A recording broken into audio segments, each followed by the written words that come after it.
Audio check, audio check. Yeah. Oh yeah, alright. How goes it, people? It's been— oh wait, like half my shit is off. Oh, and shit that it shouldn't be on is on. Oh, I didn't clean up my stream last night properly. Let's put that away. I don't need that. I need— where's my TV?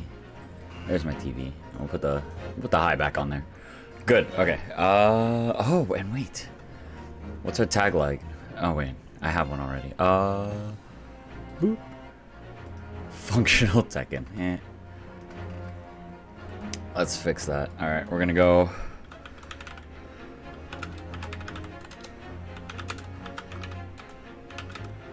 All right, here we go. Prop, lock, and drop it. Cause you know what? Let's just do a recap of last stream just to be sure that we remember where we left off. Pixel's favorite thing of You the know, game we so need— far, I it's think. probably the best moment of the entire game, and is only sad. I'm only saddened because it does not have music to accompany it. But hell yeah.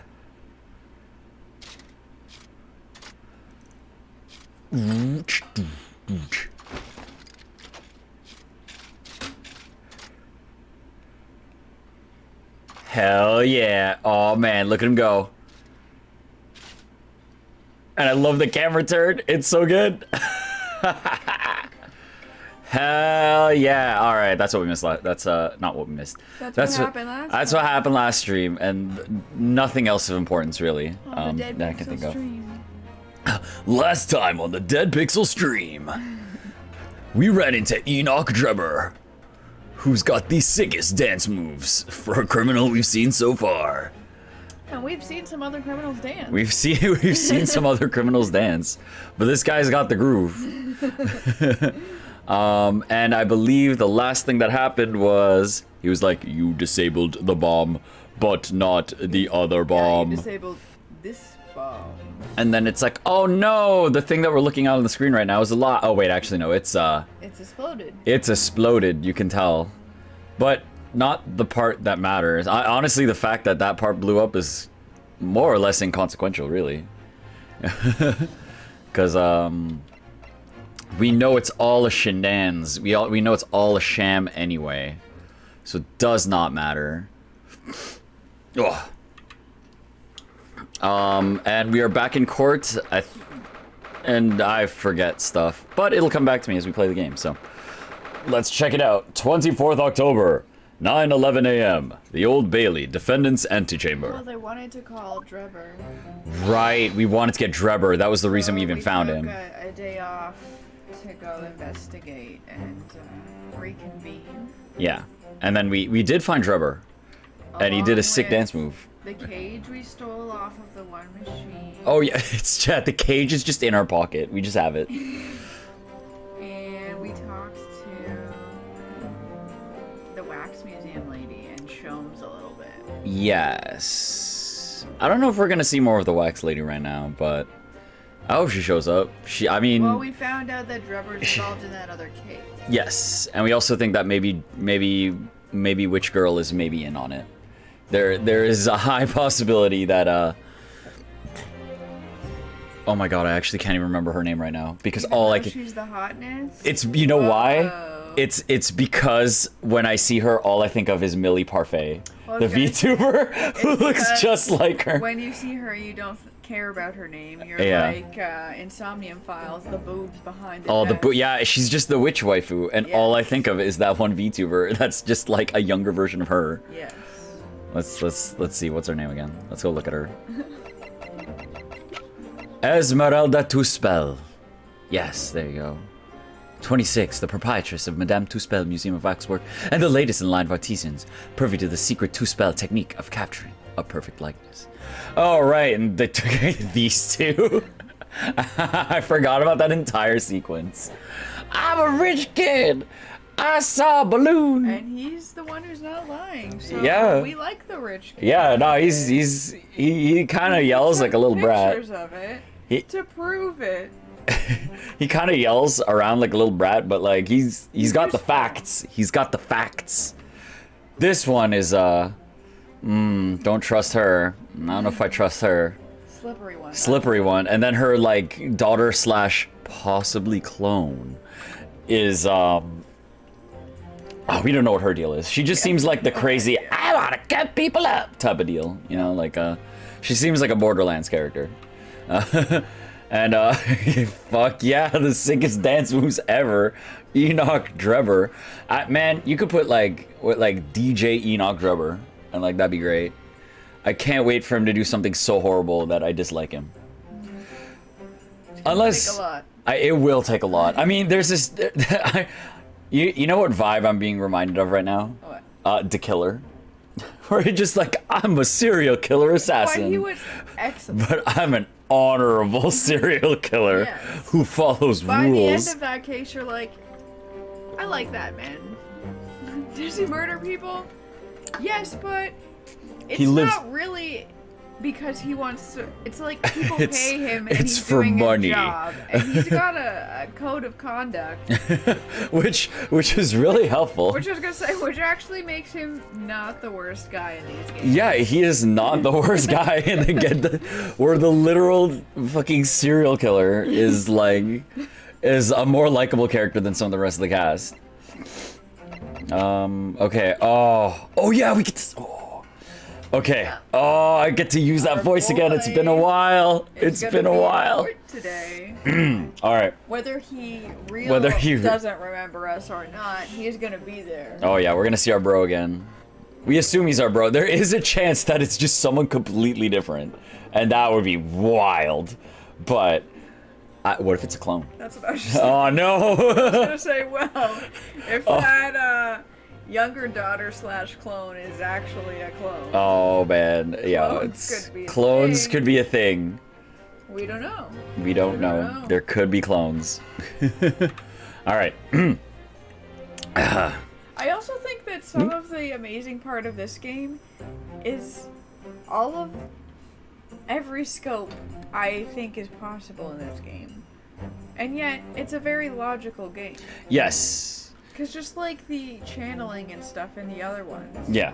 That's like a mystical arts, which is in this game, and yet you approach it in a very logical way. Like, well, we know these types of techniques are available. Yeah. So like the scene where they're like, where you're like, look, it's her, and she's possessing someone. You could tell. Yeah. Because of the science that we have. The mystics. Yeah. Clones, not putting it past this. Not past this series. Logical. I don't think clones, but like, yo, maybe clones though. All right. Good morning to you, Mr. Naruhodo. Good morning, Professor. Ready for today's proceedings? I hope so. I should be. Even I, with nothing left to... Good morning, my dear fellows. Oh, okay. Interrupted. Oh, Mr. Sholmes, you're here. Why, naturally. A true gentleman stands shoulder to shoulder with his friends in battle at all times. Unless he sleeps in. Thank you. I really appreciate it. I'll see you later then. Just ignored. Now, Professor, we really need you to remain calm in the courtroom today. Yes, and do try your hardest not to enter the witness stand uninvited again. Yes, I will. I realize it was a mistake, but my dear fellows, I must interject. He just doesn't want you to talk to him. Oh, you're still here, Mr. Sholmes. What's the matter? Surely you've overlooked some praise, have you not? To be cast in my direction? Dude, we're already helping you pay the food bills because you're not gonna work at the wax museum. Yeah, listen, man, we're already giving you money. What else do you want? Sorry? I don't follow. Must I spell it out? I, the great Sherlock Sholmes, the greatest detective of worldwide acclamation, arose at some ungodly hour to be here now. First thing in the morning. A miracle, you must agree. Well, if I must agree, then... As you know, my sleep is quite impregnable. Iris had to employ a full gamut of tactics. Oh. So you didn't even wake up of your own choice. Like of your own volition. Like, Iris, This is your time to shine. By making me so shine. Crazy that it will wake me up. All right, let's see what we have. I mean, the high score for Wake This Guy Up, I think so far is Disgaea, where the intro to the game is like Laharl in a coffin and Etna's like barraging him with weapons. I think at one point she takes a drill to him, and he's just like, leave me alone. She pulled the covers off, shook me, poked both cheeks, punched me, and kicked me from the bed. And then she poured a boiling cup of her latest experimental blend on my face, and I was bestirred. Oh my, Iris has been busy. Iris doesn't have it in her to go that far. She's too nice. Oh, I think she has it in her. I sense the spirit of a fellow scientist, one who relishes the infinite possibilities of blending tea. I'm the one worthy of praise here, not Iris. This is my victory. Sorry to cut in. Oh. Sorry to cut in. Oh, Inspector Gregson. Good morning. Gregson, my dear fellow, why the grim expression at this delightfully early hour? You're out of bed? Oh, I don't know. Maybe because I've been confronted with a grimmer expression, eh? Dear me, are you going to take that insult lying down, Professor? What? I don't know! Oh, poor Professor. He's freaking out. Anyway, here's the paperwork you asked for. What paperwork? You asked for it, trust me. I took the liberty of requesting it yesterday. I have a feeling it may prove useful. You wouldn't believe the hoops I had to jump through to get this brought out of the archives. It's the professor's autopsy report. Ah. That mass murderers. Who killed 5 members of the aristocracy. He was found guilty in a closed trial 10 years ago now. It was all done under wraps. He was quickly executed soon after the trial. It's all in here. The killer's autopsy report has been entered into the court record. I don't know what to say. Thank you, Inspector. Yes, much obliged, Gregson. Us lowly lot at the yard are just doing what we can. In the shadow of the great Detective Sholmes, of course. Well, you're the hero here, Sholmes. Well then, Professor Hairbrain, this is it. Today we're gonna lay all this to rest at last. I wish you the best of luck, Professor. I suppose he'll be in there today. Will he? Drebber. Yes, we expect the prosecution to summon him as a witness. I'm still amazed you managed to find him in just one day. I really owe you both so much. Counsel and the defendant. The trial's about to resume. Kindly make your way into the courtroom at once. Off we go to do this trial. This is it then, the final chapter of chapter 3.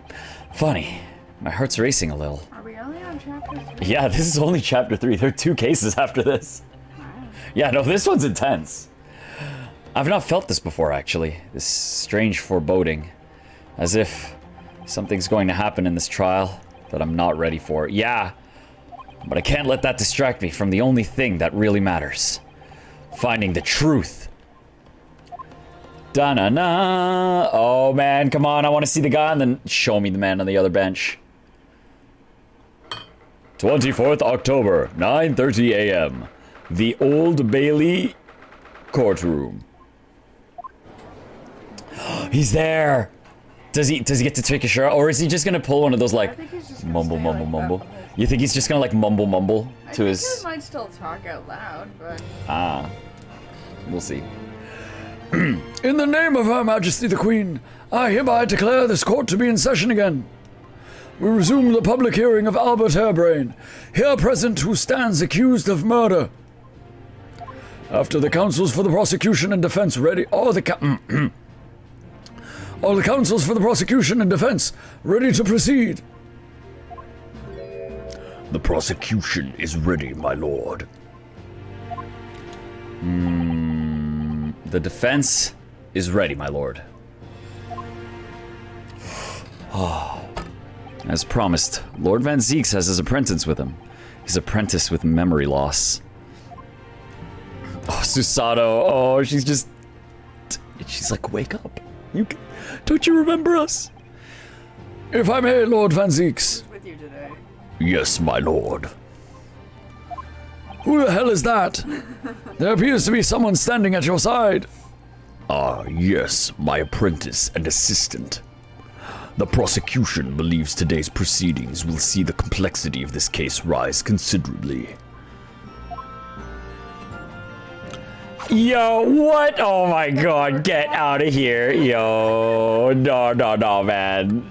Get out of here with that, man. Him only to open. Look at that, like, sheath.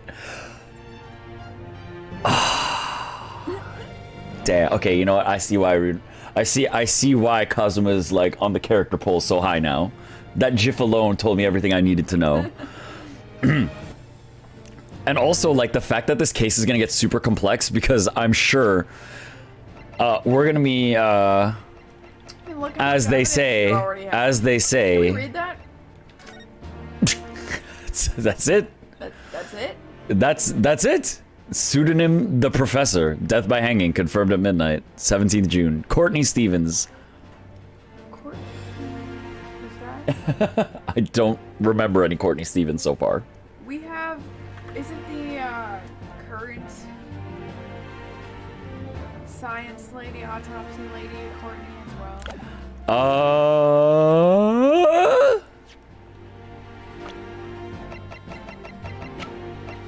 Courtney Scythe. Okay. I mean, that's still already more than. That was all. I was just like, we've seen a Courtney. Yeah, I got enough. Yeah. I mean, you caught more than I did on that one. But yes, we were going. There's only 2 lines. You gotta look real close at those 2 You lines. gotta look at those 2 lines. I mean, yeah, that's what we get. Like, look at the thickness of this document. I was just gonna say, what if she got married and her name changed? Oh, of course, that's how someone can have the same first name and a different last name. That makes perfect sense. I don't know why that thought did not cross my mind at all. It's her. Da-na-na. Okay. I therefore instructed my assistant to attend to ensure the smooth running of the trial. And the smooth running of liquid refreshments, by the look of it. And the way he holds himself, the way he moves, it couldn't be anyone else. Oh, Susato, I know. But he's still suffering from animamnesia, so there's really nothing we can do at the moment. It's what it is. It happens so often. It's so often in anime. It's like, come on, like, you could just... I get it for the drama reasons, but like, man. I know, but this is so very hard. It would appear the prosecution has done a fine job in responding to the demands of the court made yesterday. I understand you've successfully secured the engineer who disappeared from the scene on the day in question. Yes, my lord. I intend to call him as a witness shortly. Very good, very good. Now then, ladies and gentlemen of the jury, who have been chosen at random to represent the will of the people in this courtroom today. Are you ready and willing to proceed? Of course, my lord. I'm sure we all understand the importance of doing our civic duty. I do so despise deception and deceit. I find it so very wearing. To take a man's life with a conjuring trick. It is against the magician's code, not to mention the law. Any fake scientist should feel the wrath of God, if you ask me. Jesus. Damn. Just like, do you practice fake science, be smited? We have to listen to what's said on both sides of the fence. And settle on one. That's it, isn't it? Was like this, buddy. Was like this at all. We just put people in jail, and that was the end of it. We didn't kill them out. We didn't kill them out. No, they did kill them out. We just killed them. We're done with it. If all parties are ready to proceed, you may begin, Lord Van Zieks. Before I do, my lord, there is a report I must read to the court. Oh. Maybe just gonna pass him. Oh yeah, I think he's just gonna pass him stuff and probably just like whisper stuff to him so we don't get to hear him. Yesterday, at the Great Exhibition Grounds, the evidence of primary importance in this case. The super high voltage instantaneous kinesis machine, which was installed on the experimentation stage, was deliberately destroyed in an explosion affected by an unknown person No, or it persons.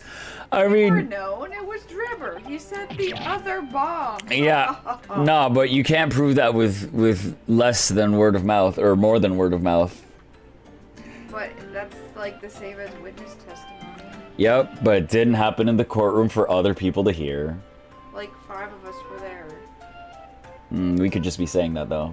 Gregson was there, who was a police officer. Gregson has outright lied in front of our faces to moments that we were both there for. Yes, but until that point where we proved it wrong with evidence, they were like, Gregson's a police officer. Of course he's trustworthy. Yeah, now they don't trust him anymore after that incident. That ruined it. We could have had that, but not after what happened there. It was... what? An explosion? This is an outrage! Oh no, no way.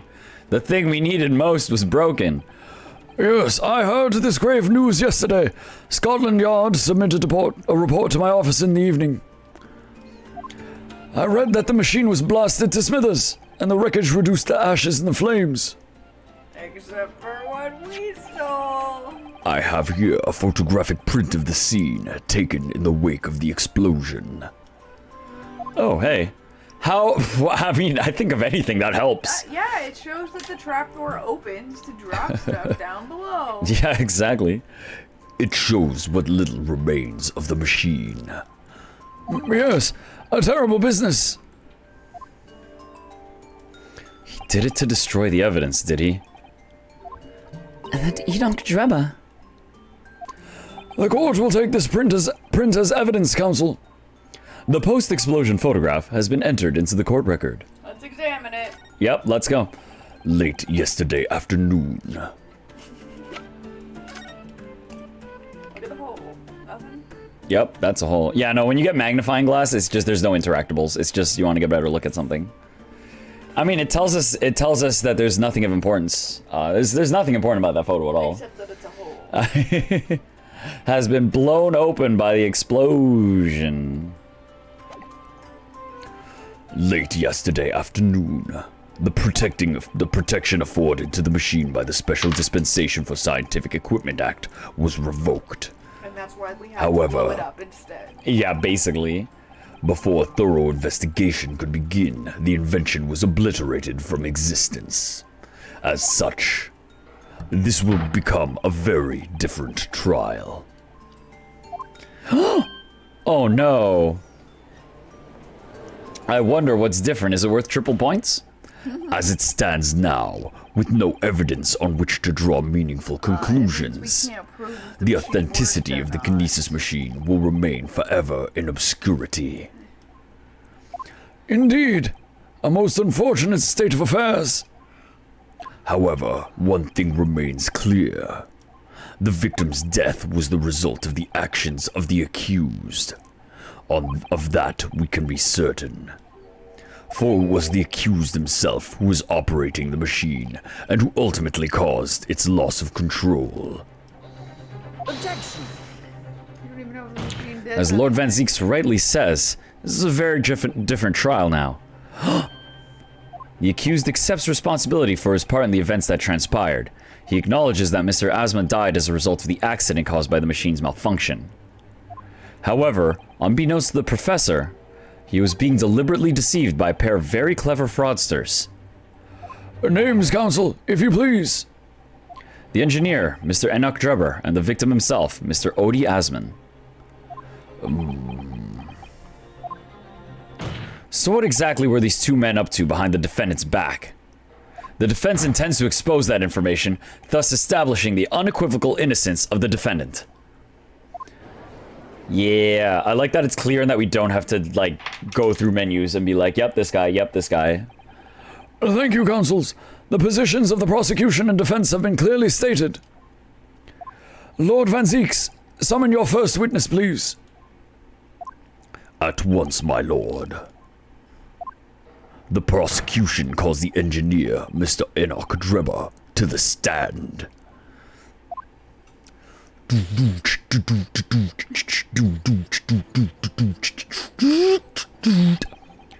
State your name and occupation for the court. Name, Enoch Drebber. Occupation. Hard to pin down, I would say. See that black monocle? Yes, why do I feel as though I've seen it somewhere before? Oh, you too? I had exactly the same feeling myself. Man, I just... what a sick character design. Your file indicates that you are currently being investigated in connection with another case. The theft of a waxwork model, is it? A most extraordinary sounding business. But that has no bearing on this trial, I assure you. Cleave it from your mind. You're familiar with the public experiment carried out at the Great Exhibition some days ago. Oh, we already have evidence that those things are related, like, super related. But that's okay, we'll get to that, we'll get to that. The accused super high voltage instantaneous kinesis demonstration. Yes, you could say that. I am aware of it. There was a terrible accident, wasn't there? Place. It was you, Mr. Drebber, who constructed the vast machine used in the experiment. Or so our investigations indicate. Can you confirm your involvement? Yes, I constructed it in precise accordance with the blueprints, but that's all. Then the court will be very interested to hear your thoughts about the machine, I'm sure.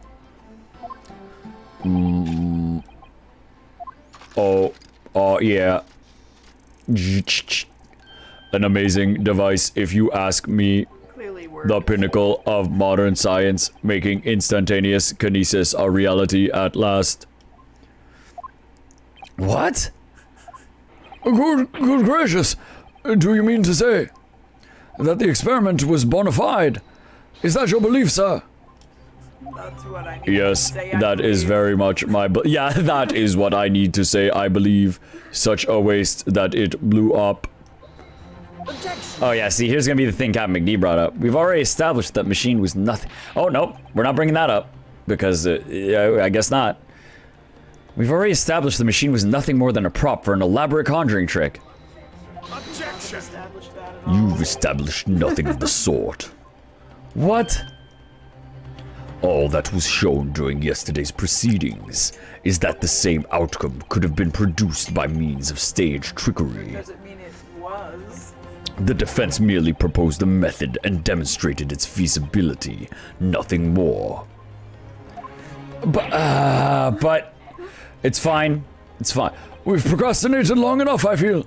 Witness, you will now give your formal testimony about the machine that you constructed for the purpose of the demonstration at the Great Exhibition. Understood. Oh. I wonder if I can find like a voice filter that will make me sound more robotic. Yeah, just for this. The kinesis machine. I met the young professor approximately 1 year ago through Mr. Asman's introduction. He provided me with the blueprints and I constructed the machine to his precise specifications. It was no trick. If the whole show was a fraud, it would have required a body double. Tell me, did the victim have a twin? Or if All the spectators saw the birdcage appear above the heads and then crash headfirst into the crystal tower. A terrible accident, I grant you. Perhaps the science on which the machine was built was flawed somehow. You would need... The only way I know how to do the trick is with a double. I've seen the trick 30 times. I haven't seen his body double in regular life, so clearly he doesn't have one. It's a stuffed. What everybody's saying. Yeah, it's like I've never seen anyone that looks like this man. There's no way it could be a body double. Do you know all of the 6 million people? Oh, are you a Londoner? Name all 6 million Londoners. A body double? Not one of them looks Not like one of them Mr. looks like Mr. Osmond. That goes without saying, surely, to give the impression that something has moved when in reality it hasn't. It's a basic conjuring principle. The deception cannot be achieved without substituting the original with a fake at some point in the performance. But would I be right in saying you haven't managed to establish anything along those lines? I mean, you're putting this into people's heads for me. Yeah, I mean, we actually didn't even bring that up. I mean, we kind of brought it up, but like, you're like really establishing this so that when we bust out the wax figure, they're gonna be like, oh, thanks, bro. Incidentally, the prosecution has already confirmed that Mr. Asmund had no twin siblings. It's my understanding. Yeah, you don't have to look the same. I mean, yeah. Roses here. My siblings and I can definitely prove that you don't need multiple. You don't need like twins to look identical. I think the twins. It can just happen. Less identical than you and. Oh, Mina. Yeah, no. Anyone who's seen Mina and I together, if it's not for like our crazy hair, like if we're both wearing hats, like we look pretty identical. Yeah. I mean, I'd have to shave, but I was you gonna know. say, because you guys, I think, have more similar style. The twins, the Plick, and the Big Mig tend to go for different hairstyles and outfit choices. You and Mina accidentally dress the same. We look very similar. It's my understanding that this witness is well versed in conjuring artfulness. But such talents do not indicate that he was actually able to accomplish what he claims. Namely, the construction of what by all accounts must have been an extremely complex scientific machine. Whatever do you mean? Yesterday's proceedings brought the true nature of your past exploits to light, Mr. Drebber. Indeed it did, my lord. As a swindler who preys on innocent scientists to elicit government grant money through a conjuring know-how. Yes, it's true that I possess considerable knowledge of stage magic. But crucially, my scientific knowledge more than matches that of any academic in the field. Investigation of the witness's workshop attests to that claim, my lord. He is a gigantic nerd. As evidence, the police found this Royal Society trophy for young talent in science there. Is that real, though? Yes, that's true. We spotted it there ourselves. If a hypothesis is sound, it can always be forged into a physical manifestation with sufficient skill. It sounds like you wanna. It's like, listen, man. If it's good enough, you can just make it real. Though I may have sold the secrets of some deceptive, whilst to sniveling, talentless scientists in the past. Would you therefore assert that the explosion of the machine was an unfortunate accident of course, a deliberate act of murder carried out by misuse of the science? It was not me, it was that scientist. Counsel for the defense, your cross-examination, please. Yes, my lord. Well, let's bring out the body double business. Cross-examination. Let's press everything. I met the young professor approximately 1 year ago. Okay, no. Oh, no. Press it all. Yep. Hold it. So you were already acquainted with Mr. Asmund himself? Not really. By chance, I'd seen his name mentioned in the papers, that's all. But I had no interest in his private affairs. If he was an unscrupulous investor, it was no concern of mine. As long as people pay their bills, I take up my tools and construct what they ask for. So why did Mr. Asmund approach you in particular, then? Who can say? I presume because my name is associated with excellence in engineering. Not to mention excellence in fraud.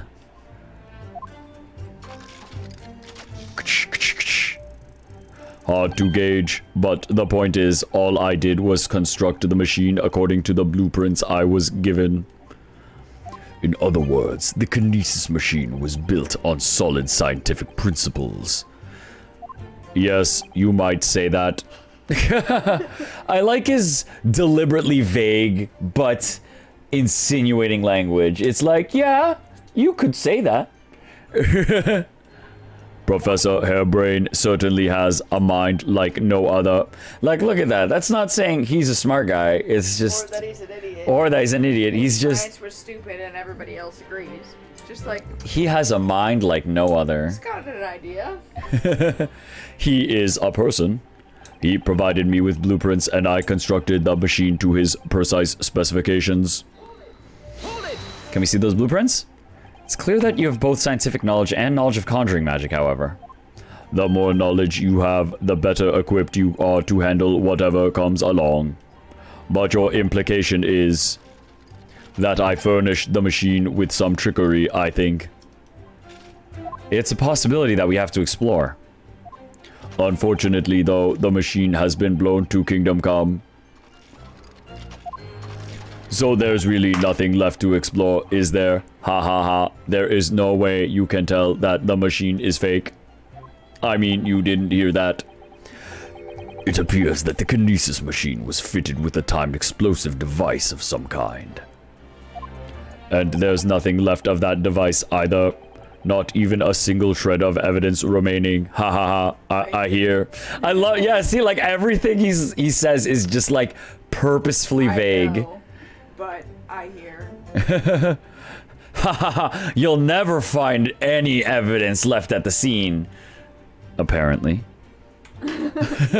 Oh man, I'm just taking this in now. Yo, look at his coat. The buttons are on one side they're plus and minus. I said that like a battery. I only saw that on his hands. I didn't realize it was the individual coat buttons too. That's cool.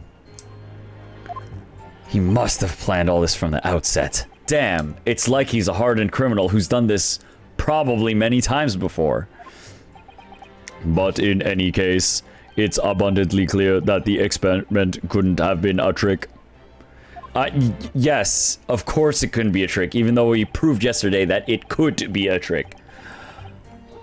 It would have required a body double. That's it. Mr. Asman was a twin. We literally said the first thing he wasn't a twin. Perhaps my learned friend wasn't listening earlier. Mr. Asman had no twin siblings. But did he have any siblings? No, I heard you before. But the thread of hope hadn't quite left me. The demonstration could have been a trick if there was somebody who looked sufficiently like the victim. But Dr. Scythe absolutely ruled that out as a possibility. It is beyond question that the victim himself, Mr. Asman, did move from the stage to the Crystal Tower. The fingerprints found at the scene attest to the fact. So it can't have been orchestrated using someone who looked identical to Mr. Asman then. But you could get his fingerprints and put them on stuff using a fake hand model. Or even just like a clump of thing. Before, then they put the wax figure and then he goes down while they turn on all their knobs and crap. No, that sounds too complex. They probably just had a wax hand there. Just like boop, boop, boop, boop, boop. Like use it like a stamp. Yeah. I want to believe it's that one because it's funny.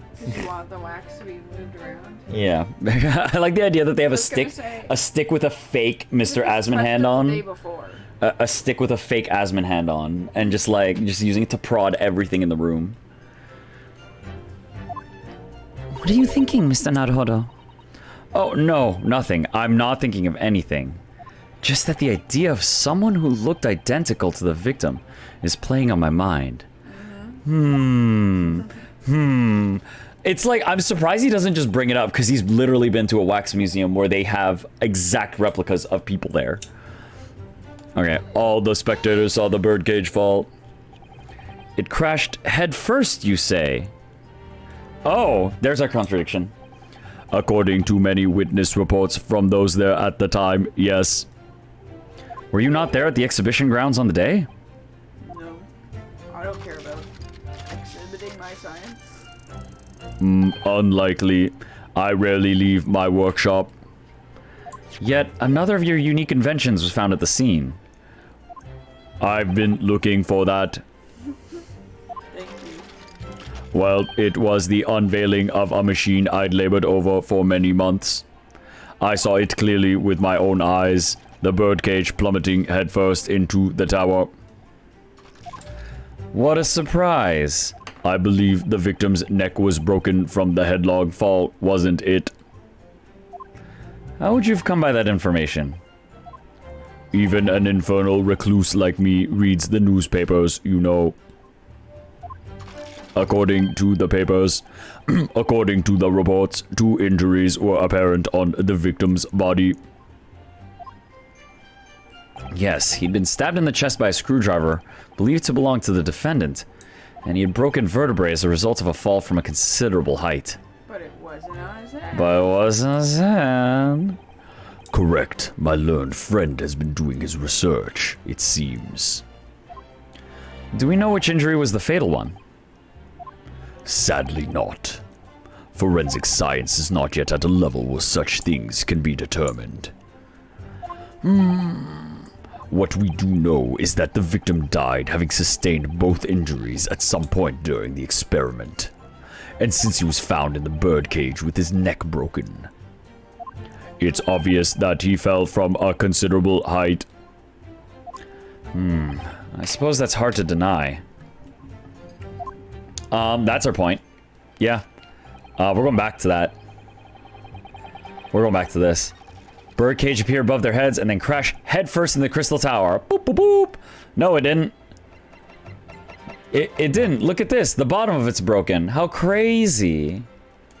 Look at that. That's not headfirst, right? Right. Let's go for it. Boop. Yo, easy fight. We examine the birdcage that crashed in the crystal tower ourselves. As you can see, the cage, which is a wooden construction, has sustained damage in one particular spot. Following the explosion, it fell some 30 feet into the glass of the crystal tower. That level of damage is to be expected, surely. I agree. The damage itself is entirely understandable. What doesn't make sense is the location of that damage.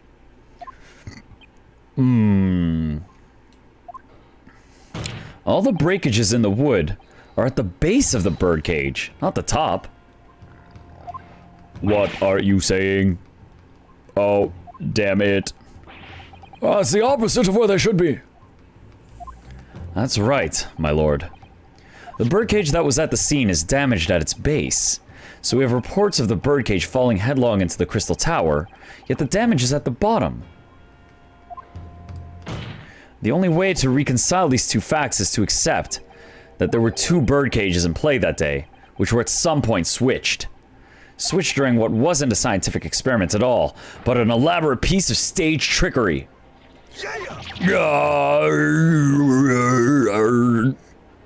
Error. Oh, good gracious. Explain yourself, witness. Well... If we examine the facts, there's only one logical conclusion we can draw. Is a thief who took this from Yeah. the crime before it was exploded. The damage on the base of the birdcage clearly indicates that it crashed tail first into the tower. No. But multiple witness reports claim it fell head first. The birdcage materialized in the sky next to a balloon flying over the stage, following a spontaneous explosion at an altitude of some 60 feet above ground level.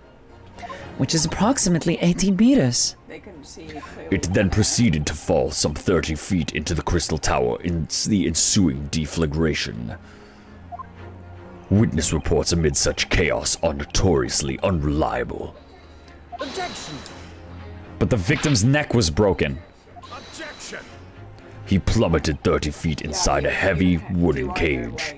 However he fell, it would be unsurprising to find 1 or 2 of his vertebrae crushed.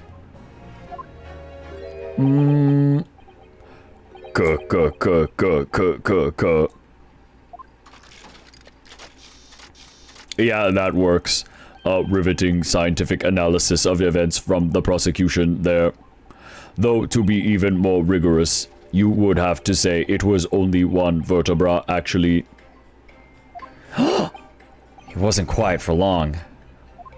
I find it hard to see what's motivating Lord Van Zeeks. This witness is clearly a swindler, and one who deceived a personal friend of his. If you're going to establish this deception, do it right. Sorry. I feel like that's the undertone here. Yes, and there's one more point. The defense appears to have forgotten. It obviously wasn't a trick, as a certain truth very plainly demonstrates. What? What? What truth? It seems to me that the cross-examination had better continue until we resolve the matter. Mr. Trevor, you will amend your testimony with details of this truth. Of course, we must treat the matter scientifically after all. I nearly had him there. Robot, robot, robot, robot, robot rock. No, it's doom doo doo doo doo robot rock doo doo doo doo doo doom doom doo doo doo doo doo doo doo doo rock doo doo doo doo doom doom doom. Oh man, robot rock. I'm just jamming out to this guy. The kinesis clearly took place because there's nowhere else 30 feet high for the birdcage to have fallen from. You know what? Let's hit them. Let's hit them all. What do you mean? Well, before the demonstration began, the victim was alive on stage in front of the audience. Yes, there are lots of witnesses who saw Mr. Asman on the experimentation stage. That's true. And the victim's neck broke as a result of an impact following a fall. Logically, therefore, the victim must have fallen from somewhere. Yes, through this giant hole. Yeah, through this giant fucking hole in the picture. The balloon that exploded was at an altitude of 60 feet. The point of impact on the tower was 30 feet up. That difference of 30 feet is therefore the total distance that the birdcage fell. And there's no other location from which the cage could have fallen that distance if it didn't drop out of the sky. Ergo, the victim himself must have been beamed from the stage into the sky above the crystal tower. Evil smile. A trenchant scientific analysis. Dear me, every time I hear it explained, it sounds increasingly plausible. Oh yes, it's all very well thought out. I want to disagree with them, but shit, look at him go, man. Certainly all the spectators on the day saw it. The birdcage plummeting 30 feet through the air. I mean... Irritatingly, yes. A terrible accident, I grant you. Perhaps the science on... Okay, no, we're going back to this. Nowhere else 30 feet... okay. Oh, that's the thing that we did press. However, This thing is so 30 feet from there to there. I mean, if this is to scale, you know, straight down there. I want to say, let's try this. Objection. Yo, first try. Show the hole. First try. A hole. I think the hole is going to be to cement the idea. Oh, can you bring me a pop if you're getting up? Yeah. Thank you. Okay. This is a diagram of the experimentation stage and its surroundings.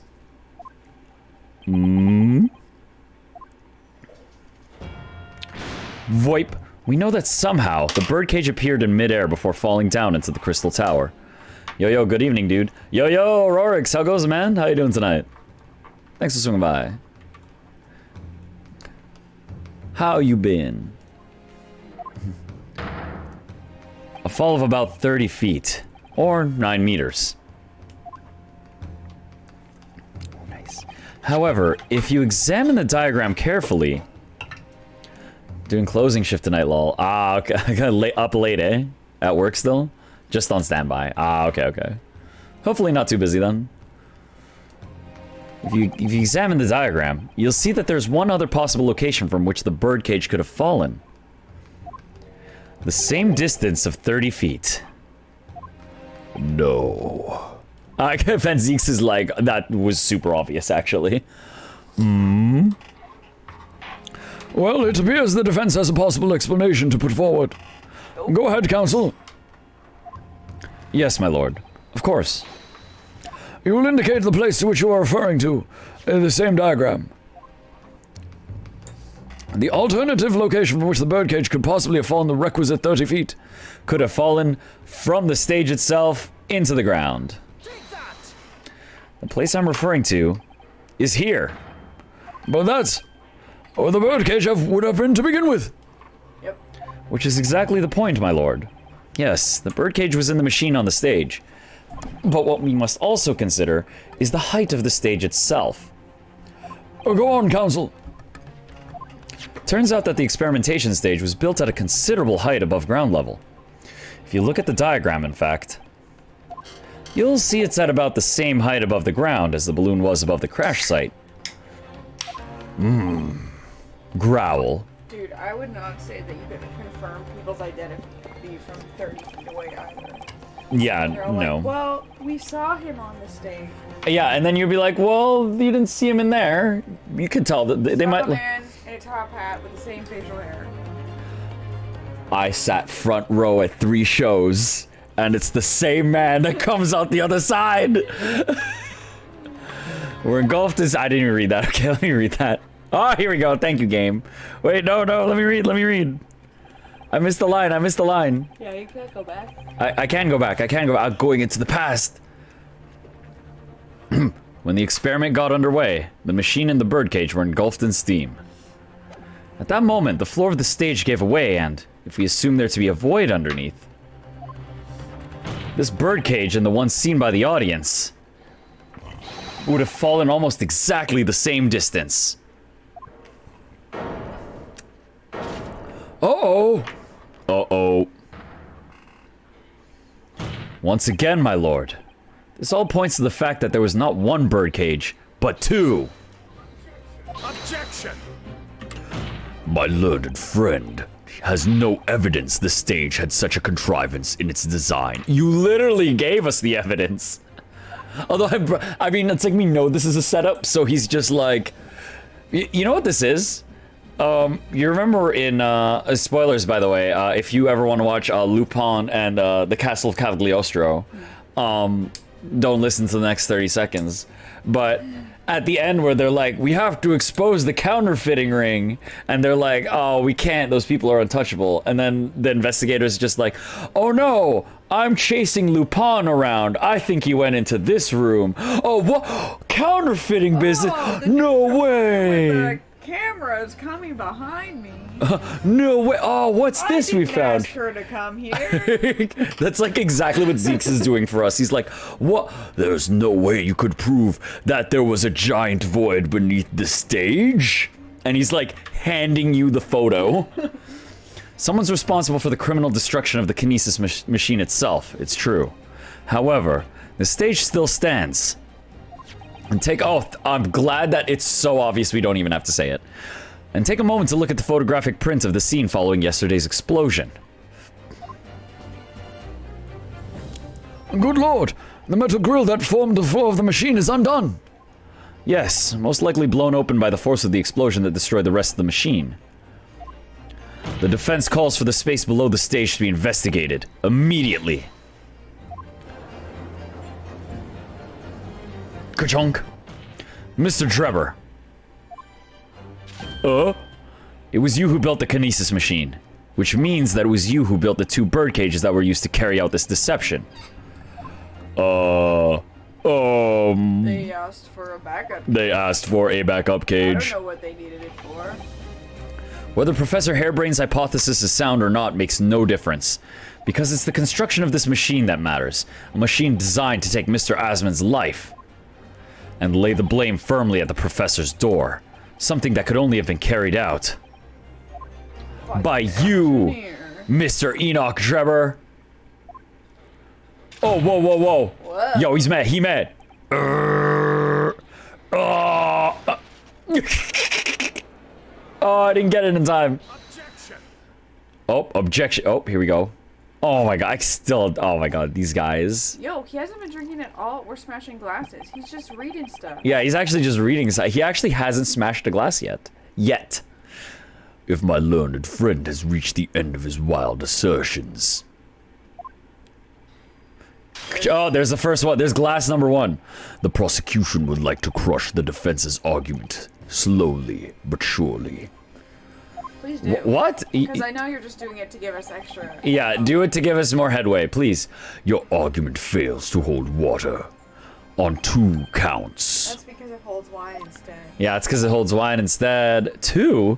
Firstly, before and after the experiment, the witness went nowhere near the kinesis machine. Every relevant member of staff from the exhibition has attested to that. And I believe members of the Scotland Yard have also been on watch duty at every public experiment. In other words, Mr. Drebber had no opportunity to switch the alleged pair of bird cages. Objection. But I've already explained why he wouldn't have needed to. The nonsense with the crossbow, that doesn't bolster your case at all. The man who disappeared from the stage and the man who crashed into the tower are the same man! I'm not doing it anymore. It's the game. The game is doing it now. The forensic investigation team's report is unequivocal on that point. Well, Michael, Yeah, well, agree with you, my cocaine doesn't agree with you. The only other way the trick could be performed is with a double.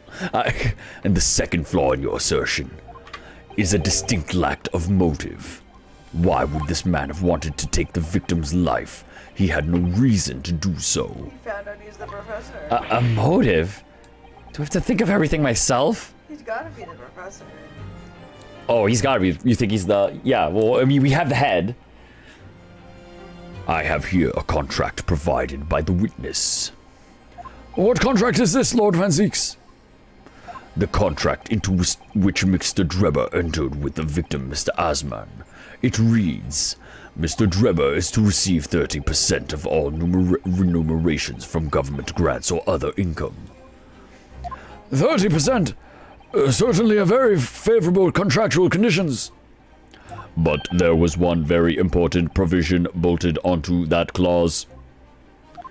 What provision? Mr. Drebber may only uphold this right on condition that both contracting parties are alive. In other words, I wrote this contract to take suspicion off me when he died. Yep.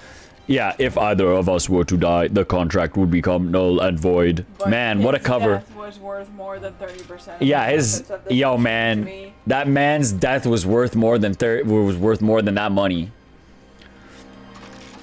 So you see, I had nothing to gain from Mr. Asman's death. The diametric opposite, in fact. Except for my pleasure.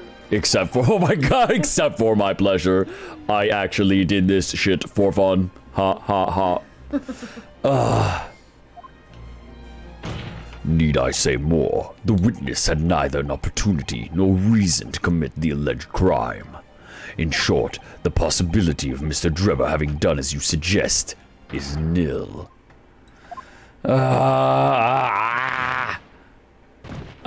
He's just grooving. It seems the defense's assertion was somewhat wide of the mark.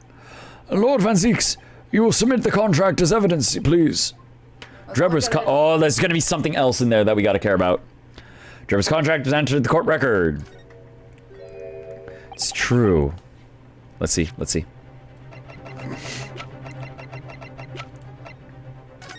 The invest terms. Oh, yo, Suze, what's up?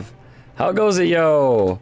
I imagine you've just beaten Fire Emblem. You've won high and by, lol. Wait. I want to spoil a single thing so bad. I want to spoil an animation. Oh, but he's not here, and it'll be great when you see it. Okay. I'm glad you won. That's super awesome. Also, I read more about what you said about Toho, and like, even if it's a Japanese, I mean, I think I could figure it out. If it's a roguelike, yeah, I could probably play it. I'll just miss out on the visual novel elements, or I'll find that English patch. So I'm gonna do that. I'm saying those quickly before you leave, because I know you will.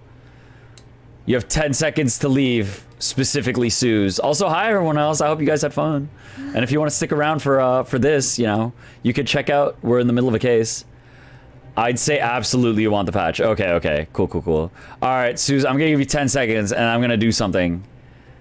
Because you'll want the item description. Oh, that's important. And if you see it at that point, it's your fault. It's not like a story spoiler, but it's like a good animation. It's a wicked animation with no context.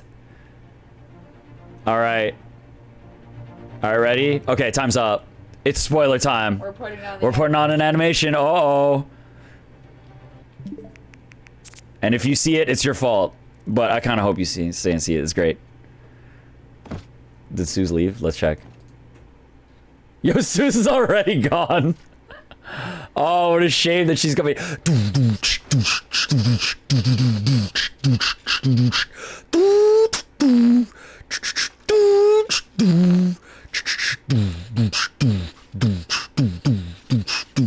Hell yeah.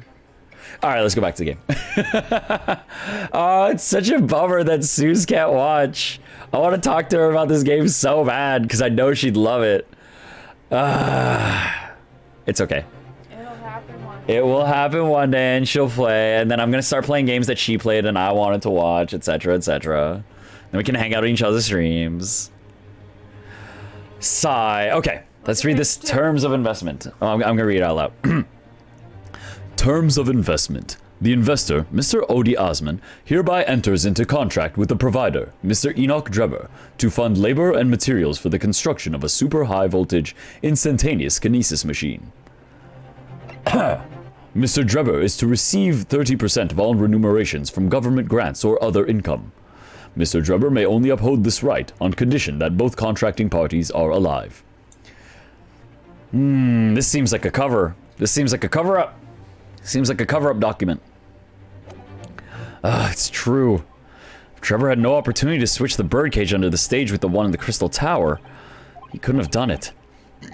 And in any case, I have no idea what his motive might have been. There is one aspect of your argument that still holds true, however. There were 2 bird cages. The prosecution is unable to deny that. So I'm sure you're on the right lines, Mr. Naruhodo. And I've no doubt there are other aspects of your assertion that are undeniable truths too. Yay, Susato. I'm glad that Susato's there for just like the pickup. And she's got the facts hookup. For like, no, listen, don't overlook your own statements here. Well, it would seem that the defense has no rejoinder to offer. Cut. Well, I must say I'm a little surprised. I came here to testify about the machine I built, and instead my reputation is defiled. That's what all of you on the witness stand try and Yeah. push, but Oh it's god. only true if you were It's a only terrible true if you were terrible in the first place. But the prosecution's counter has set the record straight, I think. I'm glad that the prosecution is right, don't you agree, everybody? It's impossible that I'm the culprit. Objection. Objection. Oh, he's still smiling about it. At the beginning of this trial, we believed that there was only one birdcage. Yet now we know there must have been 2. In other words, there was more to the demonstration than we realized at first. I don't know about that one, Chief. I think it's abundantly clear that the same applies to the culprit. Get to the point. That there's 2? That there are 2 culprits!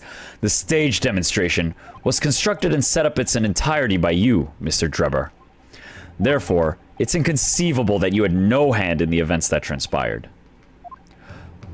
I mean, I guess by logic you can say that.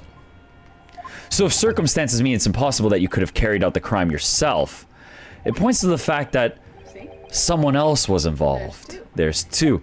There's someone else. Counsel, are you suggesting? Yes, my lord. Mr. Debtor had an accomplice. Objection. An accomplice, now. Well then, I presume you're prepared for what's to come? Who is it? Now that you're accusing not only this witness, but someone else, of the most serious of crimes. If these accusations turn out to be false, then make no mistake. The prosecution will demand an equally serious punishment for your slander. Yeah, sure, whatever, man. Yo, not even phased. Yo, I don't care, man. I'm going all in on this bet. Well, counsel, do you intend to pursue this course and formally accuse another party of involvement in this matter? What do I do here? At the moment, this is a little more than a hunch on my part. I don't know for sure if Debtor had an accomplice, or even if he really is the culprit here. But it seemed to have shut him up. One way or another, though, I have to make my position clear, as a lawyer. So what's my stance going to be? Did Debtor have an accomplice, or not? Name the accomplice! Ooh. Yeah, let's go for it. The defense is ready to name Mr. Debtor's accomplice. Somehow the two bird cages must have been switched. Everything points to that. Yet according to the coroner's report, it's not a possibility. Yes, the coroner. Yes, the coroner. But that inconsistency itself is a clue. Inconsistency itself is a clue. Counsel, My lord. you've received a stark warning already. If you are nevertheless determined, then I must now ask you to identify this alleged accomplice by name. I wonder who it could be. Your answer, please. Who do you claim to have been Mr. Debtor's accomplice? If she was the coroner on the episode, Yeah, if to she... tell you who the professor actually was. Yep. Oh yeah, because she was the coroner on the other case too. Girl got married. At least we can assume so, because she has a daughter. Unless it happened out of wedlock, but that's like a bad thing. It's not. I mean, it's not, but it's societally, it's perceived as a bad thing. Name of the person in question is... What's wrong, my Nipponese friend? Surely fear doesn't bind your tongue now. It's a little late for that. Of course I'm afraid. After all, naming her in this capacity is definitely going to make waves. A lot of waves. I could very well turn every single person in this courtroom against me. I'm sure it will be all right, Mr. Naruhodo. Thank you, Mrs. Sato. See, this is why, like, they needed us to do this case, because they're like, While I may not get on perfect terms with my learned Nipponese friend, he is the only one with balls to accuse literally anyone. Like shit, man. No one is off the table. thank you, Mrs. Sato. The enemy always appears larger than life. Larger than life. But you'll appear exactly the same to the enemy. All right, then. Here goes. You've kept us waiting long enough. Your answer, counsel, now. The person who colluded with Mr. Debtor in order to carry out this wicked crime is Scotland Yard's coroner, Dr. Courtney Scythe. What the blazes are you talking about? Dr. Scythe? The head of the forensic investigation team and the coroner who conducted the autopsy on the victim. Who had access to Who all had the access crime to- scenes with nobody allowed to watch her because your little science protection clause. Yeah, straight up just like, I can't believe you would accuse the one woman who had exclusive access to the scene, as well as the most to gain from this case going this way. No way. We know there were two bird cages, so who could have carried out the switch to complete the illusion? The accident happened in front of a huge crowd of spectators, and the area was immediately sealed off. Then everyone, police officers included, were banished to make way for the forensic investigation team. When else could the switch have occurred? It can only have been in that team's presence. Nothing to say, eh? It's essential that the court determines exactly what happened following the incident. The defense demands that Dr. Scythe be summoned to the witness stand at once to testify. But yeah, it could be another thing with the name change too. A lot of people, if their dad did something that they don't approve of, they'll go for their mom's maiden name. Yeah, if you just like want dissociation from the family, yeah. Well, I mean that was literally the drop my controller. Case, yeah. But Yeah. I was like, there's reasons why it should still be Courtney, but not. So. Yeah. You've got a nerve, lad. Standing up there, dragging the yard's name through the mud. I didn't mean to. I know the woman very well. There's no better dead room worker out there. How dare you call her a criminal? My learned friend's imagination appears to be wilder than the East End at night. But the recklessness of your accusation aside, there's another grave problem with your argument. One which the prosecution demands you address at once. A grave problem. Oh my word. Who do you claim acted as the victim's doppelganger? Oh, a wax figure. What? Certainly, if the birdcage containing the body of the victim was exchanged for another, that cage must have also contained a body. And yet, no missing persons or accidental deaths of anyone even remotely resembling the There victim was a missing have been persons reported. report? Yes, there has been Wax person? a missing humanoid was missing for a day, and And returned. and Next returned. one after use was after use was done to it, aside from its head, aside from its head. which was found with Mr. Drebber. What? No way! All right, let's do it. Which means there was no one, dead or alive, who could have fulfilled the role of a body double for Mr. Asman. That's true. If my argument is that there were two bird cages, then there must have also been one person inside each. But I don't know if I've got an answer to this yet. Have I? What can I do to reveal how this body double stunt was achieved? Do we have evidence Let's see. Do of we... the head? We have this. No, but I mean the head of that wax figure. We cannot identify the head. And therefore I think this will be useless. That is my current thought. I think Can you present a person? Tusspells? Yes. I think we can... I think both of those are technically applicable, and that's why it gives us all these. Yeah. Let me see. Because does this have the detail that it was the closing of the Professor Whackwork? It would appear to be from the Crystal Tower. I want to say this, or Tusspells are gonna do it. Yeah. I don't know which one I want to go for first, though. Well, you got You know lots what? of life No, left. whenever we have the name someone, I feel like we usually go with that. Very well. The defense will address my learned friend's concerns by revealing the identity of a person who acted as... Oh, no, that's not what we wanted. Yeah. Be my guest, give us a name. The body double and the birdcage were hiding inside the balloon that was floating above the stage, which means that any witnesses would only have seen them from 60 feet away. So who was it that appeared out of that explosion some 18 meters above the spectators? Aha! Oh, okay, no, it's just gonna be dumb. Place of Mr. Asman the Can you say the professor? Because that was what the wax figure was. Is he in one of your... He's not one of your people. Asman? No, the professor. Oh, like Enoch Drebber.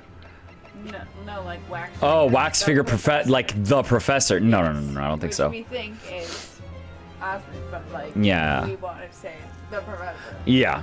No, we do not have the professor. I mean, okay, so the way that this is worded tells me that we should have picked the other thing. So we're just gonna press this and see what happens. Person the most likely candidate I can think of. Wouldn't you agree? Yeah, okay, so generic text. I would not. Would anyone? I'm sorry, Mr. Naruhodo. Okay, His so own body double. okay, because I was hoping that we could have been like name a person involved Yes, or something, that's- but it's yeah. the question is very specific.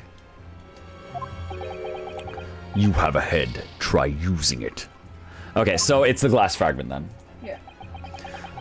I must ask you to reconsider your answer, counsel.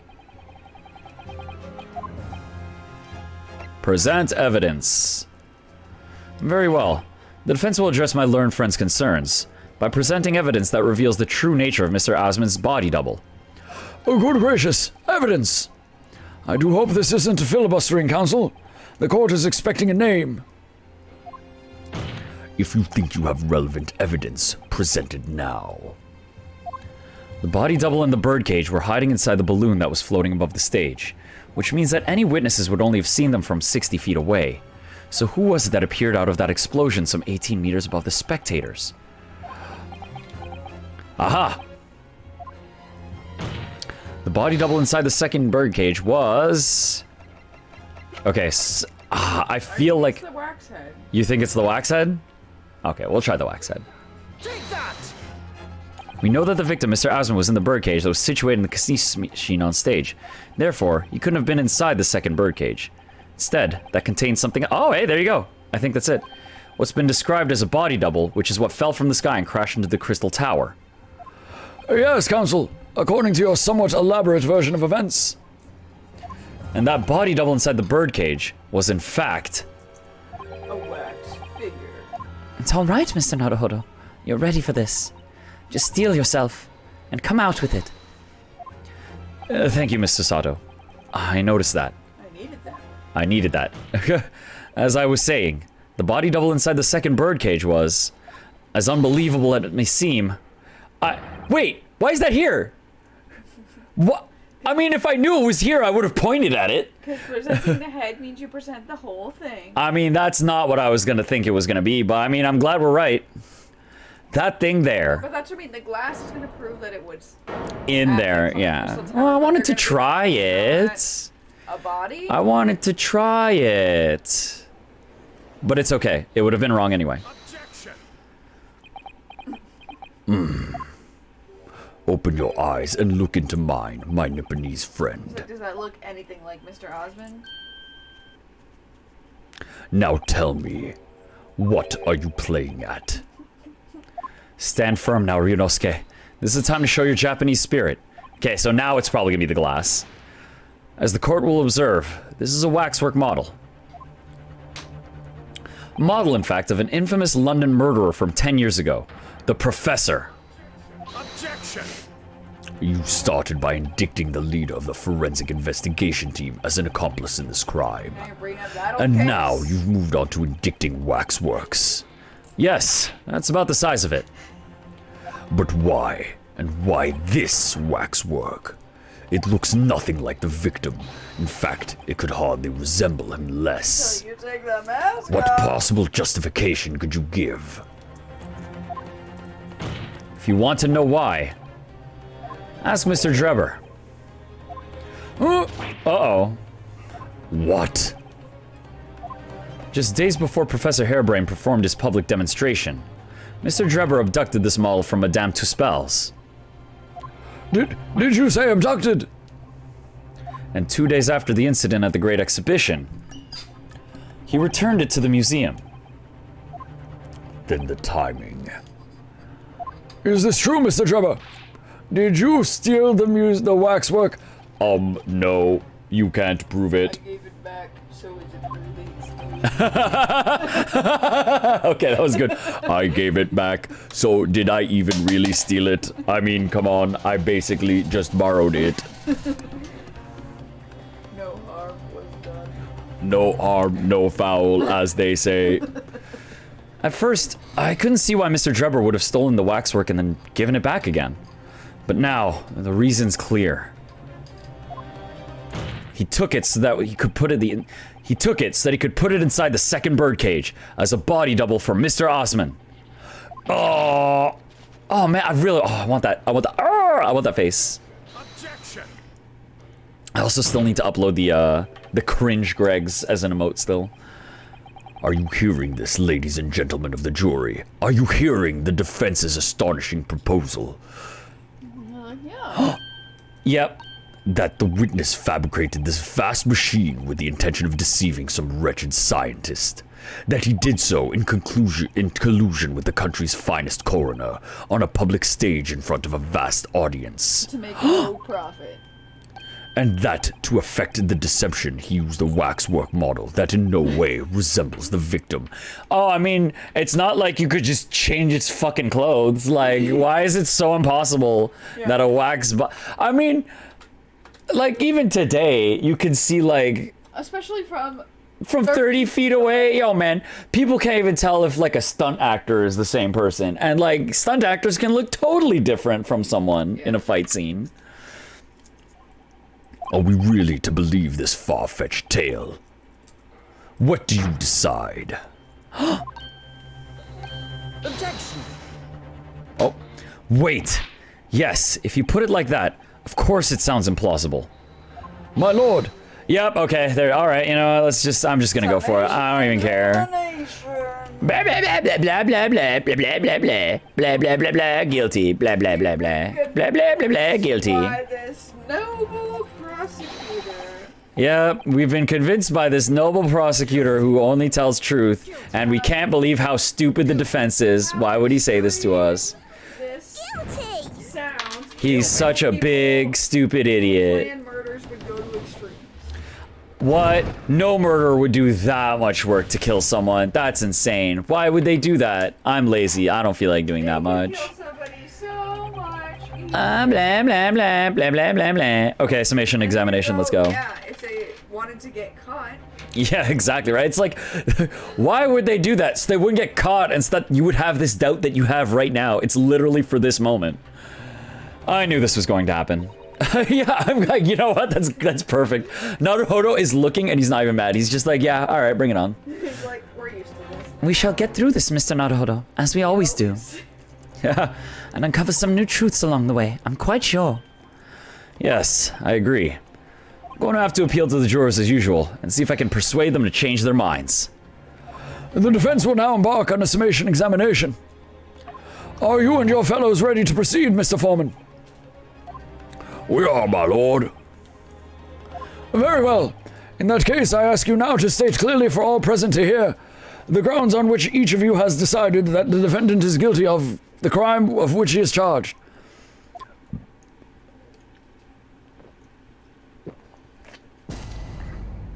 All right, judicial proceedings. The jurors' contentions. I've known that woman for years. She'd never be an accomplice to anything. Man. Yeah, all right. That's juror number 6. It's utter nonsense to think those two would ever be conniving with one another. Oh dear, this is most troubling. But surely the waxwork that man stole is nothing to do with the coroner, is it? Oh, I'm pressing her for sure and showing the glass. I've had my own problems with members of the police. I do not trust them much. Oh god. Thanks, Waluigi. Somebody's on our side. I've seen no rigorous proof that this waxwork was ever inside the birdcage. It's conjecture. Oh, well, I've got something to show you. Accusing someone without right evidences? He's not the proper job, is he? I won't have it. You accused our scientist man. Yeah, you accuse... People accuse... you know, it's okay. I let it go. Because I know they are wrong. And soon they will know. And soon they will know they are wrong. Somewhat unsurprisingly, it seems the introduction of this waxwork model to the proceedings has polarized opinion. Given that its face is obscured and its build is in no way resembled that of the victim, I can only applaud my learned friend's temerity at suggesting it as Mr. Asmon's body double. Yes, the applause is deafening. And yes, I know it seems extraordinary. But that's the point. That's why I have a strong feeling that's actually a greater clue than anyone yet realizes. What are you thinking, Mr. Naruhodo? I can't explain why at the moment, but I feel as though there's a specific reason why it was used. Why it had to be this model. Because it's actually him. Yo, oh man. Yeah. Yeah, basically. Really? A reason why nothing else would do, you mean? Yes, and I'm convinced. It's something far more significant than whether or not the model looked like the victim. Well, if that's the case, we must prevent the trial from ending prematurely at all costs. Yes, agreed. I have to find a way out of this.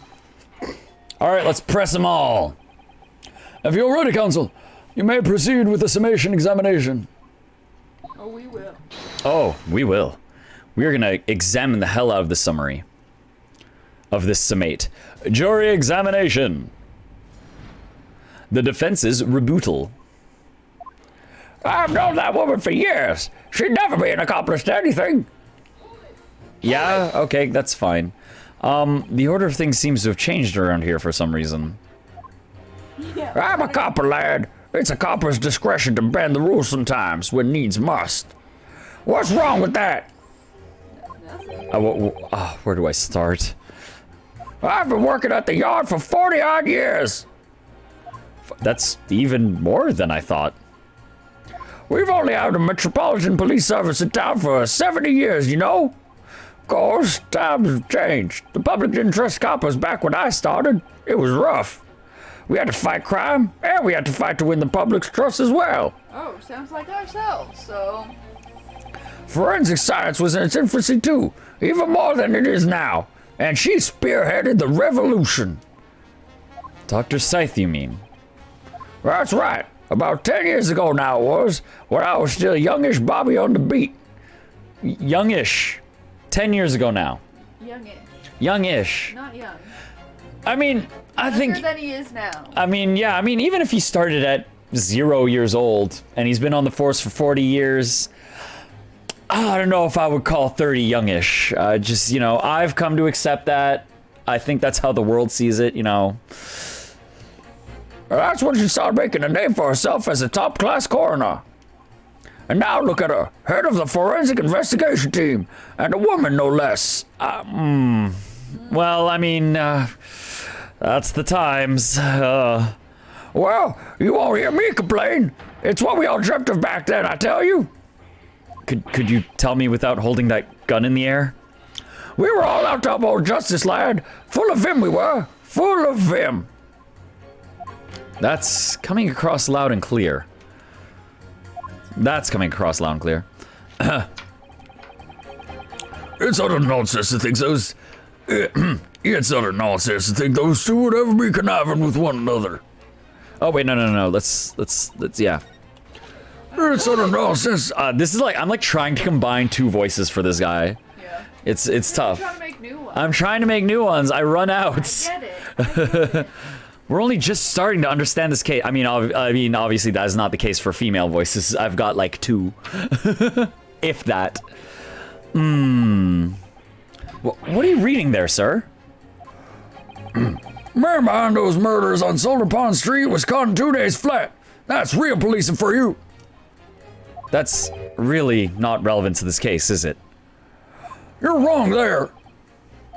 Because it was Dr. Scythe in charge of examining the bodies. And it was evidence arising from her work that led to the... and it was evidence arising from her work that led to the arrest of the scoundrel pilot responsible. Oh. That's right. Oh, that woman is at the forefront of this country's fight against crime. Wow. The idea that she's somehow involved in this murky business is a load of old tosh. People like her. Wow, people really like her. She's like really scary. I know. But I think she must have done something to rise to the top. I wonder what. I thought it was up to me to press the jurors, not the other way around. Oh dear, this is most troubling, but surely the waxwork the man stole has nothing to do with the coroner, is it? Hold it! Why would you assume that? Well, quite simply because that unsettling swindler has no relationship with the woman, does he? True. As it stands, we don't know of any connection. Oh gosh, but it would be delightfully romantic if they were somehow to have a mutual interest in the waxwork. Romantic? A woman of society such as myself views everything in terms of relationships, you know. Well, you learn something new every day, even if you don't want to. One might wonder about a possible relationship between the defendant and this coroner woman. Or perhaps between the defendant and the handsome prosecutor just there. Wait, the defendant's and the prosecutor. Oh, she's like, oh, wouldn't that be cute? She's like, that'd be hot. Oh, have you heard of fanfics or shipping before? This woman may be more astute than I've been giving her credit for. He's like, whoa. I mean, that is true. There is a connection between those two. If that's the woman's stance, then perhaps demonstrating some connection between the waxwork and Dr. Scythe would be enough. Yes, I agree. As soon as we have even a whiff of a connection, she'll be the first to know. Can I? Oh, can I? Oh, I can't present stuff to her. I wanted. Okay, that's fine. I've had my own problems with the members of the police. I do not trust them much. She's into that 50 Shades. Why? She's into that 50 Shades. What sort of problems, Waluigi? Let's just say we've run into each other on numerous occasions while I've been performing on the street. Oh, you don't have a busking. Right, I And see. yet you're busking anyway. Obviously, artists such as myself cannot appear on stage as we work in close proximity with our audiences. So we perform our great magic in parks, on street corners and the like. But the police use any excuse to make our lives difficult. Sometimes they even cook up a story to extort monies from the poor. Oh, Policeman's not. yeah, you got something to say about that? Excuse me. You have something to say in response to that, Mr. Automole? He's like, Who you calling a mass murderer? what? Wait, Nobody's what? calling anybody a mass What? murderer. My mistake. I got confused because I heard you look like him. I don't look anything like that man. You want me locked up, Sonny? Thanks, Mr. Sholmes. Perhaps we could move on. I was really wondering if you had something you wanted to add in response to what juror number 3 just said. And clearly you do. Back in my day, back in the good old days, it wasn't like this. What was it like, sir? What was what like, even? We worked our fingers to the bone to earn the public's trust, we did. And by Jove, we earned it. People respected us back then. Now they're back Respected without you? respecting. No one would have called a coroner into question in them days. Coroner's report was a hallmark of an investigation done right.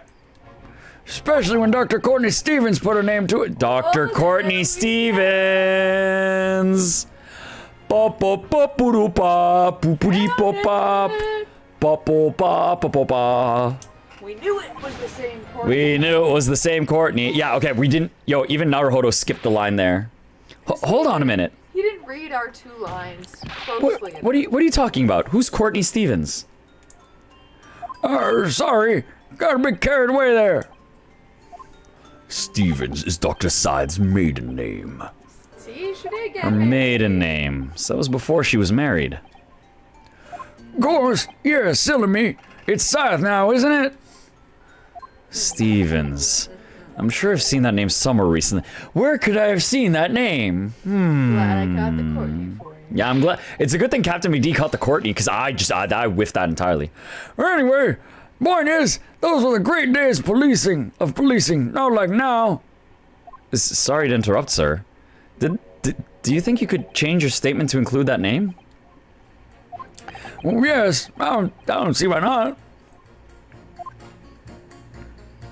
Okay.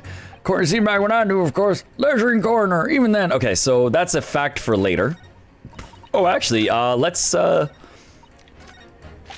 get a bit more from that. Can we get anything else from that? She was legendary, was she? What'd you say? What? Like, why are you flipping out at me? That woman is still the best coroner in the land. Head of the forensic investigation team. Legendary was your description, sir? Was your description, sir, not mine. Rubbish. That word never passed my lips. I'd never describe anybody that way, ever. Not if they were still in the game.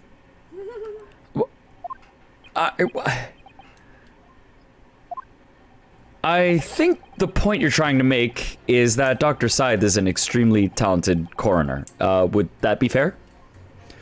It would.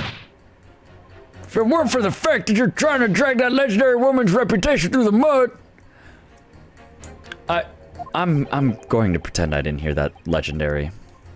I love that. I like that Ryunosuke's just like, Why are you so... I'm agreeing with you. Okay, her, him. Oh no, I didn't mean to. Okay, oops. Okay, we're listening to Waluigi again.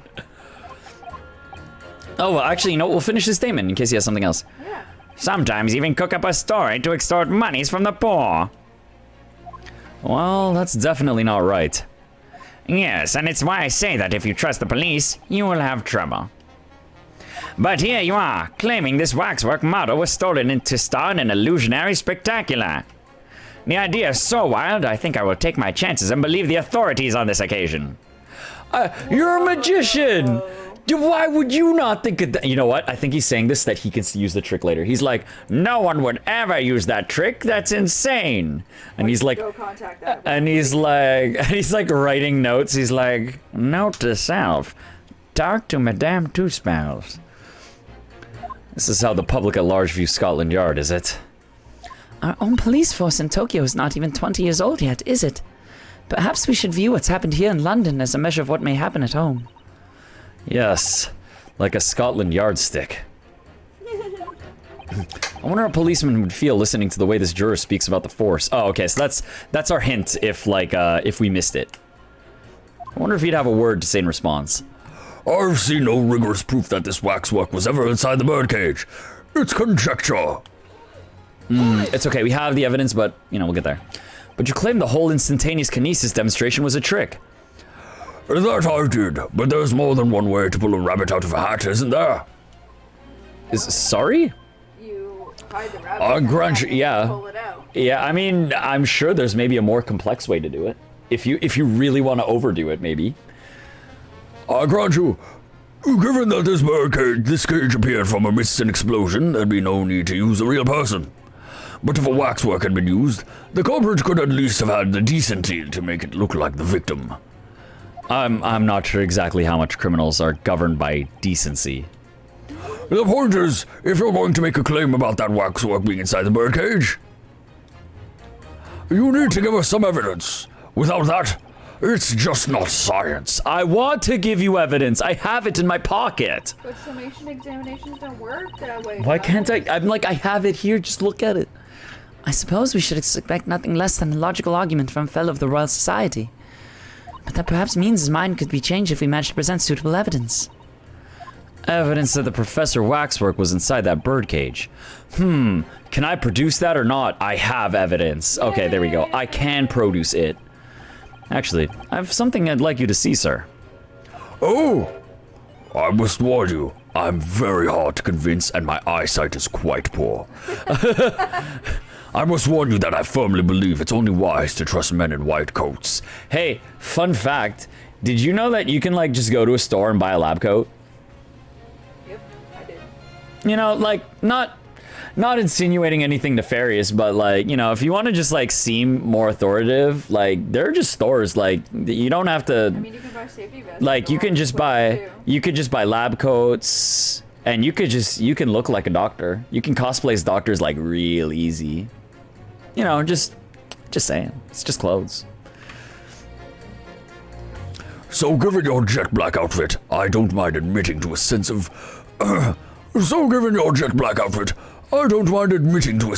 trepidation here. Wow, you're just biased because I'm dressed differently. You don't trust anyone in black? Looking in the mirror must be very trying. I do have some evidence that proves the waxwork was... I do have some evidence that proves the waxwork was inside that birdcage. Namely... Ka-ching! Take that! What's that? A piece of glass? Though it's unusually thick for glass. Yes, it's a piece of broken glass that we found inside the jacket on the waxwork. As you say, it's not ordinary glass, though. It's very thick and clearly made for extra strength. Much like the special glass that was developed for the construction of the Crystal Tower. The Crystal Tower? Holy smoke! Exactly. The centerpiece of the Great Exhibition, where the very incident we're talking about took place. On the day in question, the birdcage fell from above and smashed through a window of that special glass. From whence this small piece originated? Is that it? Precisely. So, what do you say? Now that clear evidence in support of the assertion has been placed before you. I say you're still wearing black and I don't trust you. Well, as I said, I only trust men in white coats as a rule. However, when the reasoning is sound, it's fair to say color shouldn't come into it. Oh, you know what? Good. Fucking racist. No. He's saying he's making an exception to racism, because we make sense right now. But anything less than this, racism fully engaged. Always. Yeah, I mean, it's funny that we say this, but like that actually is a big topic of discussion in this game, like outright, because you're from Japan. It's like, You Nipponese. Did you just? yeah, oh yeah, Jub just here, but yeah, no, when they're referring to you because you come from Japan, they use the N-word. However, it is plot relevant because at the end of the first game, there's stuff that's like, oh yeah, I used to work with a man from Japan and we were really close until the incident and he backstabbed me. And then I'm like, now I'm racist. And it's not with the character we're talking with now, but like it's genuinely relevant. Wow. Yeah. I mean, a game takes place in like post World War II, I want to say. Era, like just post World War II, I think. That makes sense. Yeah. Yeah. Been internment camps and released. Oh no. Okay. In light of what you've shown me here, yes, I feel obliged to change my position on the matter. Yay. In that case, juror number 4, you will amend your statement now, please.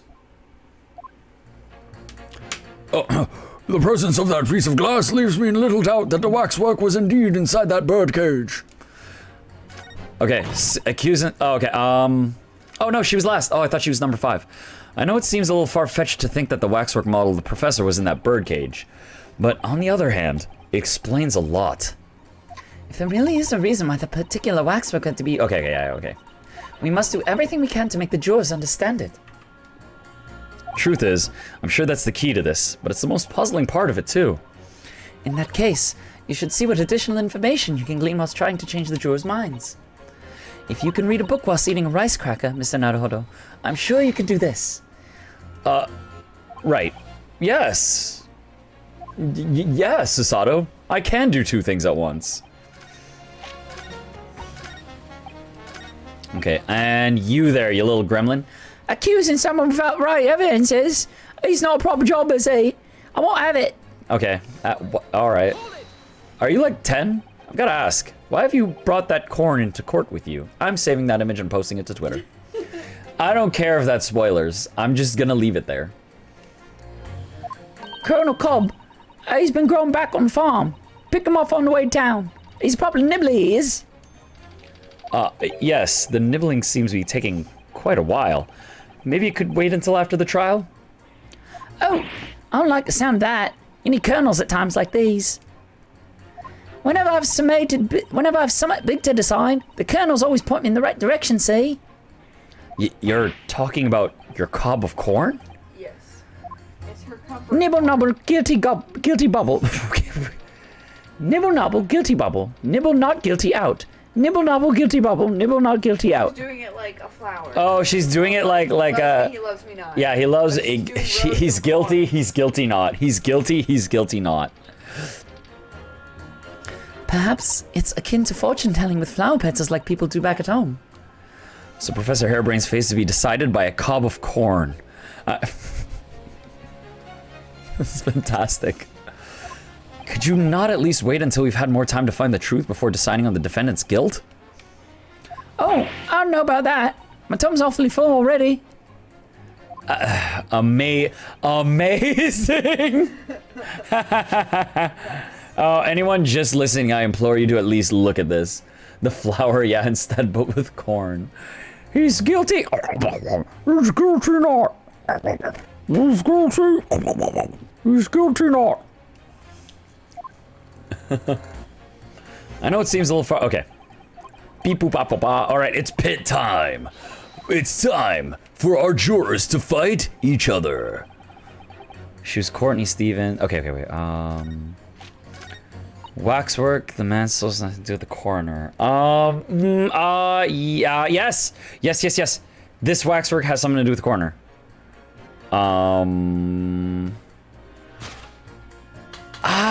Do we have enough information for this? I think, like, we have evidence, but I don't know if we can pit these guys right away. I'm gonna try it. Objection.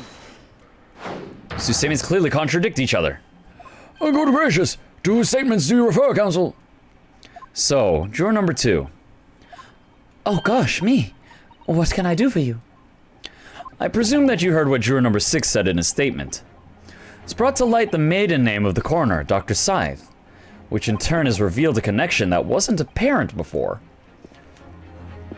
Well, naturally, as a woman of society, I find such connections and relationships irresistible. I love shipping.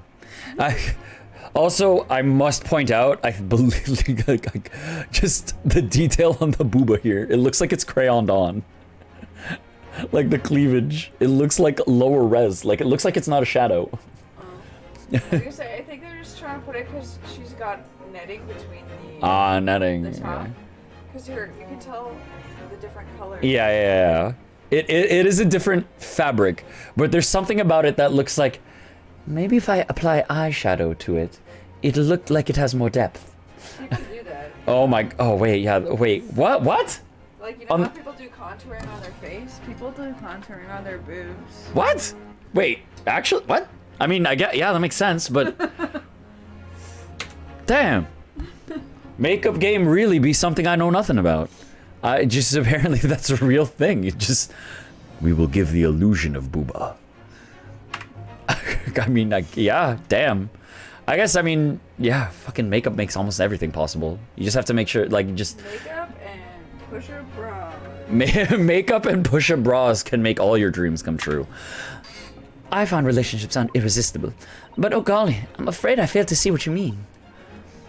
Dr. Scythe's maiden name is Stevens. And through that name, the coroner is very definitely linked to the waxwork of the killer. The defense has evidence to prove it. Okay, good. My goodness, evidence, you say? How utterly enthralling. Yeah, some shit on the table. Counsel, the court cannot overlook that last remark.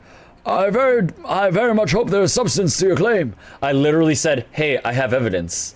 Probably means I've actually got evidence. Of course, my lord. I would ask the court to look at this. Look at this! The evidence that clearly links Dr. Scythe to the mass murderer known as the Professor. Debtor's contract. Killer's autopsy report. Let's double check it just to make sure. Courtney Stevens. Yup.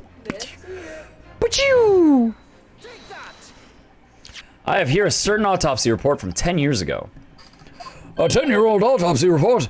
What relevance does that have? It is, of course, from the autopsy of the person portrayed in the waxwork. The killer known as the Professor. The Professor? But the man was a capital offender, so... That's right. This is the certification of death that was drawn up after the convict's execution. The identity of the killer was never made public, so the report gives few details. But what's important is the name of the coroner who wrote it. Courtney Stevens. Oh my, Courtney Stevens. Strike a light! It appears that the professor's autopsy was conducted by Dr. Scythe 10 years ago. And a few days ago, Mr. Drebber very deliberately stole the waxwork of the professor from Madame Tusspell. A waxwork that doesn't in fact resemble the victim, Mr. Asman, at all. And do you suppose there's some unsavory relationship between those events? Absolutely, I'm sure of it. There's no doubt in my mind that the professor case is at the heart of a link that we have yet to uncover. Between Dr. Courtney Scythe and Mr. Enoch Drebber. She's like, oh, hidden links, mysterious connections, secret relationships. Sign me up. That is almost extraordinary. We're surely obliged now to explore this further. Just like, yup, I want to know more of this tale. Quite right. We gotta let this trial come to an end now. Now while there's this cloud of suspicion hanging over the yard's best coroner. It wasn't like this in my day. We're still here to uphold justice in the end. Pudding.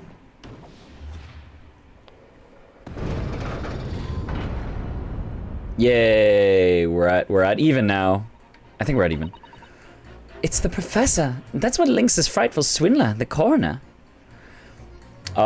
We cannot press her further. We cannot pit her anymore. So we have to work with glass and no evidence. Okay, we're gonna be like, yo, there is evidence. Okay, we're going for this.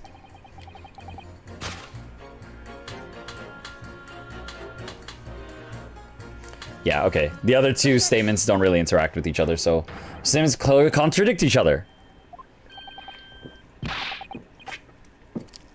Good gracious! To whose statements do you refer, counsel? If you could put down your corn for a moment, juror number 5. No! Never! Oh, you mean me? You've pointed out that it's wrong to make an accusation without evidence. But the accusation that the waxwork model was inside the second birdcage on the day in question is not without supporting evidence, as the defense demonstrated to the jurors sitting beside you.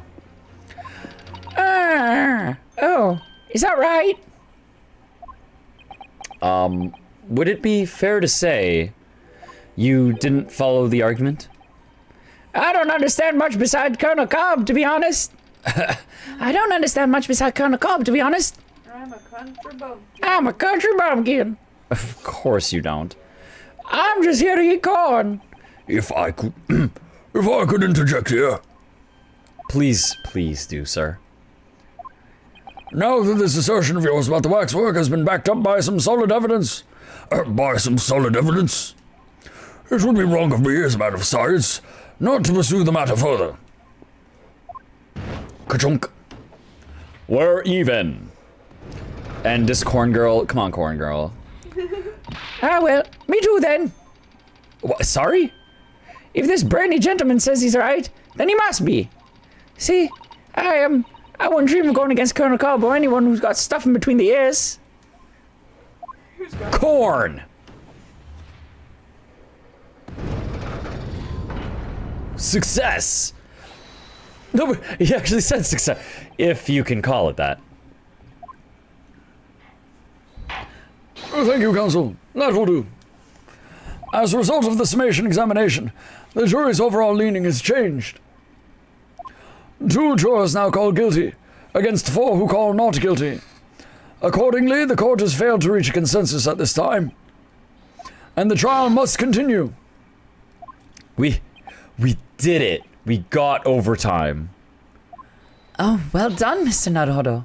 Another wonderful victory.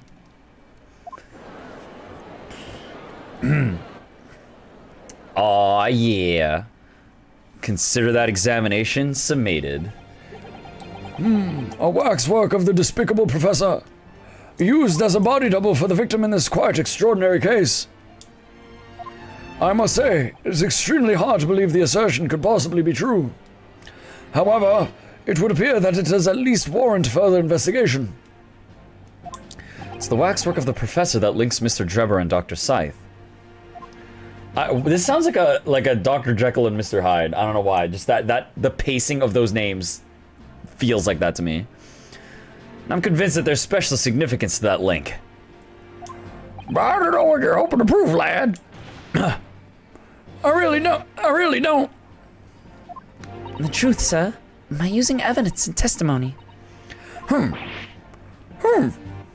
If the court is to delve deeper into the alleged involvement of the waxwork in this case, then the prosecution calls for the owner of the model to be summoned as a witness. Yeah, bring in Madame Tusspells. Bring in Esmeralda. Hell yeah. The owner. Madame Tusspells. I really thought that Lord Van Zeeks would object to this whole line of inquiry. Nope. He's on He- your side, man. Yeah, I mean, I think Zeeks is just like, no, we gotta make sure that this is like thorough. Like, you gotta convince everyone. Very well, I concur. I concur. Make arrangements for Madame Tusspells to appear as a witness with immediate effect. Listen carefully, my learned friend. Oh, yes? You should know that you're on the brink of opening Pandora's box. Which is exactly. And Zeeks is like, I'm just going to let you know a boss fight is coming up. You won't be able to save past this point, and you won't be able to visit any shops, so make sure you're fully equipped before you continue.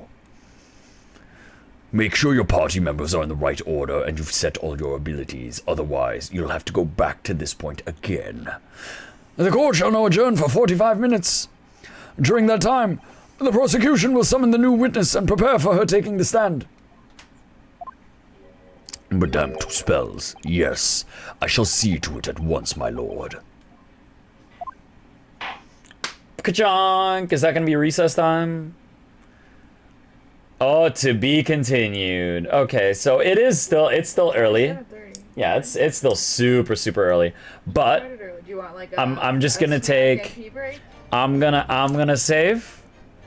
I'm gonna take a quick, like, just take like a 5 minute to get up, stretch myself before I wreck myself, and maybe grab a quick snack.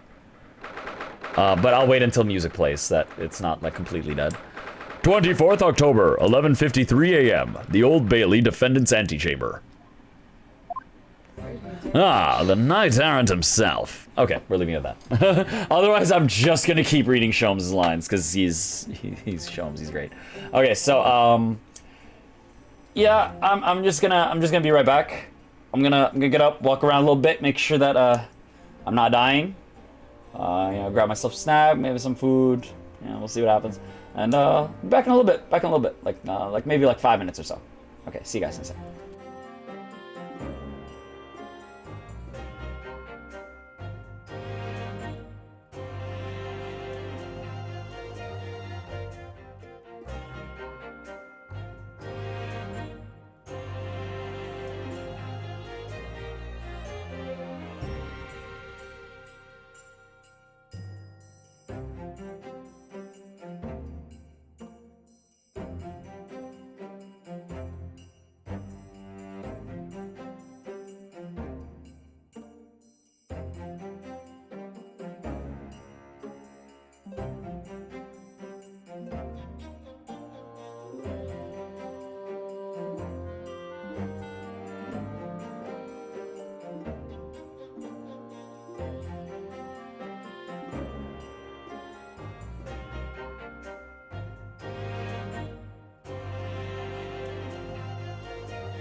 Okay.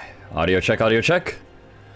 Alright, we're back. Might still disappear for a little bit later to, like, do a couple other things, but we got up, moved around a little, feeling fresh, ready to get back into it. Alright. The Knight Errant himself. Oh, have you been watching from the gallery, Mr. Sholmes? I've been on the edge of my seat the entire time. Well, maybe you should get out of bed more often. Courtroom trials are fascinating affairs, as a spectator at least. I'm glad you've been enjoying yourself. Oh, hey, I have to ask. What on earth is going on? It makes no sense. What's this professor business all about? He doesn't look like any professor I've met before. Who even is he? Oh, of course. You were in Germany already 10 years ago.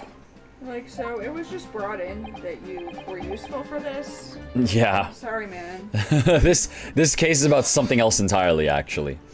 Yes, the professor. When I discovered he was the one who had been abducted, a sense of foreboding stirred within me. But who knew the monster would come knocking at your door?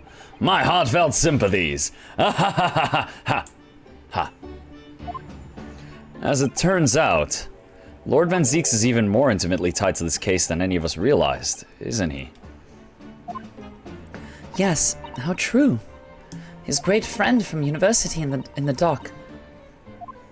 And now a waxwork of the killer who took his esteemed brother's life makes an appearance too. I imagine even the shrewd Mr. Reaper failed to foresee that kick in the teeth. An extraordinary move on your part, my dear fellow, to throw that in front of the man. You make it sound deliberate. He's like, oh, were you not just buying time? And we're like, no, we It's like, no, we connected. I thought you were just buying time, and I was about it.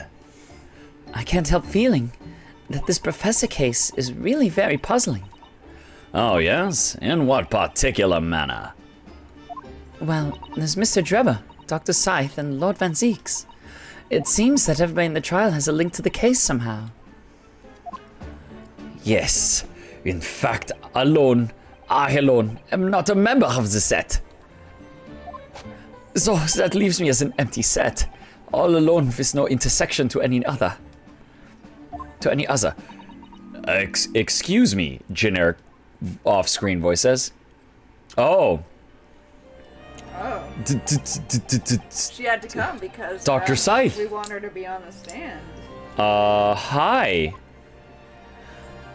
Ah, Dr. Courtney Scythe, nay Stevens. A good day to you. Hello, Sholmes. That was very shrewd of you. What in particular, pray? I know. You got requested that 10-year-old autopsy report from Gregson, didn't you? Why would you assume such a thing? Because how would this work? Because Gregson told me.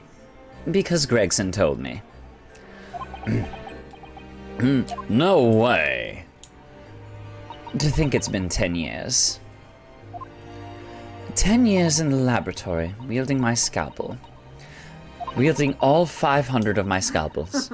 I smell nothing of 18 scalpels a day. 18 scalpels a day. I smell of nothing but corpses and disinfectant. A policeman on the jury had a lot to say about you as it happens, Dr. Scythe. And I've accused you of being complicit in what happened. I'm hoping that you'll take the stand and tell the truth about what really happened. That certainly won't be possible. You won't take the stand. I You have won't tell the immunity. truth. Lord Van Zeeks won't be summoning me as a witness. Lord Strongheart has forbidden it. Lord Strongheart? The Pandora's box you were warned about is the Professor case. But please don't make the mistake of thinking you'll get any information about it out of me. You came to talk to me! You came here on your terms right now, lady. But attempting to hide from the truth, that's cowardice. I have always fought crime in the way that I see fit. I have no regrets, none at all. And that's all I came here to say. So, good day to you. I'm involved in this murder. I'm involved in this murder, and I'm It's not... legitimate. I have no regrets. Yup. She mentioned it too. The Pandora's box. Whatever does it all mean? There's really no cause for concern. I assure you, when the trial resumes, the meaning will become all too apparent, whether you like it to or not. Huh? Now then, I believe it's almost time. I must make my way back to the public gallery. The edge of my seat awaits. I think maybe you're enjoying yourself a little too much. He believes in you. Ah yes, one word of warning before I go. If in the course of the trial this afternoon you perceive even a shadow of a doubt about the truth, don't let it out of your sight. Pursue it like a dog with a bone. Oh. Like A dog and a bone, you say. Perhaps even a hound, you may say. To the bitter end, you understand. Do not falter, whatever may come to pass. Alright, I understand. Thank you. Good, I shall make myself scarce then. I purchased a bar of caramel earlier, so I shall be gnawing on that as you gnaw away at the truth. Sholmes caramel. It looks like a cassette. Or a VHS. Good old chunky technology. Make impressions of things. Time to make impressions of things. What did that warning from Mr. Sholmes really mean, I wonder? Especially the bit about whatever may come to pass. Oh, I've got a bad feeling about this one. Oh no. Something bad's gonna happen, isn't it? It's time for the final chapter then. I'm determined to find the truth, no matter what. Da-na-na. We're gonna find the truth, no matter what.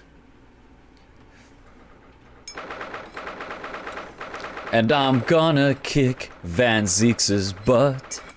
24th October, 12:40 p.m., the Old Bailey Courtroom. Ka-chonk. In the name of Her Majesty the Queen, I hereby reconvene the proceedings of the court. Counsels for the defense and prosecution, are you ready and able to continue? The prosecution is ready, my lord. Yes, my lord. The defense is also ready. As the court is aware, the case under our scrutiny began with a damaging incident at the Great Exhibition.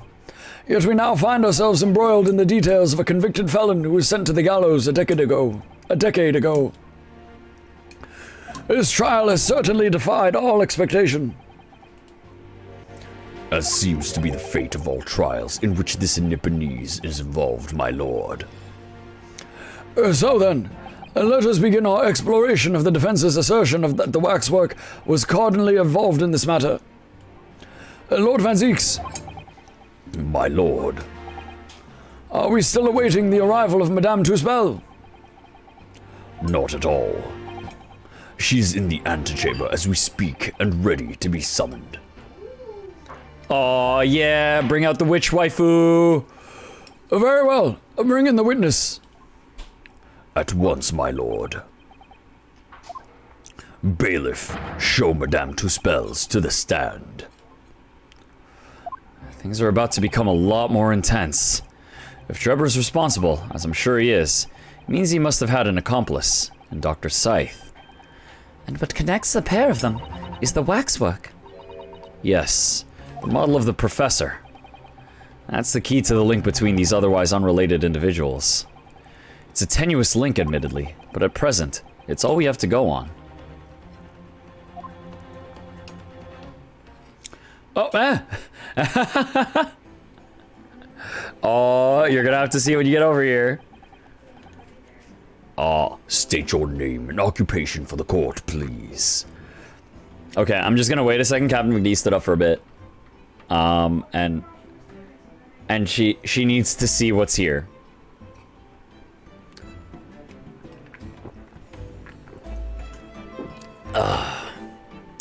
It's all good. I'm just gonna take a second to take a drink of my Dr. Cola.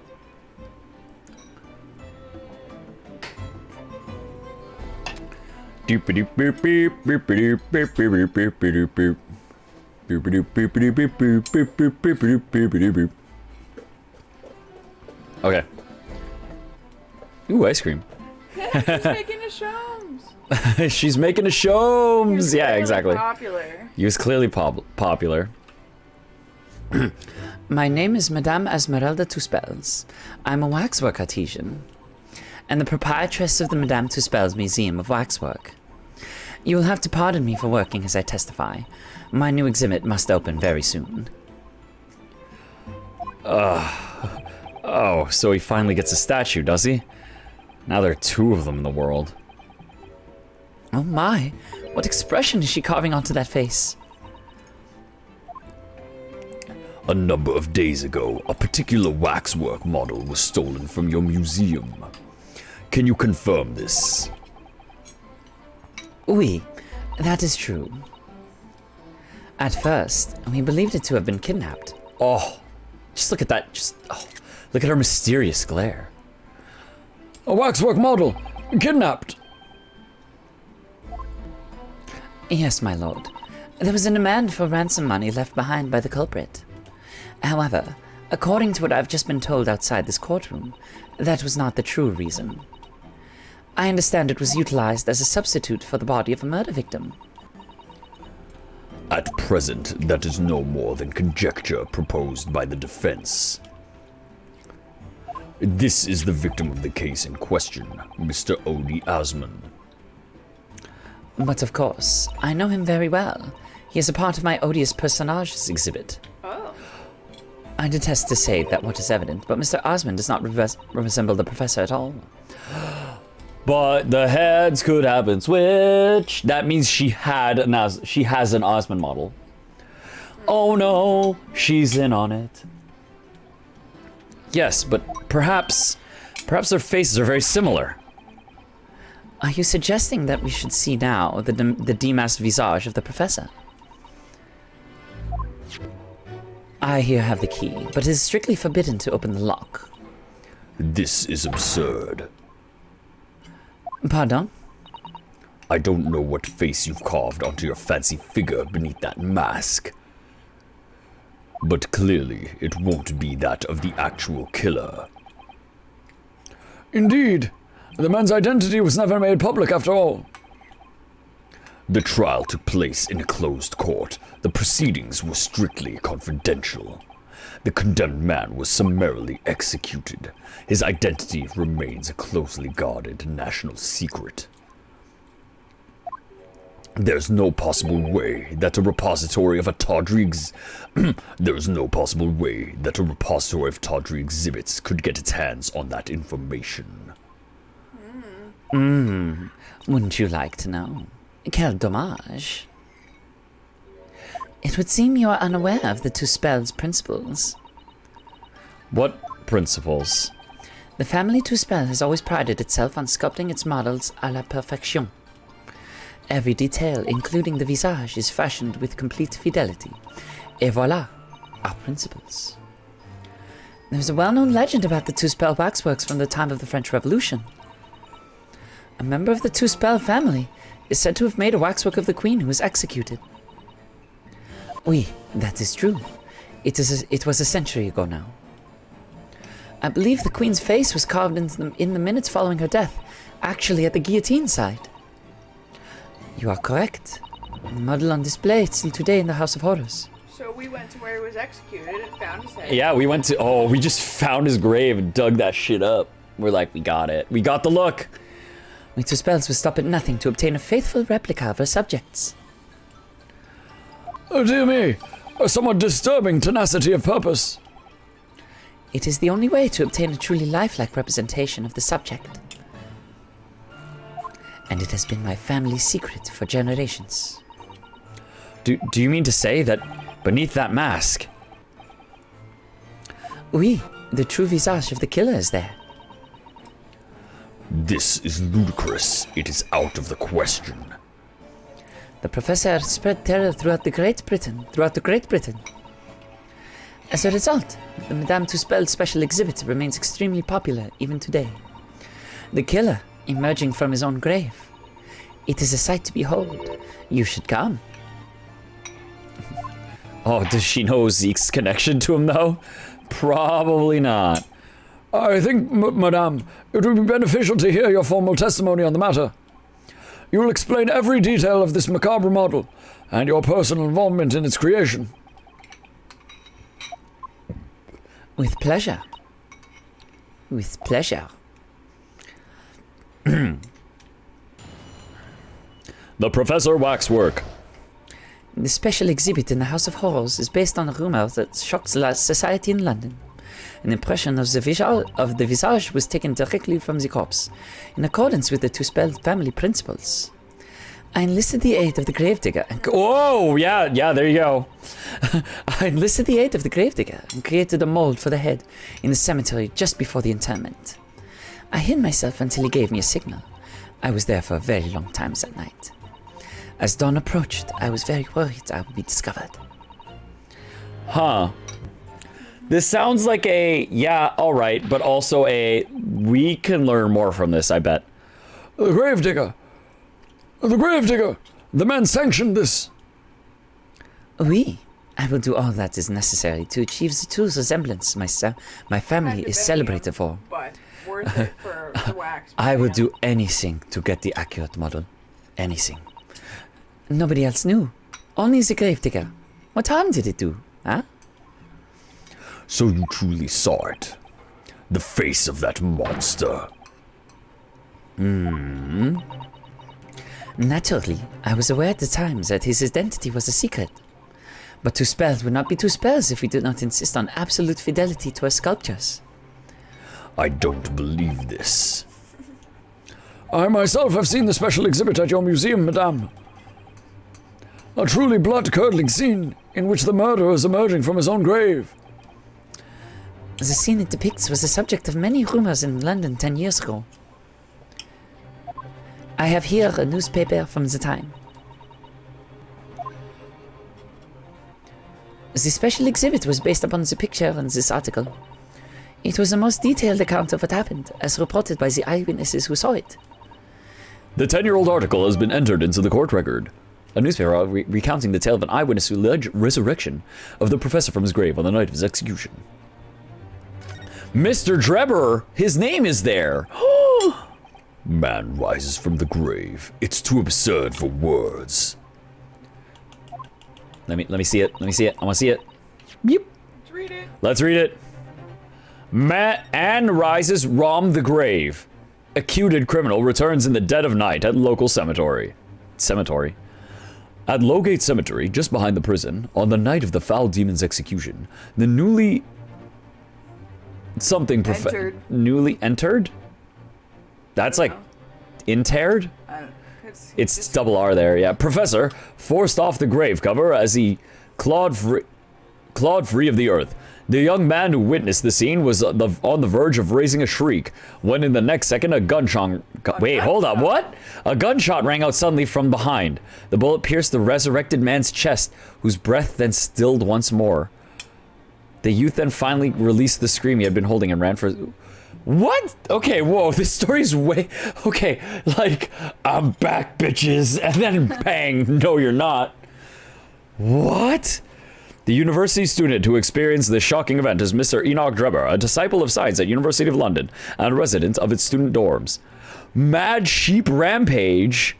Oh, Charles Darwin to receive Copley Medal. Oh, hey, there you go. As well, the Great Stink was the bald mask to blame for the Great Blaze. Oh, there's a lot of oh my god, it's so much happening in the bottom right. Krakatoa eruption. Everything was going wrong today. Holy fuck. So... But this one's the most relevant, I think. I mean, I'm sure... I wonder if these are relevant. That somebody else got buried instead of the professor. Professor shoot, like, nobody look in this grave. Oh, yeah. Who in here. Yeah. Oh, you think that professor still lives? Oh, yeah. Because Asman will see who the actual one is. Oh, I think that's what I think. Yeah. I think Asman is like... I think it's him. So... Da-na-na! The public enjoy absurdity, monsieur. That is why I've reproduced the scene as carefully as possible in my museum. And it's a waxwork from that exhibit that was stolen some days before the incident at the Great Exhibition, wasn't it? That is correct. The professor you see before you here. Most puzzling. Counsel for the defense, proceed with the cross-examination. This waxwork links Debtor to Dr. Scythe. There has to be some reason for that, which hasn't yet come to light. But I'll find it. I'll get to the bottom of this. Oh, of what really happened. I'll prove that Dr. Scythe and Debtor were in on this crime together.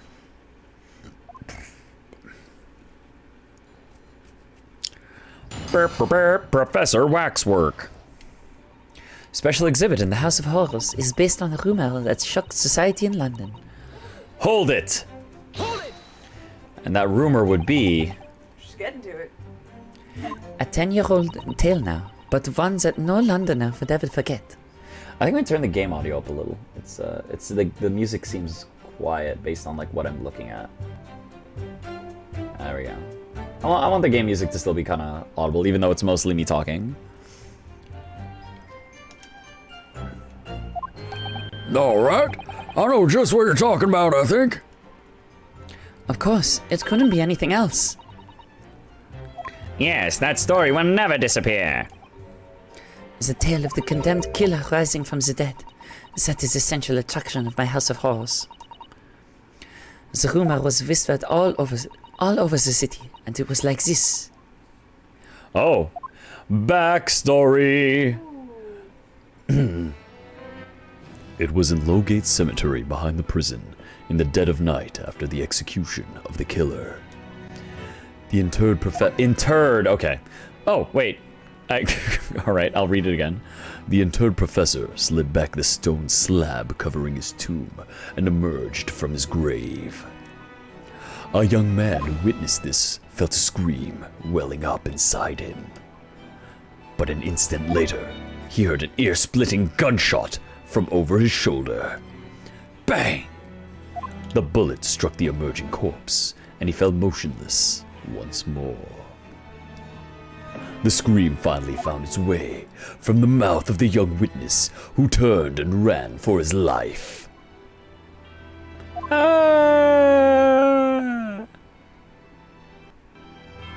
The corpse climbed out of his own grave? And then somebody shot him. Who? Who was it? Nobody knows, even today. But remember, it was just a rumor. Perhaps nothing more than a ghost story. The good people of London, they love stories like this. That is why it was in every newspaper across the capital. But was it just a story? That shit wasn't real, right? Wasn't real, right? I mean, this is exactly the scene that can be seen today at your museum, isn't it? Oui, the special exhibit was modeled on that very illustration. For a while afterwards, the contents of that article were reproduced in every newspaper imaginable. Madame, might I say something? Please, go ahead, mademoiselle. When something is described as rumor, it doesn't necessarily mean that it's entirely made up. I believe that often rumors contain elements of the truth. Ah, I see that people from the East can be just as astute as the people from Europe. Can we be sure, for instance, that the professor's execution was successful? I mean, we saw his head come off. You know, we were, you know. It is not possible for the dead to come back to life. Sorry? 10 years ago, I was there in Logate Cemetery. After the criminal known as the Professor was killed by hanging, I took a wax impression of his visage from the corpse just before it was interred. So I can assure you, the man was dead. The man that was getting The buried. man that was getting buried was dead. But if his identity was a state secret, It could you have don't been know a. that was the right man getting buried. There could have been two guys. Or it could have been a double burying and there was a second dude in there. Okay, maybe not. But, I mean, we'll see what happens. I see. It would certainly appear that the condemned man suffered the intended fate. Zeeks is not happy with the proceedings. Impression of the visage was taken directly from the corpse. Yeah, we just got him before he went in. Is that true of every waxwork in your museum then? It is, assuming the subject is dead, of course. Live subjects have to cooperate in a similar way. I have letters from imprisoned criminals all the time, you know. What sort of letters? When my time comes, please make a waxwork of me. When my time comes, please make a waxwork of me. Comme ça. No. My museum is famous, monsieur. To be made into a waxwork is an honor, and for some criminals, a symbol of status even. Because nothing says hardened criminal better than wax. Yo, I made it! And it is thanks to one killer in particular that my museum has gained such popularity in London. I refer to the star of the special exhibit, of course, the Professor. Whose form you claim to have captured by taking an impression from the actual corpse. There are no exceptions to the principle of Tusspells. I enlisted the aid of the Gravedigger. Okay, and created a mold that... Oh, yep. Just before the internment. Surely that's illegal. Isn't it? That's illegal. But you can't do that. That's illegal.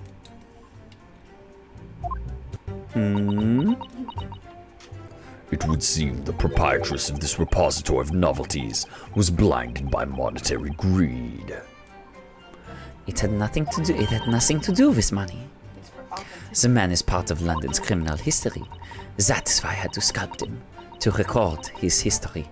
This history. It is the raison d'etre of the Tusspells Museum.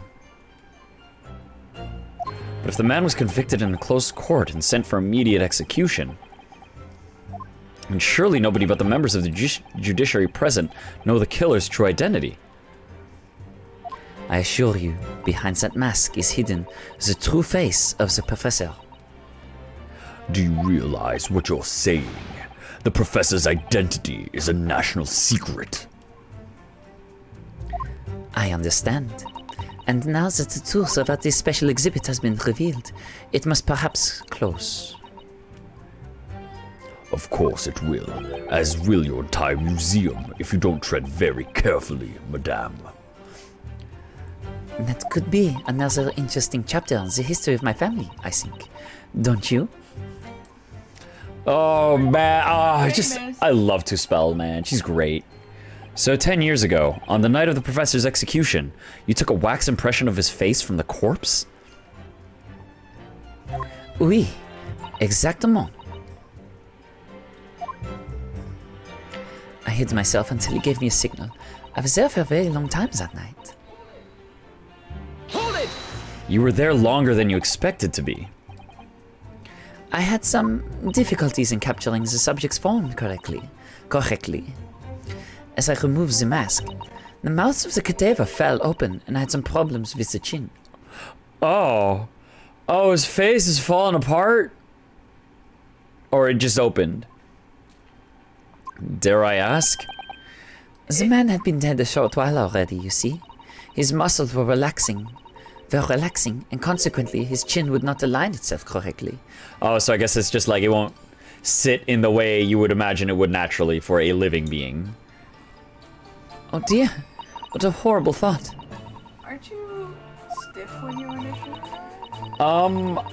Maybe like when you initially die, rigor mortis, and then maybe later it's just like as it kind of deteriorates, maybe? I don't know. I don't know how dead bodies work, so I got nothing.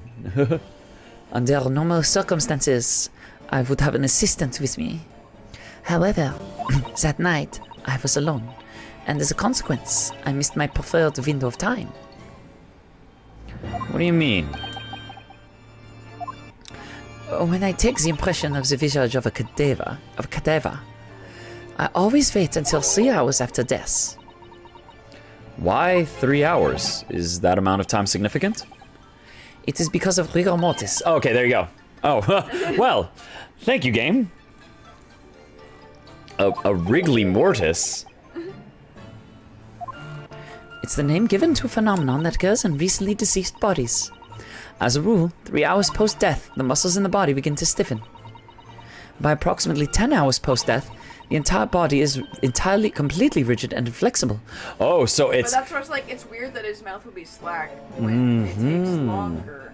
Yeah. So, maybe it's that she wanted to get in before it got, like, real bad or something. I don't know. No, because she wanted it stiff. Yeah. Huh. Oh, so that means she got in there quick then. That's weird. Yeah, you're right. That's the opposite. And then from that point on, the muscles slowly start to revert to the relaxed state. Oh. After 10 hours? Oh, okay, so maybe that's why then. The effect is often used to estimate the time of death when a body is discovered. So maybe it was like longer than 10 hours. Well, that was an education. If a slightly scary one. As Mademoiselle says, rigor mortis commences 3 hours after death, and it starts in the jaw. I see. So that's why you wait. Before that time, the mouth falls open, and it is very difficult to do my work. To do my work. It's getting hard for me to do my work with all this talk of corpses. I wonder about that information the courts just heard from Madame Tusspells. It's significant. It's always significant. Information about rigor mortis that you just shared with us. Would you mind including it in your formal testimony? I believe it could be significant, you see. Of course. I do not mind at all. Of course. I do not mind at all. I can't help feeling that after this latest topic, the atmosphere in the courtroom has become extremely grave. Susato. I think the music actually stopped for that one. just Susato. No, not the time. This is not the time for jokes, Miss Susato. Madame, kindly amend your testimony as discussed. Bien sûr. Bien sûr. It took me a very long time because it was before the onset of rigor mortis. I'm just pressing everything. I'm not sure where we're going with this just yet. Rigor mortis being the phenomenon you described whereby the corpse becomes stiff after death. I think you said that it starts at the jaw, about 3 hours post-death. Is that right? Oui, c'est ça. Of course, the exact duration depends a little on the season. I didn't realize a waxwork artisan would be so well versed on the subject. No. That is only elementary knowledge in the field of legal medicine. Well, I had no idea, but maybe I won't admit to my ignorance about forensic science. Maybe I won't bring that up right now, when my credibility is at stake. I could ask my father to give you a very simple primer if you'd like. I think corpses should be your domain. I'm not good with them. No, not feeling it. Oh dear, I'll do my very best. Susada's like, She's like, okay. okay. We're splitting the work. I got it. Okay, I'll deal with the bodies. As Dawn approached, I was very worried. Wait, Dawn? Because that's what I mean. She's been there for Yeah, hours. she waited there for a while, then the rigor mortis should have been in. Because that's what, if she was doing it for a while. Hold it! She hadn't said it at the start, but she had problems doing it, that she's there till dawn. Like, The timeline it seems would weird. have set in. You say that dawn was approaching. What was the time of day then, approximately? Well, I could not say. But when I left the cemetery with my utensils and wax, the morning light was becoming visible. The execution took place on 17th of June, which had the earliest sunrise of that year. Indeed it Did did. it take place at like 8? It says on the autopsy report. Let's look at the autopsy report. Indeed it did. First light would have been at about 4:40 in the morning. Really is early. You can look at it now. The fact is, I had very little time. So I'm gonna finish this first, and then we'll look at that. So I finished my work in a half hour. It was necessary to complete the impression and bury the body before daybreak, of course. If somebody had discovered me there, it would have been a catastrophe. So I had to hurry. Is it me? Or does Mr. Shom seem to be taking shape more quickly now, too? You certainly appear to go to extraordinary lengths for your work, madame. I wonder, is what she said particularly significant? Yeah. It is significant. Madame, those details about how long it took you to complete the sculpture in the early sunrise, could you include them in your testimony? I believe they may be significant. Of course, if you would like me to. You're quite right, Mr. Naruhodo. It is intriguing. A sunrise at 4 in the morning would be absolutely unimaginable at home, wouldn't it? That's not quite what I meant by significant. Kindly amend your formal testimony then, madame. With pleasure, my lord. Okay, can we look at it? Yep, let's look at it. Around 8 o'clock, they said. For record? Well, I want to kind of hover over where this will be relevant, just in advance.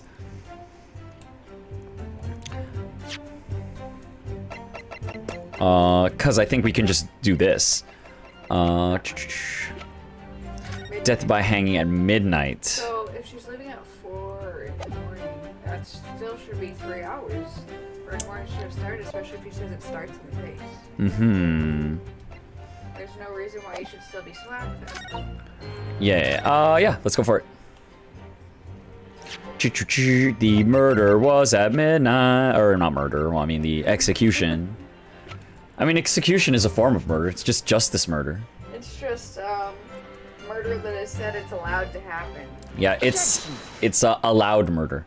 Madame Tusspells, I have here an autopsy report that was filed 10 years ago now. It confirms that the death of the professor following his execution at the gallows. And is that a problem? I believe it is, because your testimony and a particular detail in the report completely contradict one another. Quoi? Are you going to explain yourself, my Nipponese friend? According to her testimony, Madame Tusspells was creating her wax impression just before dawn, and at that time, rigor mortis had not yet set in. Am I correct so far, Madame? You are, yes. As I said, the stiffening of the jaw is the first sign of rigor mortis, 2 to 3 hours after death. Oh. But the man's chin was limp, so he cannot have been dead for a long time. But I mean, I wonder if this is like not her lying, but a reveals something else type of deal. Well, that's what I said. If Yeah. the dude saw somebody move in the grave, he's gonna have like the Romeo and Juliet poison. He wasn't actually dead, but got buried. Well, gets so up, he was gets full. shot. Yeah, so she was possibly working on it, like, post-shot man. You think? No, I think Or you he's think she was- working on somebody who's just like sleep? anesthesia'd out. Ah, so you think he was just like sleeping. Yeah, not dead. But on the other hand, if you look at Dr. Scythe's report, yeah, actually, no, that's really, yeah, no, that makes a lot of sense, Mark, yeah. Then, like I said, he's getting up. Trevor sees him. He gets shot. Oh no, he did, yeah. On the other hand, it quite clearly states the following. Death by hanging confirmed at midnight, 17th of June. No. If the professor indeed died at midnight that day, then by the time you were sculpting his face, rigor mortis would have already set in. Oui, yes, you are right. The chin. It would have been completely stiff. In other words, this report is wrong. No coroner makes mistakes when recording the time of death. The very idea is I absurd. was thinking about the Sherlock Holmes movie. You watched it enough to remember? I've watched it, but I can't say I remember. I Just, mean, Watson confirms somebody's dead, and then they're not dead. And I then mean, Sholmes is like, nobody wants to marry a doctor who can't tell if a man's dead or not. oh. The coroner would never say they're dead if they're not. Well, I mean, okay. In this case, we believe malpractice Yes. and maliciousness, but I mean, yeah, actually, no. If you're a doctor, you should be But able to tell, in that man. case, it was like an anesthesia thing. It Yeah, showed anesthesia. signs of, like, he didn't have a pulse. Yeah. Well, yeah. A lack of signs of life does not necessarily mean presence of death. But I mean, that's crime stories 101. Maybe like 201. I don't know. It's somewhere in that lesson book. In that case, there's only one possible conclusion. The execution didn't actually take place at the stated time. I'm impossible. Impossible. Impossible. Order! Order! Counsel, this is beyond folly. Not only do you indict the author of the report, Dr. Scythe, but you also implicate members of the staff at Barclay Prison, where the execution took place. By heck! Extraordinary. Not in my day. Precisely in your My day, learned, sir. Yeah, precisely in your day. my learned friend appears to have overlooked one very crucial fact. What fact? The professor died that night, without question. He did. Of course he did. I moved the man's limp jaw with my own hands. There was no... Yes, the professor died that night. But what if he didn't die at the gallows? Didn't die at... Are you insane? What exactly are you suggesting did happen in that case? It's almost impossible to believe, but it would explain the link between Dr. Scythe, the professor, and that one other person of interest. I have evidence that will explain exactly what I'm suggesting happened that night. Counsel, present the evidence at once. The evidence that allegedly explains what really happened on the night of the professor's execution. The newspaper. I mean, do we want to just go like, yo, the newspaper was just right? Like, yo, he actually just wasn't Shut dead. up. He wasn't dead. Take that! What happened that night is written very plainly in this newspaper article. Executed criminal returns in the dead of night at local cemetery. You're suggesting it was a corpse coming back from the dead now. We're suggesting it was not a corpse. Well, if this article is to be believed, yes. The professor, assumed dead following his execution, emerged from his grave and was killed again. Objection! Don't be a fool. That's simply a rumor published by the gutter press. Can you be certain of that? Are you serious? The point is, as the article says, there was a witness to what happened. My word. Yes, indeed. Mais oui, the young man who stole into the cemetery by chance that night. Objection! Of course there was a witness. The story didn't write itself, but obviously the man made it all up. And in any case, this was 10 years ago now. there would surely be no hope of finding him. It's Mr. Trevor. Nah, man. On the contrary, my lord. We all know this witness well. What? Are you suggesting, counsel, you've identified the person in question? That you know who claims to have seen these utterly incredible events take place? So do you. Yes, my lord. You've been to the exhibit. In fact, you could say that he's right here before my very eyes.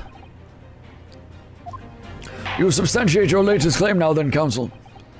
Who is the alleged witness of this staggering scene from the cemetery 10 years ago?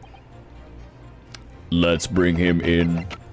What's up, Enoch Drebber? You were here. Pew. The man in question is Mr. Enoch Drebber. Drebber.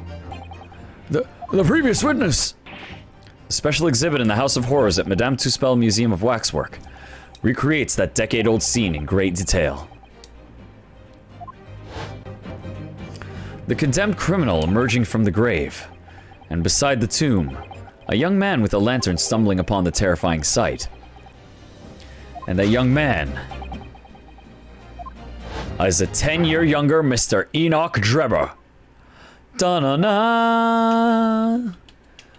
Boop, boop, boop, boop. Oh, I love her little boots. Everything I see about Madame Tusspells is merely enchanting. Even the fact that she makes impressions of dead people's heads. Yeah, that's fine. I find it endearing. I'll just pretend I don't know about it, and everything else will be fine. Surely not, counsel. Drebber was there, in Lowgate Cemetery. What is all this talk about Mr. Trevor? Is the name significant? Of course, Madame Tusspells doesn't know, does she? Yes, it's extremely significant, Madame. To your situation as well, in fact. What situation?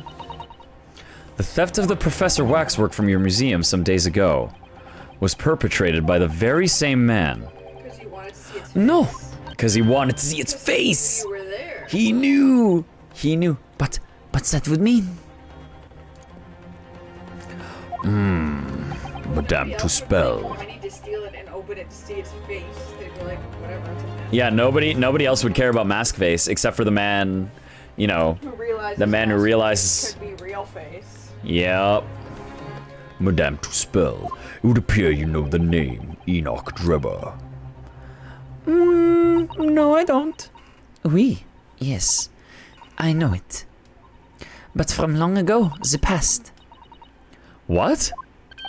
Oh my. Oh, good gracious. Explain yourself. Tell us everything you know. Yes, of course.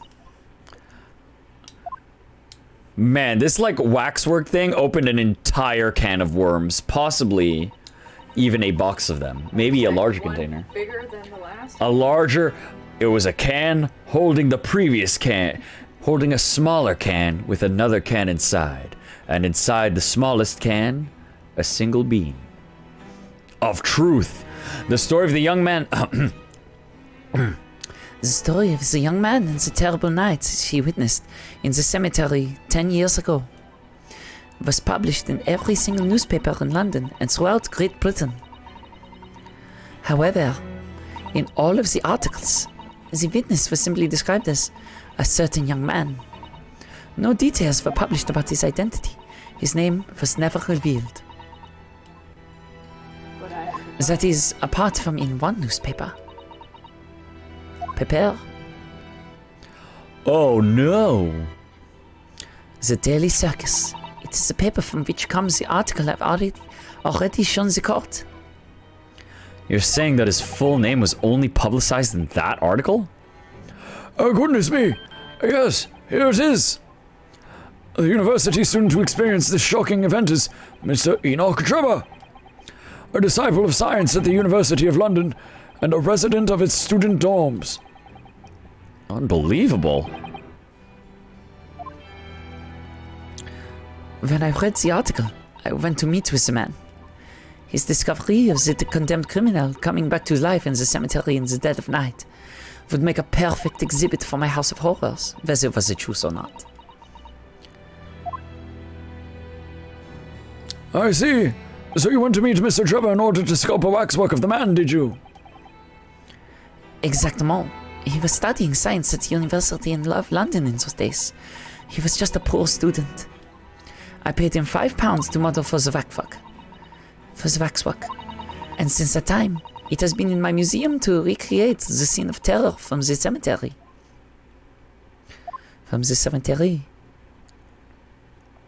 Oh, dang. Quiet revelation. Da-na-na.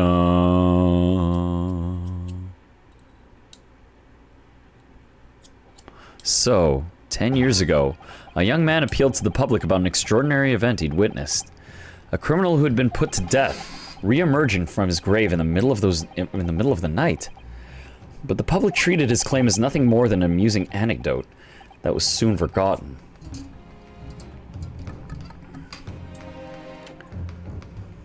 Ten years later, the same man steals a waxwork model of the executed criminal, ostensibly to use as a body double for the victim in the case we're discussing. Poor match for the victim, and its face is obscured by a mask. So the question is, why would the man do such a thing? Which brings us to 3 days ago when the birdcage crashed into the Crystal Tower. If the birdcage had in fact contained the body of Mr. Asban, if the birdcage has in fact contained not the body of Mr. Asman, but of the same waxwork, the coroner from Scotland Yard who investigated Dr. Scythe would have noticed immediately. And yet, she submitted this autopsy report for the victim, which the court has seen earlier. Why? Because the waxwork was that of the professor. Is that what you're saying? Dr. Scythe put her name to a document confirming the death of a condemned criminal who is still alive. A criminal whose apparent resurrection was witnessed by Mr. Drebber. But that misconduct was a deadly secret the coroner would do anything to protect. Which is precisely why Mr. Drebber used that particular waxwork as the body double. Arg! My lord, this court must summon Dr. Scythe to the stand. The defense is determined to find out exactly how the coroner and Mr. Drebber are connected. But according to the missive I received this morning through the prosecutor's office, Dr. Scythe is unable to participate in these proceedings. Is that not the case? She told us so herself, didn't she? But from Lord Strongheart won't be summoning me as a Witness. Lord Strongheart has forbidden it. Lord Strongheart The Pandora's box you were warned about is the professor case. But please don't make the mistake of thinking you'll get any information out of it, out of me.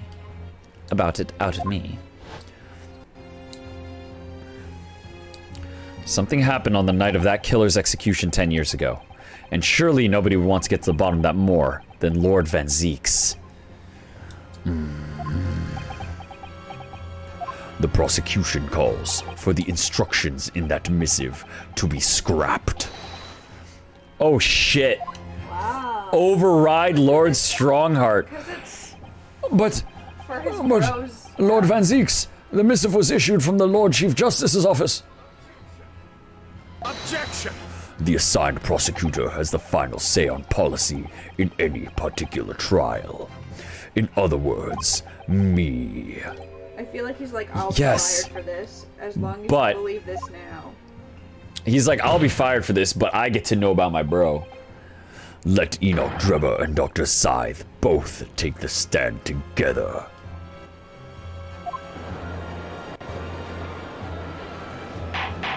Order! Order! Very well, I will uphold your request. A bailiff, send a subpoena with immediate effect, addressed to Dr. Scythe of the Forensic Investigation Team. The woman is compelled to attend on Her Majesty's orders. All right then, Enoch Drebber and Dr. Scythe. If they weren't colluding with one another, this crime could never have been committed. I'm just a stone's throw away. I can feel it. The truth behind all of this is about to come out. Da-na-na! Oh, wow.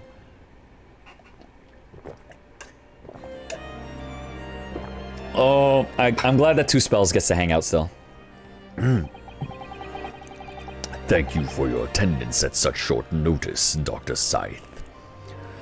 I'm disappointed in you, Lord Van Zeeks. You've completely betrayed the agreed policy of both Scotland Yard and the prosecutor's office. Betrayal is not in my nature, as long as the truth isn't compromised.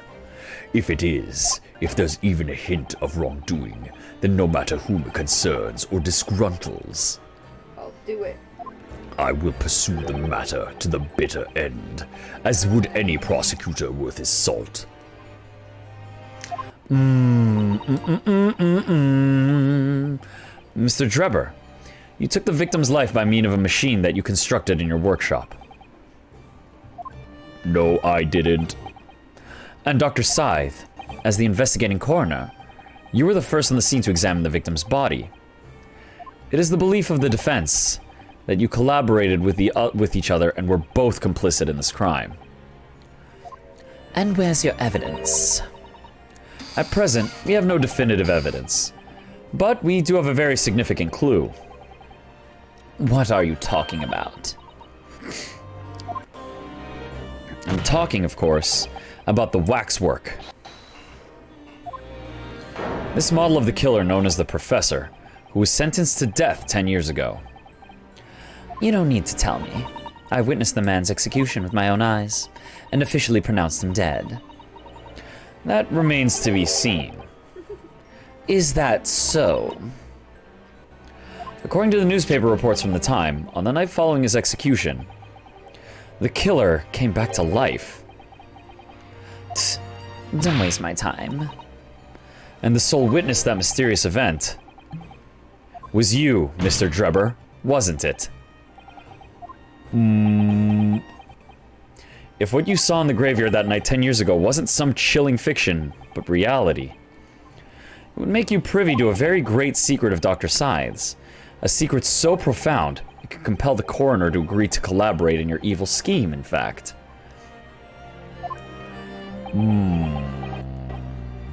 Mr. Drebber, tell the court, tell everyone the truth of what you saw that night in Lowgate Cemetery.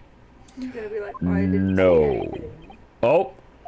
So, he was the student who saw it. You could see the resemblance, actually, can't you? With the man in Madame Tusspells, I mean. Surely he's not going to claim that that's really what he saw, especially not after all those years. He was a research student at the University of London, was he? And a bit too clever for his own good, if you ask me.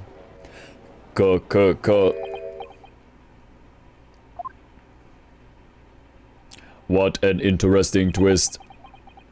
Huh? When at the time, not one person would take me seriously. Yet now here we are, 10 years later, and suddenly my story matters, and in a court of law to...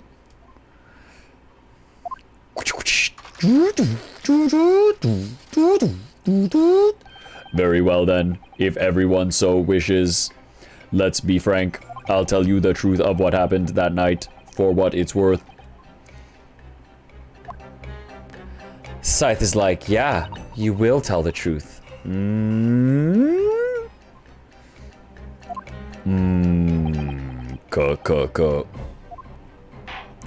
So, Mr. Drebber, your testimony, please, about the events of that night 10 years ago. So he's gonna lie to us, but he's gonna drop a detail that only he can know. That's how I predict this cross-examination will happen. You will tell the court exactly what you stumbled across in Lowgate Cemetery. Yes, of course, as you wish. Witness testimony. I would love this if this was like, what did you see? I didn't see anything. Testimony over. In the cemetery 10 years earlier. The reason I was in Lowgate Cemetery all 10 years ago was for a spot of moonlighting, shall we say.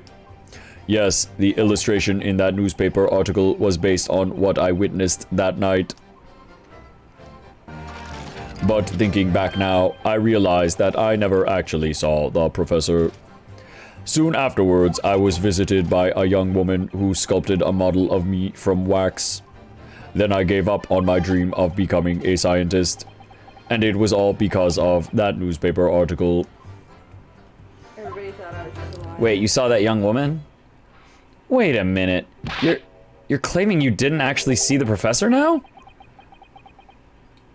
Hey man, it was 10 years ago. How crazy would that be if I saw it? You'd have to have a screw loose if you believed a corpse could come back from the dead. But so you're saying this article is... Not worth the paper it's printed on. I think that would describe it perfectly, yes. Ugh. If the details in the article aren't true, it nullifies your argument for why Mr. Drebin and Dr. Scythe would have been working together. So he's discrediting himself to cripple my argument. I mean, yeah, he's smart. Yeah. He's like, I mean, like, as much as he's a bad guy, Drebber's a clever dude. He knows what's up. I mean, he's also... He's blackmailing like the head coroner, so... Both magic and science when everybody else is like, no. I know, he... Stupid to mix them. I mean, yo, who... Like, no, they're useless. Yeah, this guy's learning magic and science. Like, who dual classes alchemist and wizard? That's so busted. That's so OP. Oh, tell me, witness.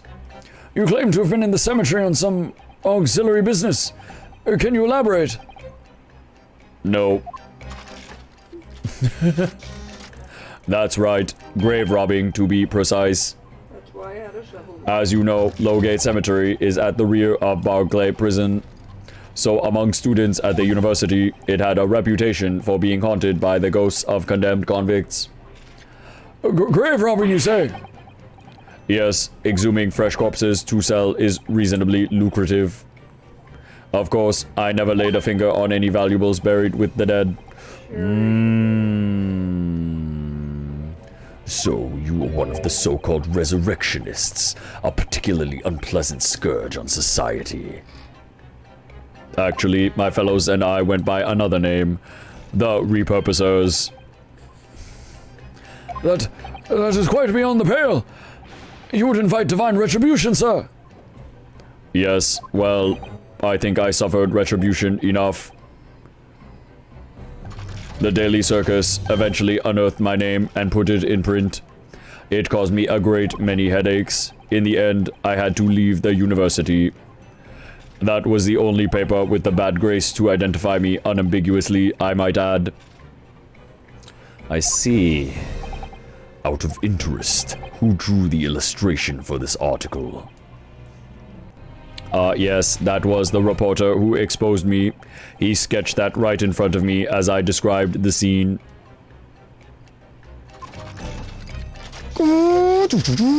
Obviously, as time ticked on, I bitterly regretted what I'd done.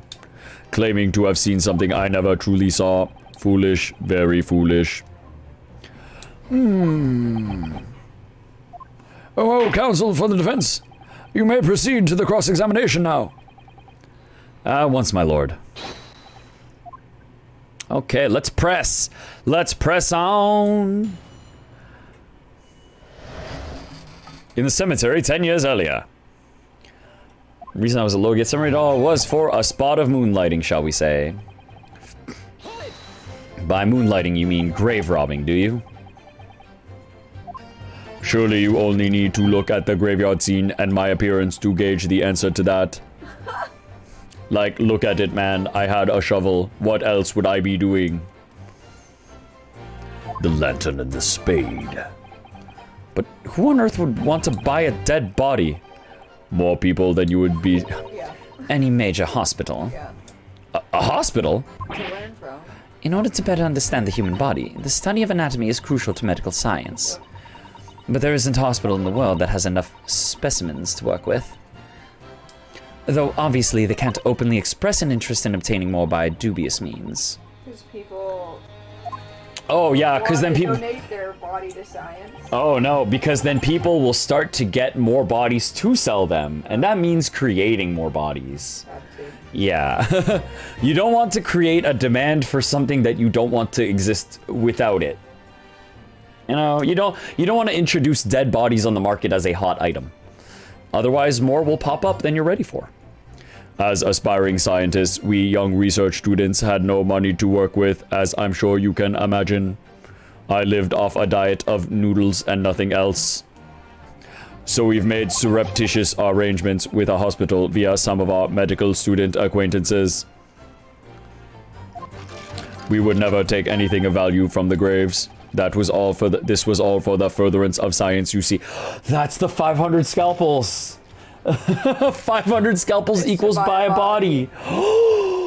And they've bought one recently. Whose body are they working on? Is it Asmon's?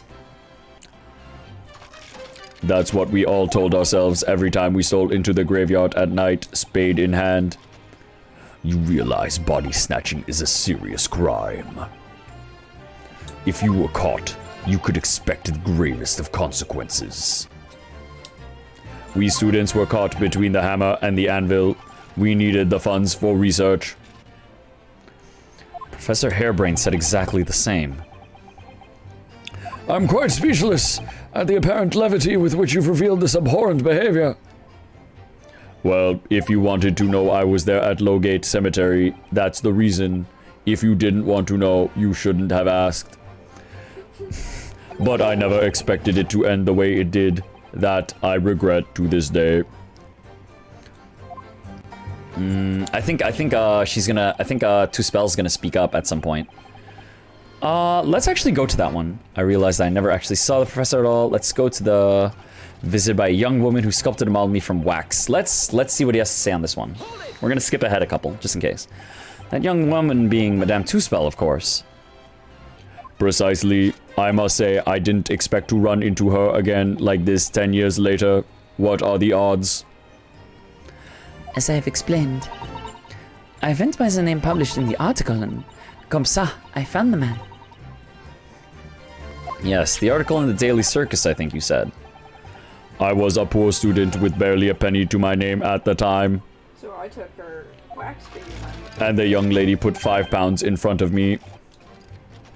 So you readily consented to having a waxwork of yourself made, and gave permission for it to be put on display. I did. I should sell what little I had to sell, I concluded. Ah, oui. I remember now. I purchased something else from you that day, n'est-ce pas? No. Did you? I can't say I remember. What was it, madame? His camera.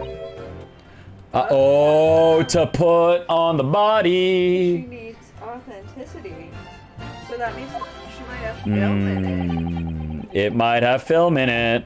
Oh yes, I made a point of taking it with me whenever I made an excursion into any cemetery. You took a camera with you, sir. Or to what end? To record the details of the bodies I disinterred. But I had no intention of ever visiting a graveyard again after that night, so I sold it. I see. But I still have it, monsieur. It is part of the special exhibit in my House of Horrors. I am very meticulous about such details. It is the Tusspell way. It would seem, then, that this is the very camera Mr. Drebber took with him to Lowgate Cemetery on the night in question. Yes. Interesting. The details of the camera have been updated in the court record. Then I gave up on my dream of becoming a scientist, and it was all because of that newspaper article. Okay, so, camera... I want to look at the camera. The actual camera that Mr. Drebber had with him 10 years ago when he was grave robbing. Yo, give me that photo. Give me that photo. Can I open this shit up now?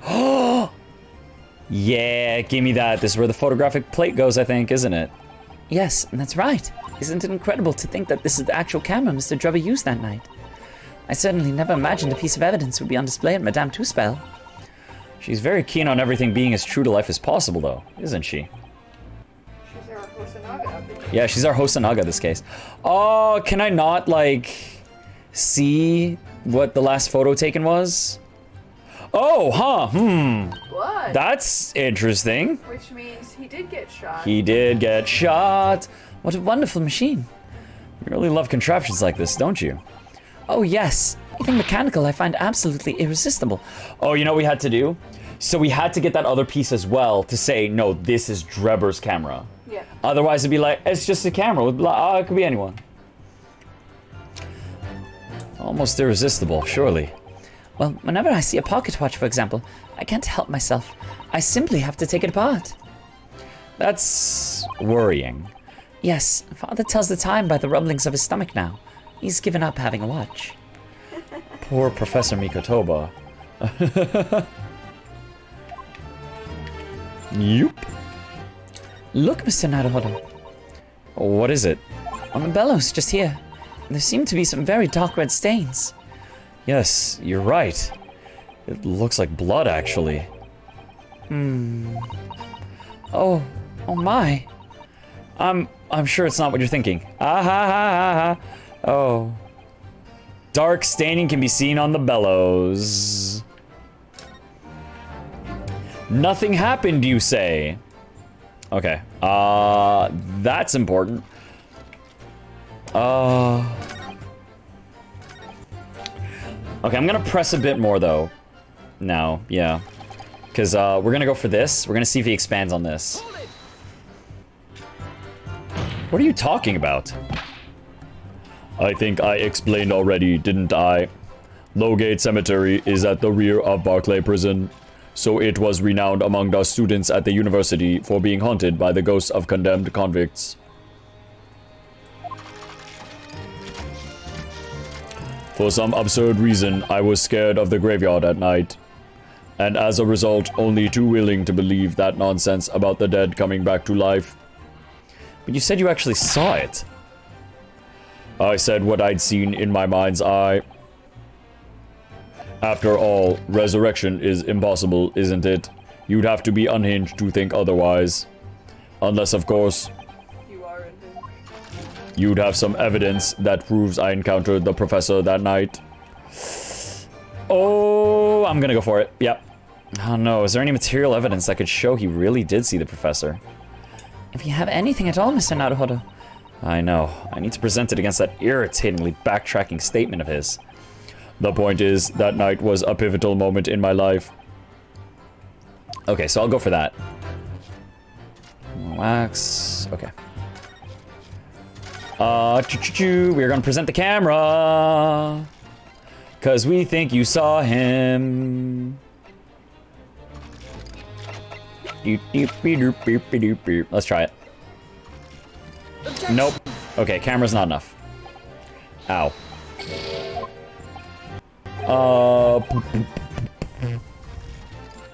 Do we have anything for that? Hum. Okay, let's double check it. Let's open up the camera. Can it? Sometimes it says like it's been updated. Does it say it's been updated? Yeah, it did update. Oh, even his camera has the plus minus thing. It's kind of funny. How can I, come on, can I get the last photo? How can I access the memory? The memories. The memories are in the camera. You just start. Immediately access. Okay, so we have the blood stain. Okay, you know what? Let's press the last statement and see if that gives us anything new. Hold it! This article, you mean? Published in the Daily Circus? Yes, somebody informed the dean that it was my name that appeared in the article, and carelessly let slip that night after night I was digging up graves. Hardly a model student, you might say. The university's reputation was execrably defiled, and I was expelled as a result. Mon Dieu, I had no idea. And having been run out of university, you found employment in a somewhat specialist trade. Listen, man, I'm not saying anything. We do what we got to get by. You combine your knowledge of science with knowledge of stage magic to create various experimental machines intended to demonstrate never-before-seen technology. And you use those deceptive machines to trick the government and private investors into giving you money. I'm not saying it. That's your words, man. Professor Albert Herbrain was just your latest victim, wasn't he? Whatever are you talking about? I have no recollection of doing anything of the sort. Scythe didn't say anything, but she just chilled there. What's Debtor up to? Why would he suddenly change his tune and recant his claim? I wonder if perhaps it's because his circumstances have changed now. What circumstances? Well, if he admits to having seen Professor emerging alive from his grave 10 years ago, it will expose a secret in Dr. Scythe's past that she would desperately want to hide. Yes, of course. Debtor and Dr. Scythe are working together now. Then if Debtor were to betray her, there'd be no reason for her to continue to cooperate. In that case, there's only one way around it. I'll have to prove he really did see it. Prove he really did see the professor's corpse coming back from the dead, as he originally claimed. Yes, Mr. Naruto, exactly. Okay. Reason of...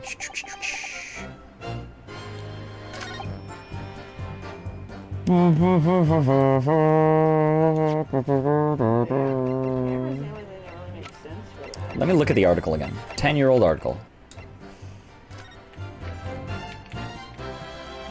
Gunshot rang out suddenly.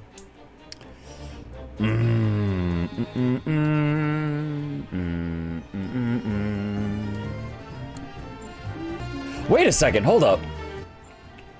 Asmon? Wow. What the? What's that doing there? He was the one who What? reported it. Hold up. So it's not the professor. Yeah. He said that report is what got him kicked out of school and ruined his life. Yo, what? Okay, hold up. Oh my god, yo. I didn't catch that. Yo, I just caught that now. Yo, Asmon? That's... Okay, now, is that relevant to what we're doing right now? I don't, And maybe he wants no, wait, maybe Scythe wants Asmon dead. Because they want everyone who's connected to this, like, gone. Yeah. Right? And, like, if Debtor plays along, then he can just, you know, go off. Ha. Okay, that doesn't help us right now, though. Unfortunately. Oh my god. Good time. Let's Yeah. do what I'm doodling. Oh my goodness, yeah. Okay, Oh, that's super interesting. But fuck. Like, that doesn't help us right now. Can I read a statement? You don't read a statement? Okay, I'll read his specific statements, just plain talking. The reason I was in Lowgate Cemetery at all 10 years ago was for a spot of moonlighting, shall we say. Yes, the illustration in that newspaper article was based on what I witnessed that night. Thinking back now, I realized that I never actually saw the professor at all, though. Soon afterwards, I was visited by a young woman who sculpted a model of me from wax. Then I gave up on my dream of becoming a scientist, and it was all because of that newspaper article.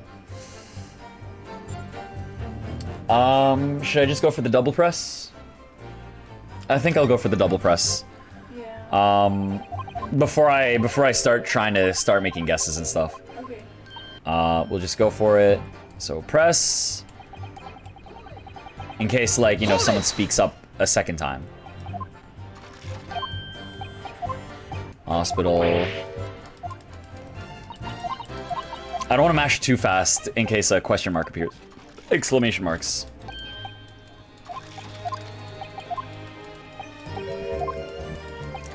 Yep, okay, same text. Statement 2. Oh man, oh, I can't get over that. I feel so smart for seeing that. just like a small detail. I'm like, oh, wait, what? I can't mash this. Huh. That makes sense. Oh, new, but they didn't believe. Oh, I knew it. new text. Okay, wait. Okay, hold it. Which you now deny. Okay, maybe I just didn't press this one. Okay, good. New stuff is always important. The strange happening at Lowgate Cemetery, which you now deny. Not entirely. I ran to fetch the police at the time, you know. I was shaking like a leaf, but they didn't believe a word of it. In fact, I was very nearly arrested myself. So you went to the papers instead? I started big with the London news, but unsurprisingly, they didn't want to know either. In the end, though, it was reporters from the gossip rags, the gutter press, that came to get my story. And it spread like the plague through the capital as gossip-hungry Londoners lapped up the tale. The story was in every single paper at the time, with the exception of some broadsheets. And yet only 2 or 3 of them actually interviewed me personally. Most of the accounts turned out to be very interpretive ghost stories. What about the article in the Daily Circus? That particular journalist found me at my dormitory. I don't know how, but he discovered my name. So I recounted to him exactly what had happened that night. And from your description, he drew this illustration. Precisely. That's how I learned that the condemned man was the infamous professor. Because the reporter told me so. I had no idea myself, you see. Newspaper reporters are wont to snoop around in matters that don't concern them. So the scene portrayed in the illustration is accurate then? Well, thinking back now, I really realized that I never actually saw the professor at all, though. Okay, we're gonna press that again. We're gonna see if we get unique text. Ka-cha-ka-cha. Ka-cha-ka-cha. Okay, so it's fast forwarding, so same text. But mashing just in case.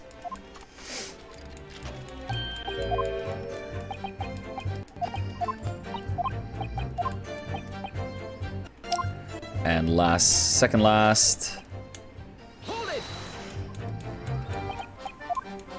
Ba-bum, ba-bum. No, nobody's got any interjections yet. So that's kind of the big thing we're looking out for.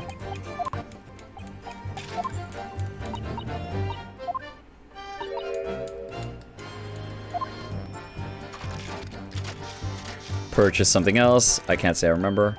What was it, madame? His camera. Boy, I made an excursion. Yes, why you take a camera? Just because. I sold it. I see. Monsieur, special exhibit, meticulous, yep. Interesting, okay. Gave up on my dream of becoming a scientist because of the newspaper article. This article, you mean?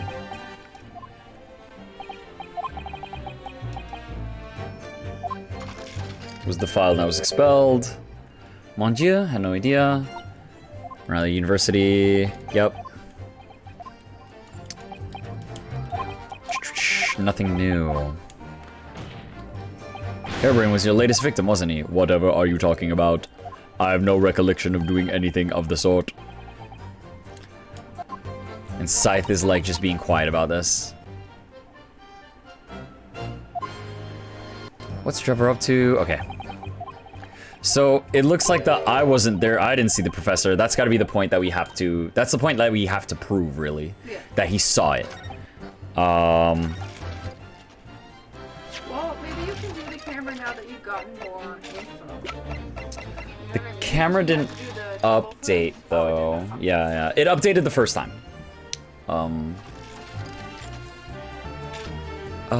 Wait. Hold up, let's examine this. Royal Society Award. There's a little metal plaque here, look. Fostering burgeoning talent for the future of scientific discovery. It seems rather ironic, doesn't it? But clearly Mr. Drebber really was a very talented scientist.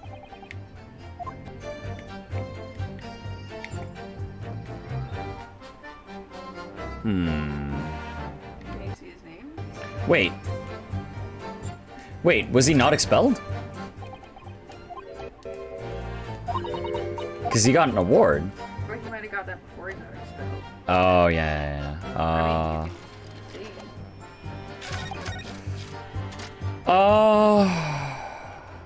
I've got 4 life bars. I'll present it to this.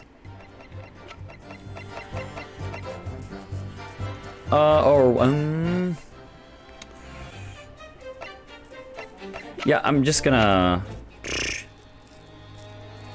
I gave up on my dream of being a scientist. Okay, yeah, no. Not that one. Seem to be odd somehow with the evidence. Okay, nope. Want. Generic text. Let's drink some water. Oof.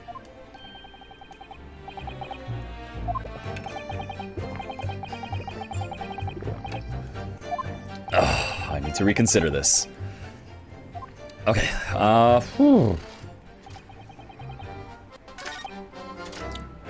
Visited by a young woman who sculpted a model from wax.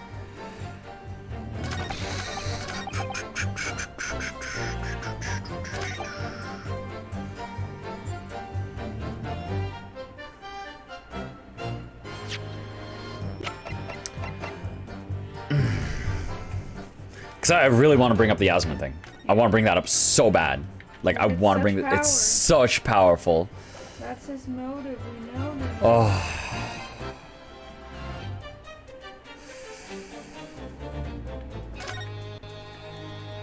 This case keeps still having shock value. Yeah, like there's a lot of turns here that I'm not seeing coming.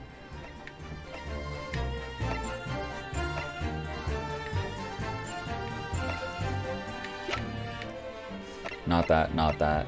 The camera is super like...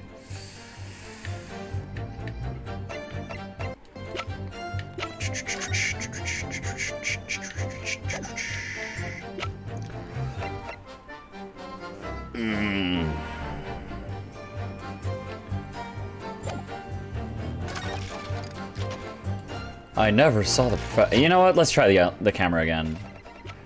Just... Like I said, it might have not let you do it because we... Nope. Okay. Nope. Unfortunately. I mean, I'm feeling like I'm out of ideas on this one. Let's try a couple things. Do you want me to do a BS check? It's just press more things more time. I want to give a couple combinations of thing, like the newspaper article I witnessed that night. This doesn't contradict that.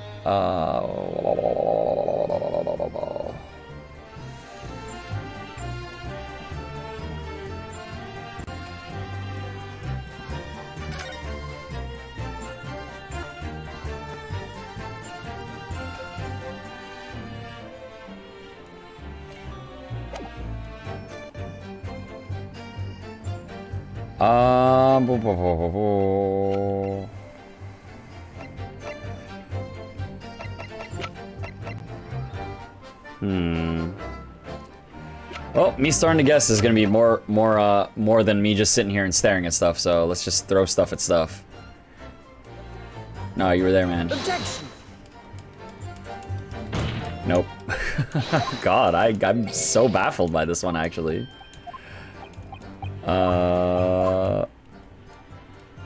Let's see.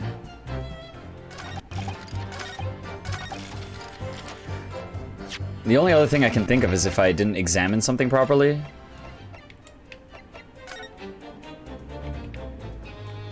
Yeah, that often helps. Yeah, let's just examine a bunch of random stuff. Oh, the lock does look very strong, doesn't it? There's definitely no way you could remove the mask yourself if it was put on you. What a terrible way to treat someone, even a convicted criminal. I know. It's starting to make me livid, actually. Mr. Naruhodo, please. I mean, just think about it. Imagine if you had an itch on your cheek all of a sudden. You'd be utterly helpless. Oh, you'd actually go nuts. Well, yes, that's true. But I'm not sure that warrants quite so much anger. Oh, right. Sorry. Because there is the chance I'm looking at the wrong piece of evidence here.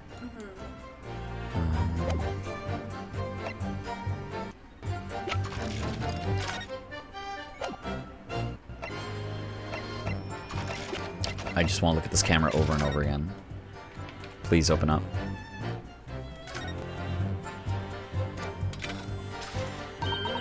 Okay. Oh. I think that makes sense and that you can find. Oh, okay. Is it like on evidence or like? It is evidence you can present, for sure. Ah, okay, okay. That's just not something that came to mind for me, which... I mean, I think we could have found it. I give myself the benefit of the doubt that I'm not paying so much attention while I'm doing, but also... You can't always catch everything. Okay. Okay, well, I'll think a little bit more on it then.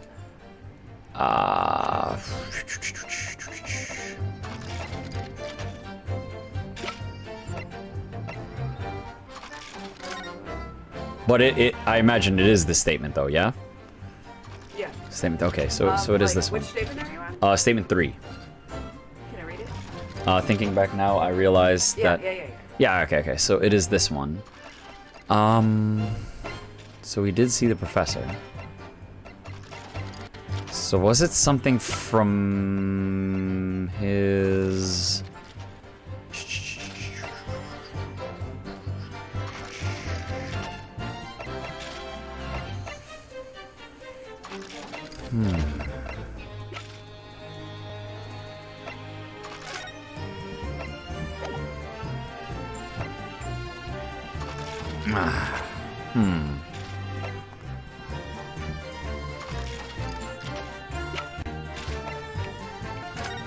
Great exhibition, things attacked. You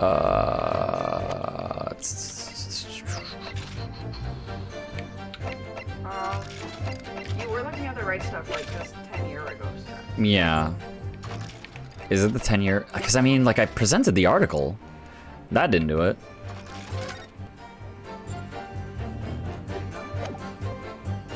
Wait, I think I tried this on the previous one, but I did not press it on this? Because, like...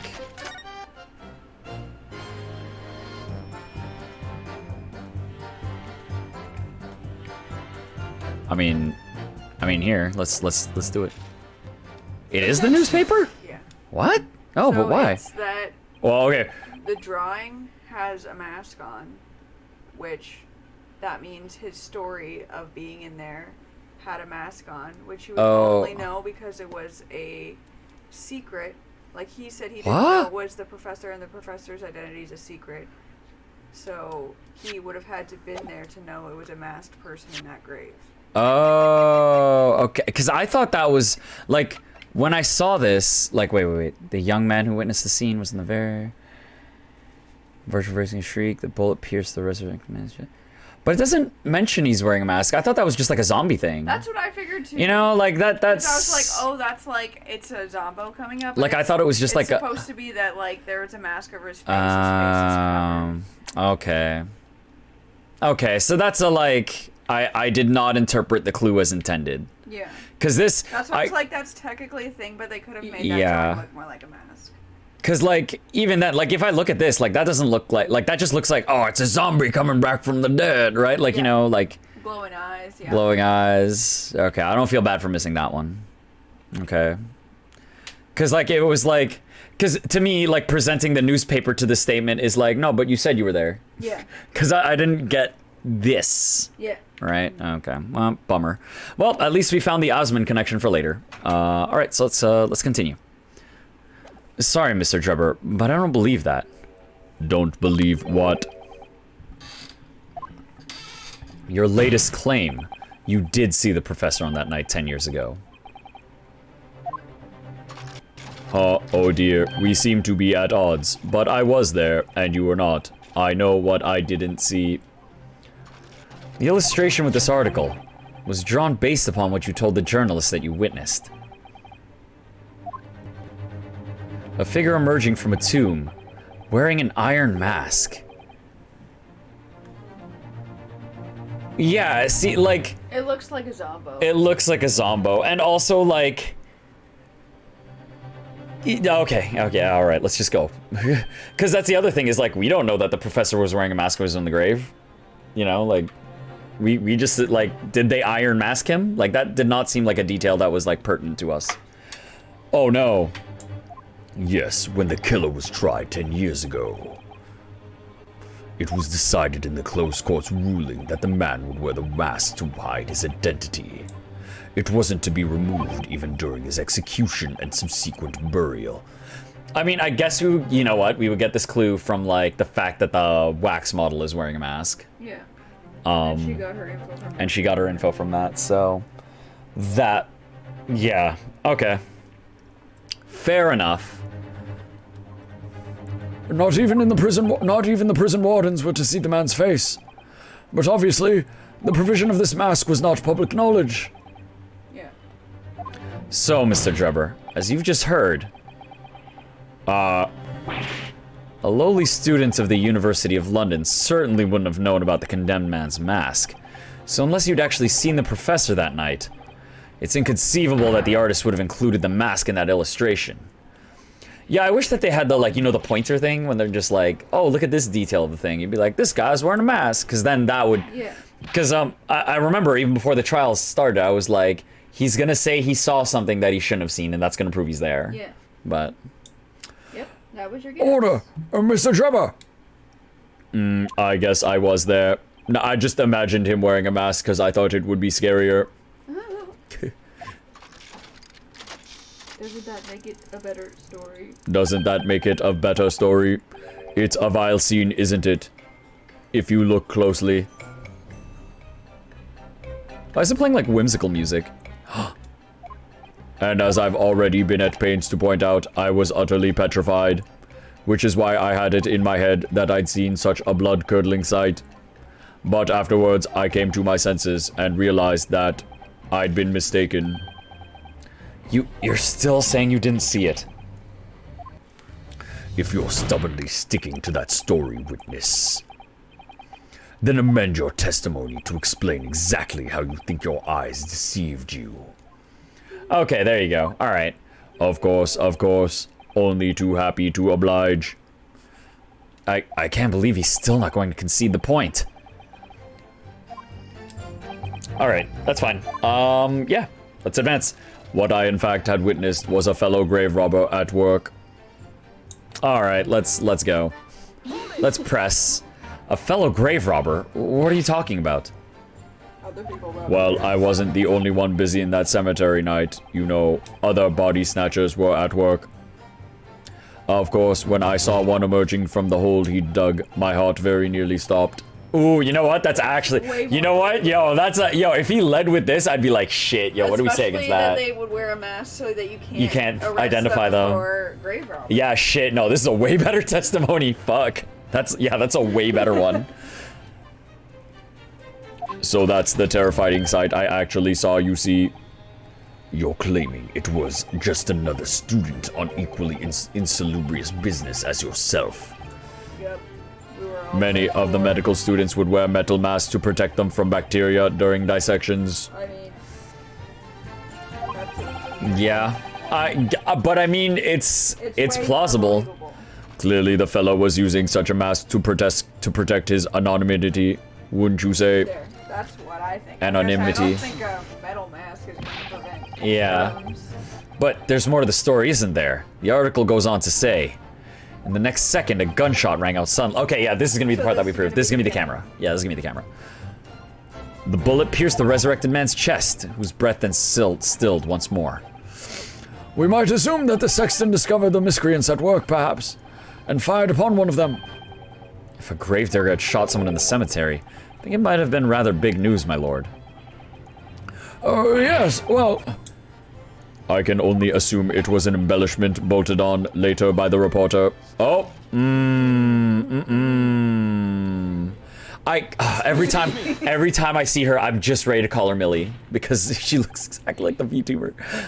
Madame Tusspells, don't take it out on Mr. Sholmes. Oh la la, pardon. I was lost in my thoughts. Would it be fair to say that Mr. Drebber's last remark was significant to you in some way? I thought it was a little strange, that is all. How Monsieur Drebber could claim this now. if you don't mind me saying, madame, what are you talking about? Well, when I met you 10 years ago at your university dormitory, you recounted to me about your adventures in the cemetery, no? Including the gunshot. Stop. You might want to watch your tongue, you know. He's like, I could Objection! You are next. Have a care, Drebber. That's no way to speak to a lady. Oh. Grrr. Please, Madame Tusspells. Carry on. Of course. According to what Monsieur Debtor had told me at the time, he did hear a gunshot from behind him, and the bullet hit the condemned man. I said nothing of the sort. No, you were very explicit about the details. About the masks his figure was wearing. And the blood that spattered over you when he was shot. Enough. Shut up, woman. You're making this all up. That will do. Mr. Trevor, Yes. you refute the account just given by Madame Tusspell. I have no recollection of ever saying those things. Come on. You really expect us to believe you? Control yourself. Oh, wrong voice. Control yourself, counsel. I will not permit baseless accusations in my courtroom. Right. Under the circumstances, I think it's best that you supplement your testimony with a statement to clarify your position on this witness. Very well. There was no blood on me or anything on me at all. There was no blood whatsoever. I'll be like, what about on your camera though? How did this happen? No gunshot from behind me at all. Not any spattering blood. Alright, time to fixed camera! That happened a different night when I was grave robbing. I was grave robbing a different night, and I accidentally cut myself. Mr. Drebber, do you remember this camera? But that is a camera from that fateful night. Yes, we borrowed it from the House of Horrors. It's the camera you took with you to the cemetery that night, Mr. Drebber. And is that supposed to be significant? This kind of camera is rarely seen in our homeland, so my colleague and I were keen to examine it closely. We noticed that the lens extends forward on the ends of some bellows. Like this! Hold it. What's that? There. Just on the bellows. Yo, Zeke's is like, what's this? Well, because before I think he was like a little bit in, and now he's like, this is related to my bro. Oh yeah, he's like super in now. Yo, he's like, I'm gonna find out who killed my bro, then you are next. Oh, he's like fully pointing it out for us. It looks like a dark red stain. That's right. It's a rather conspicuous mark here on the bellows, in fact. Oh, good lord! Are you suggesting? Yes, my lord. It appeared to be a spatter of blood. Something that could be confirmed with a simple chemical test. Isn't that right, Dr. Scythe? It would be difficult to determine if it was human blood and not the blood of some animal. Oh, but she's trying to like distance it away. Yeah. But yes, to test whether or not it's blood is simple enough.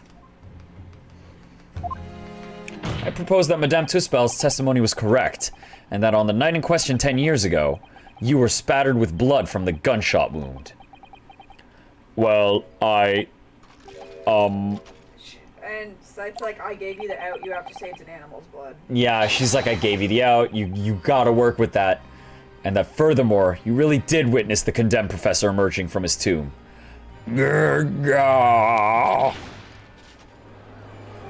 I cut myself. It was my blood. There's simply no way you could have forgotten such a traumatic experience. See this robotic arm? I cut it off. I cut it off from my arm. In other words, Have a robot arm in there. he didn't. Yeah. You're right. In other words, the only explanation is that you're trying to hide the fact that you saw the professor that night. Objection! But why? Why would he want to do that? Well, not for his own gain, it would seem. For whose then? Who could benefit? Mr. Drebber is obviously lying in order to protect somebody. My goodness, he's shielding someone. His current His current accomplice. Yes, my lord.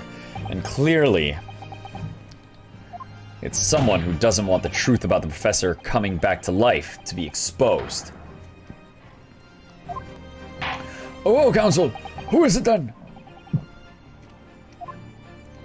Who is this witness trying to protect by lying about what he saw that night?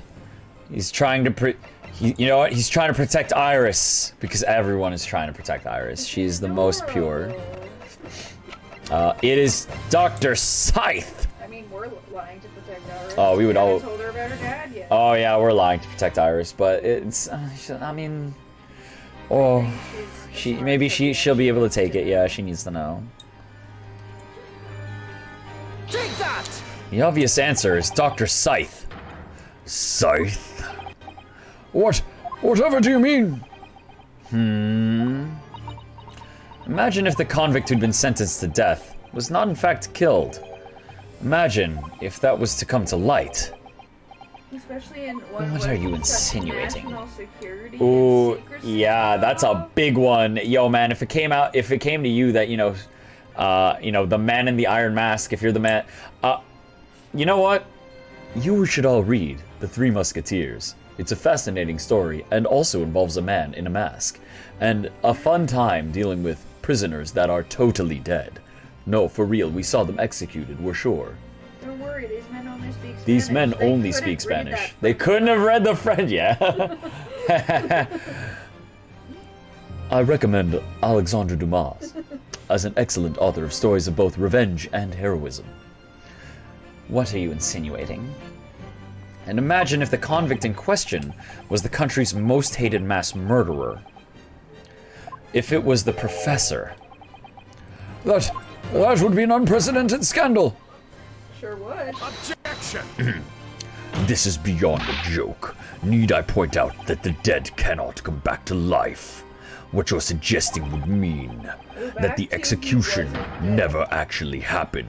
Yeah, we brought that up earlier, Zeke. Yes, that's Stay on the exactly. same page. I think Zeke's is just like blatantly spelling it out for everyone. Yeah. It's exactly what it would mean. Once a man is sent to the gallows, he hangs. No one could escape, not in Great Britain. And if they did, that would be horrible, wouldn't it? He just like looks at the judge. But the fact is, there was a witness to the fact that the man did escape his hanging. If that were really true, Counsel, the implications of misconduct would not stop at the supervising coroner. It would taint the honor of the entire judiciary from the ground up.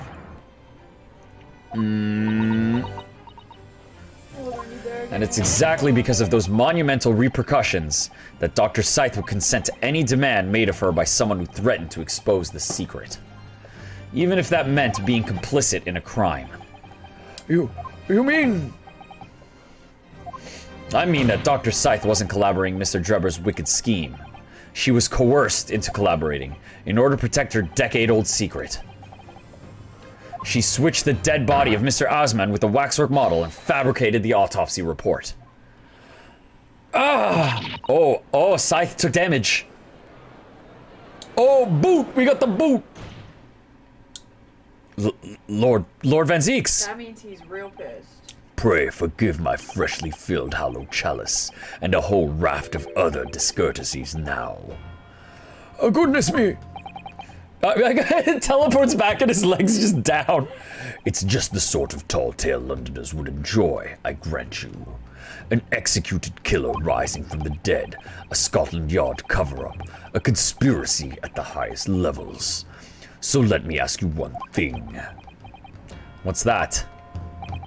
Can you prove it? If the condemned man really did emerge from his tomb that night only to be shot in the chest, who pulled the trigger and disposed of him forever? I have no idea at the moment.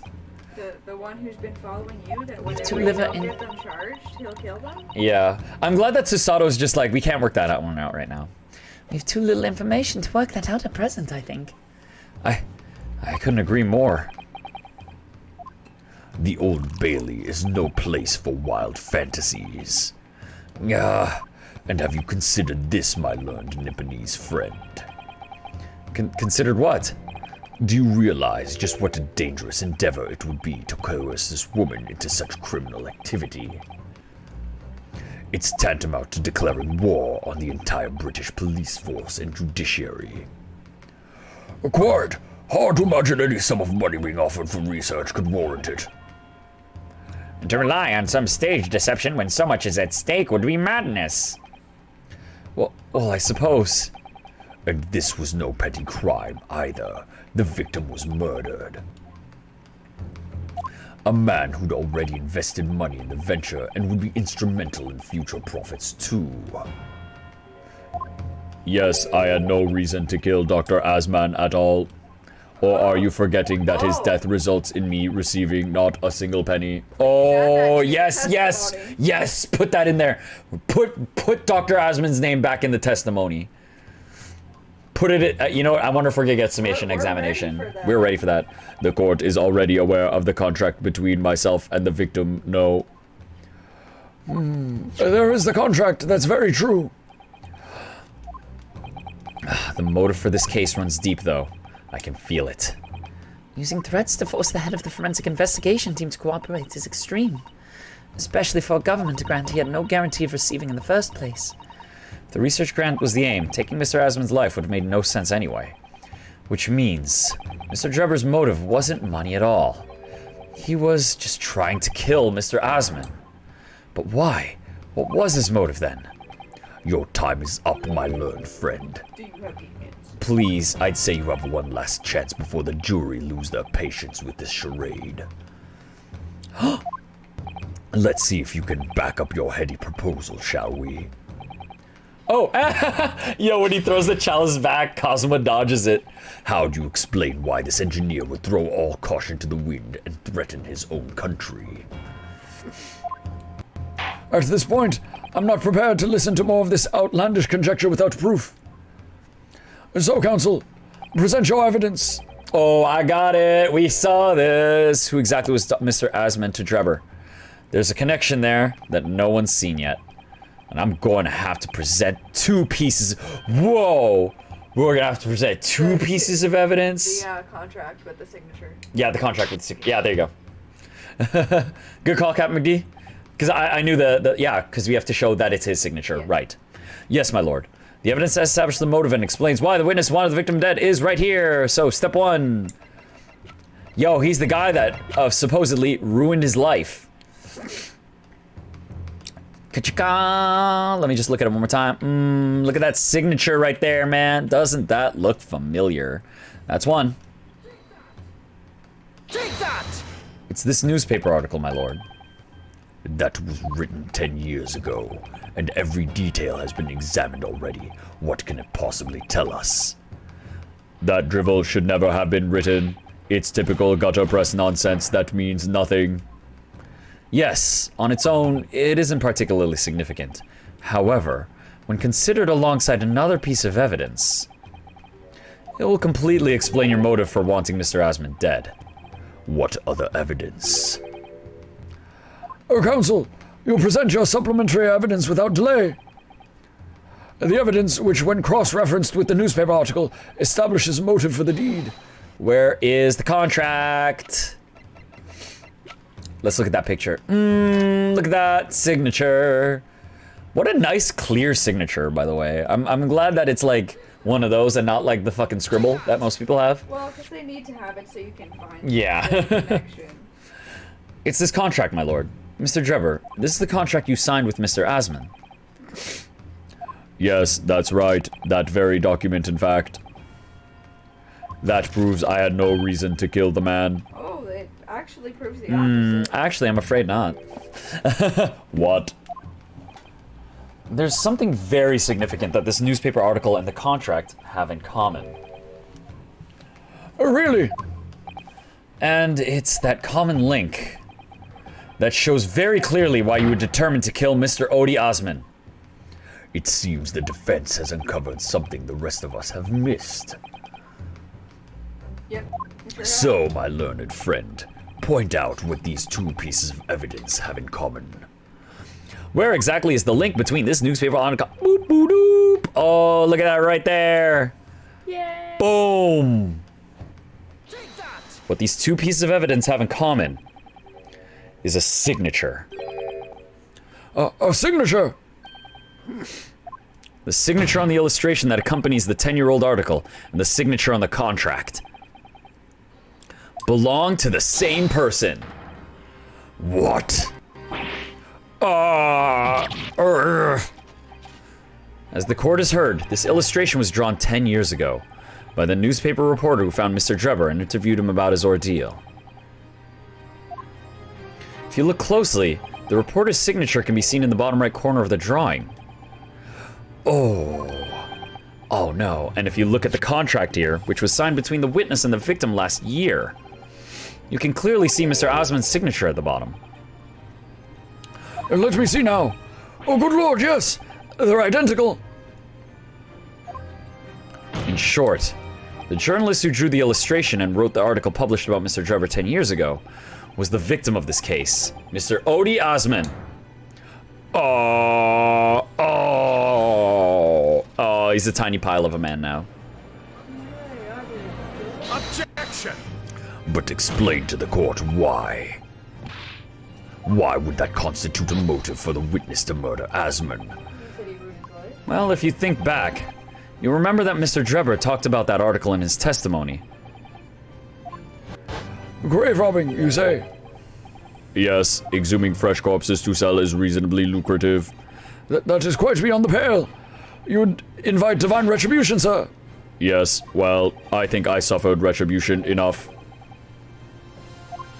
The Daily Circus eventually unearthed my name and put it in print. It caused me a great many headaches. In the end, I had to leave the university. That was the only paper with the bad grace to identify me unambiguously, I might add. Then I gave up on my dream of becoming a scientist, and it was all because of that newspaper article. So when he found him as an investor, he's like, oh baby, I'm getting you back for that shit 10 years ago.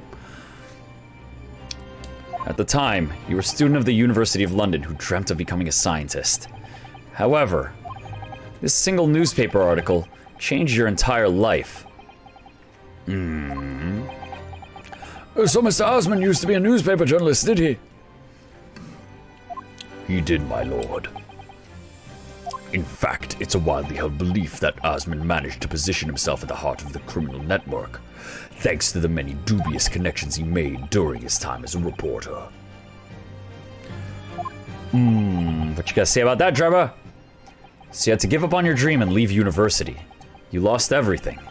Eventually, you found yourself working in the field of science, but only in the shadows. And all because of that article. Written by Mr. Osman. Enough. Yeah, anything else?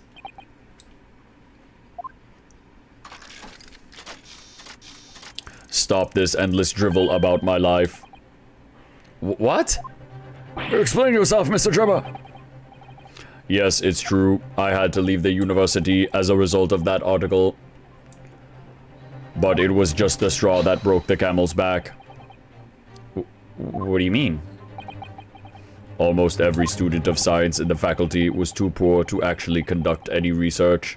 But they struggled on with their hypotheses anyway. We all did. Only to have them taken by vultures.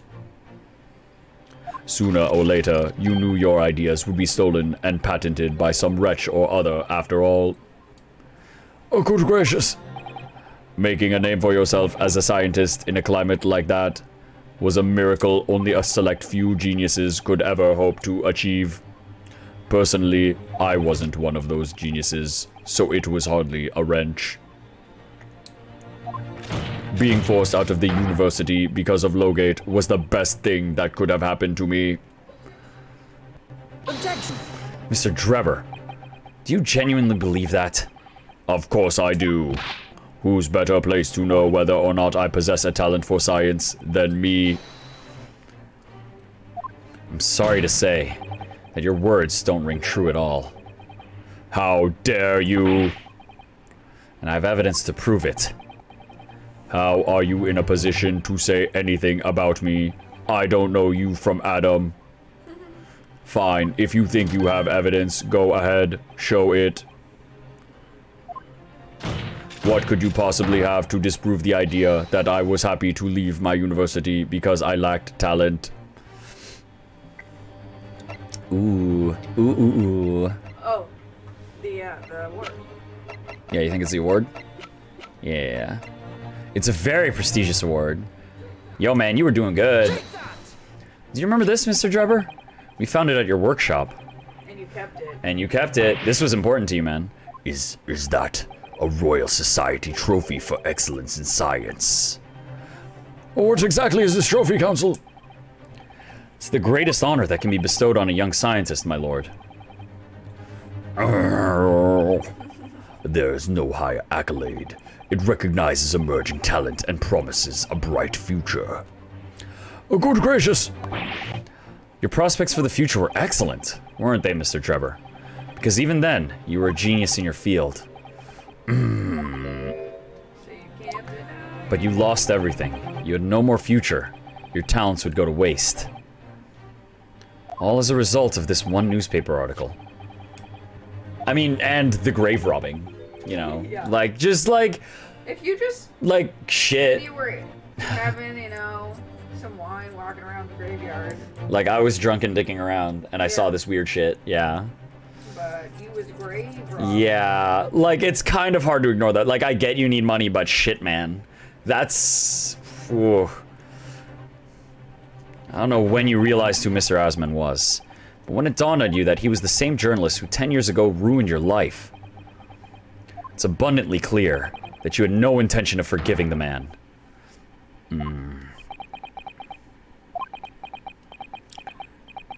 Oh, sad, yeah. The truth is,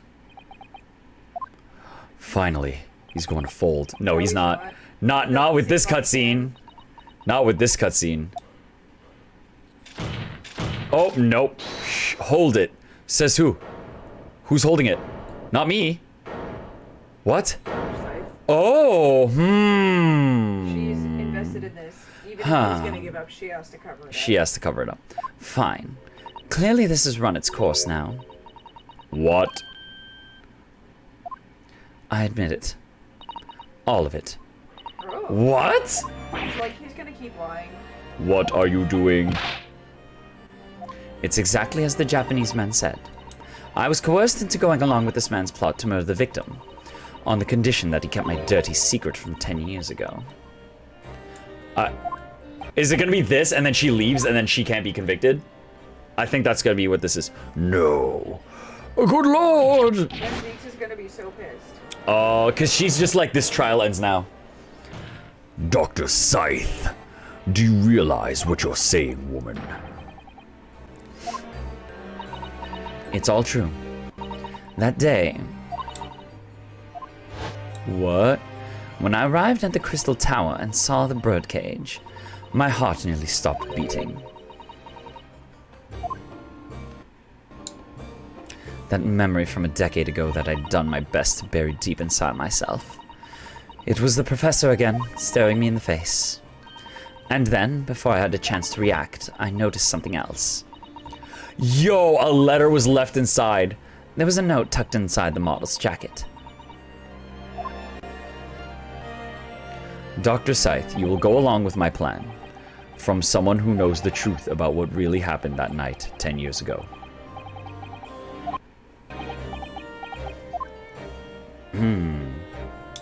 All the instructions were there in the note. Every detail was meticulously written out. I had no choice but to do what it said. I made the necessary alterations to the scene and fabricated the autopsy report as instructed. And there was really no other choice. It had to be done to protect the judiciary. I can only apologize now. Wow. You know what that is? That is a yup, and those are all the details you're gonna get. Yep. That's what that is. That's a you don't get to know more about how bad it actually is. Yep. Why on earth would you buckle now? Well, there's no point trying to hide it anymore, is there? I would have done anything to stop it coming out, even collaborate in a murder. But the great lie about that execution 10 years ago has been exposed. Whatever happens, I'm finished. So then, Mr. Drebber, what do you say to that? Your accomplice has admitted everything. I still admit to nothing. Surely it goes without saying. You admit your part in it too, then? Nope. Nope. I admit nothing at all. Get fucked. What? What? Have you forgotten that the kinesis machine was ripped to shreds by an explosion? Short of me admitting to a crime, there's really no possible way for you to prove I did anything wrong. No! Come on, jury. Yo, jury, he's so guilty. I think Scythe probably will have actually investigated the scene. Order! Order! Whatever this man says, I admit everything. He threatened to expose my secret, so I went along with his plan. And Lord Van Zeeks, Yes. I hope you'll accept my apologies. What happens next is in your hands, of course. Ooh, what? Da-na-na. I've heard more than enough now. I hereby present the final findings of this court. This trial is not the proper form in which to pursue the alleged wrongdoings of Mr. Debtor.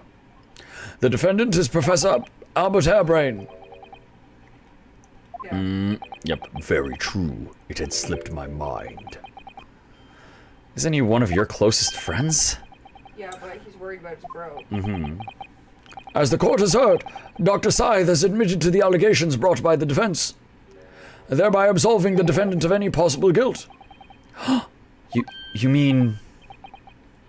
At the present time, it is the conclusion of this court that the defendant was not involved in any wrongdoing. Does the prosecution have any objection?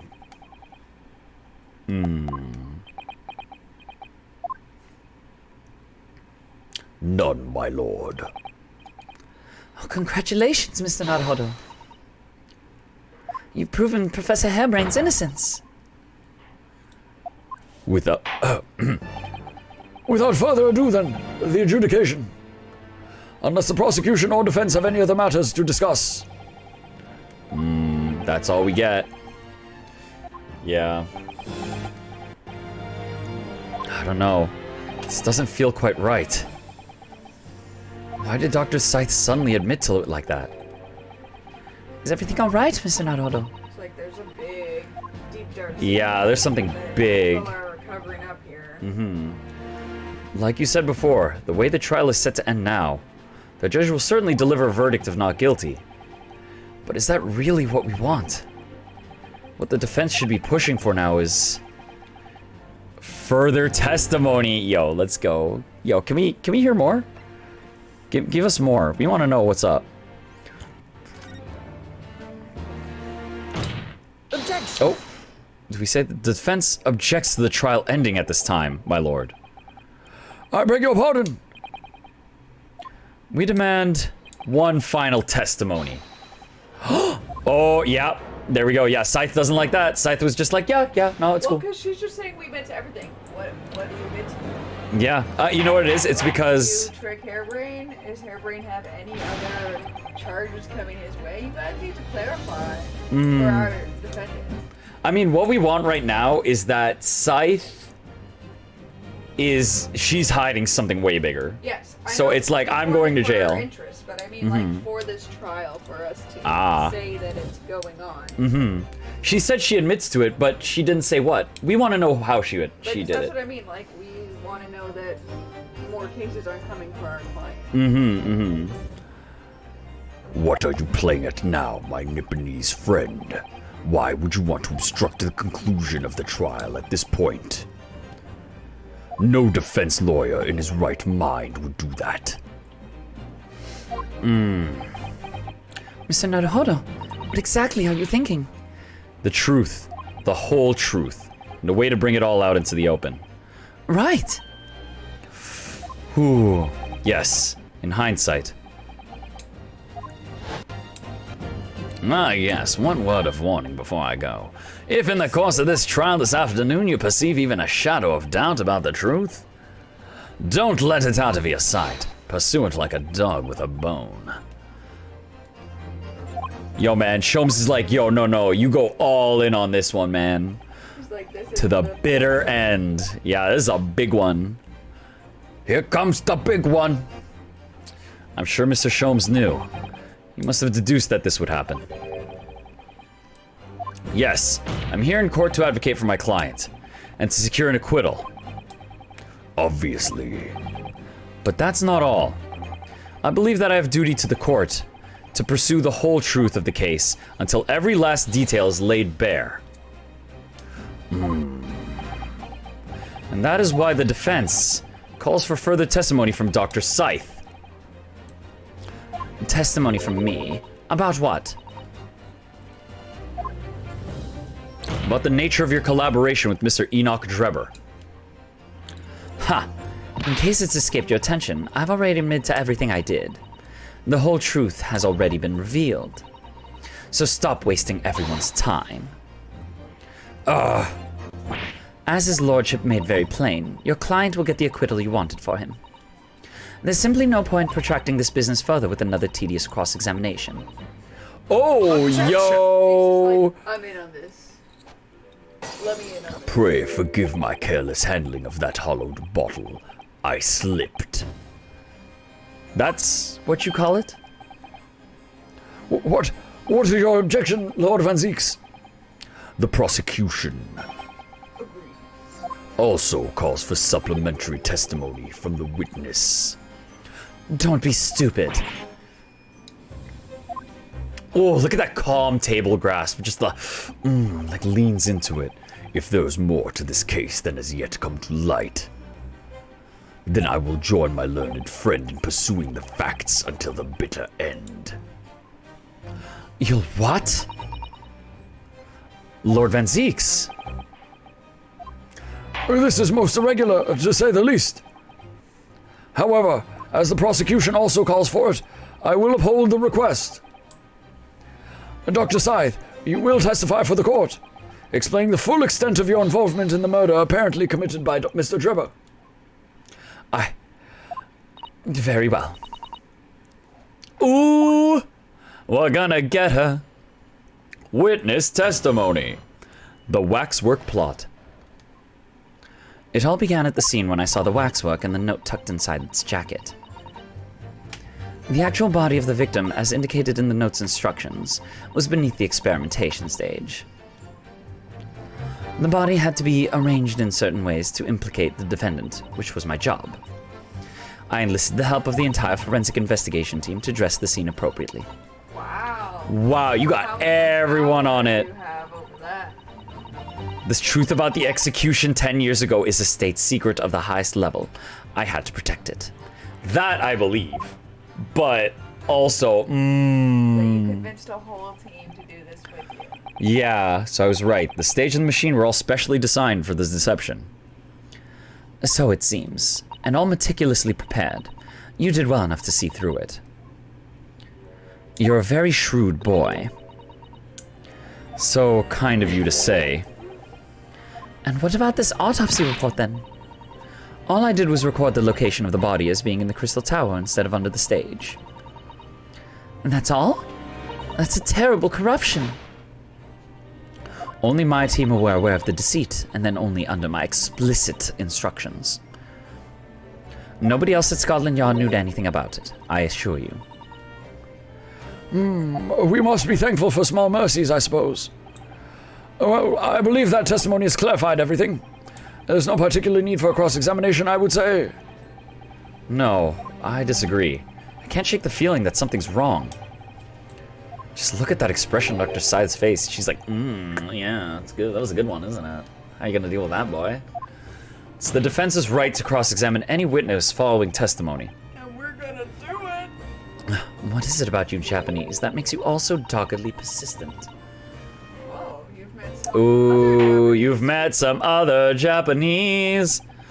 Very well. If you desire, counsel, proceed with the cross-examination. Yes, my lord.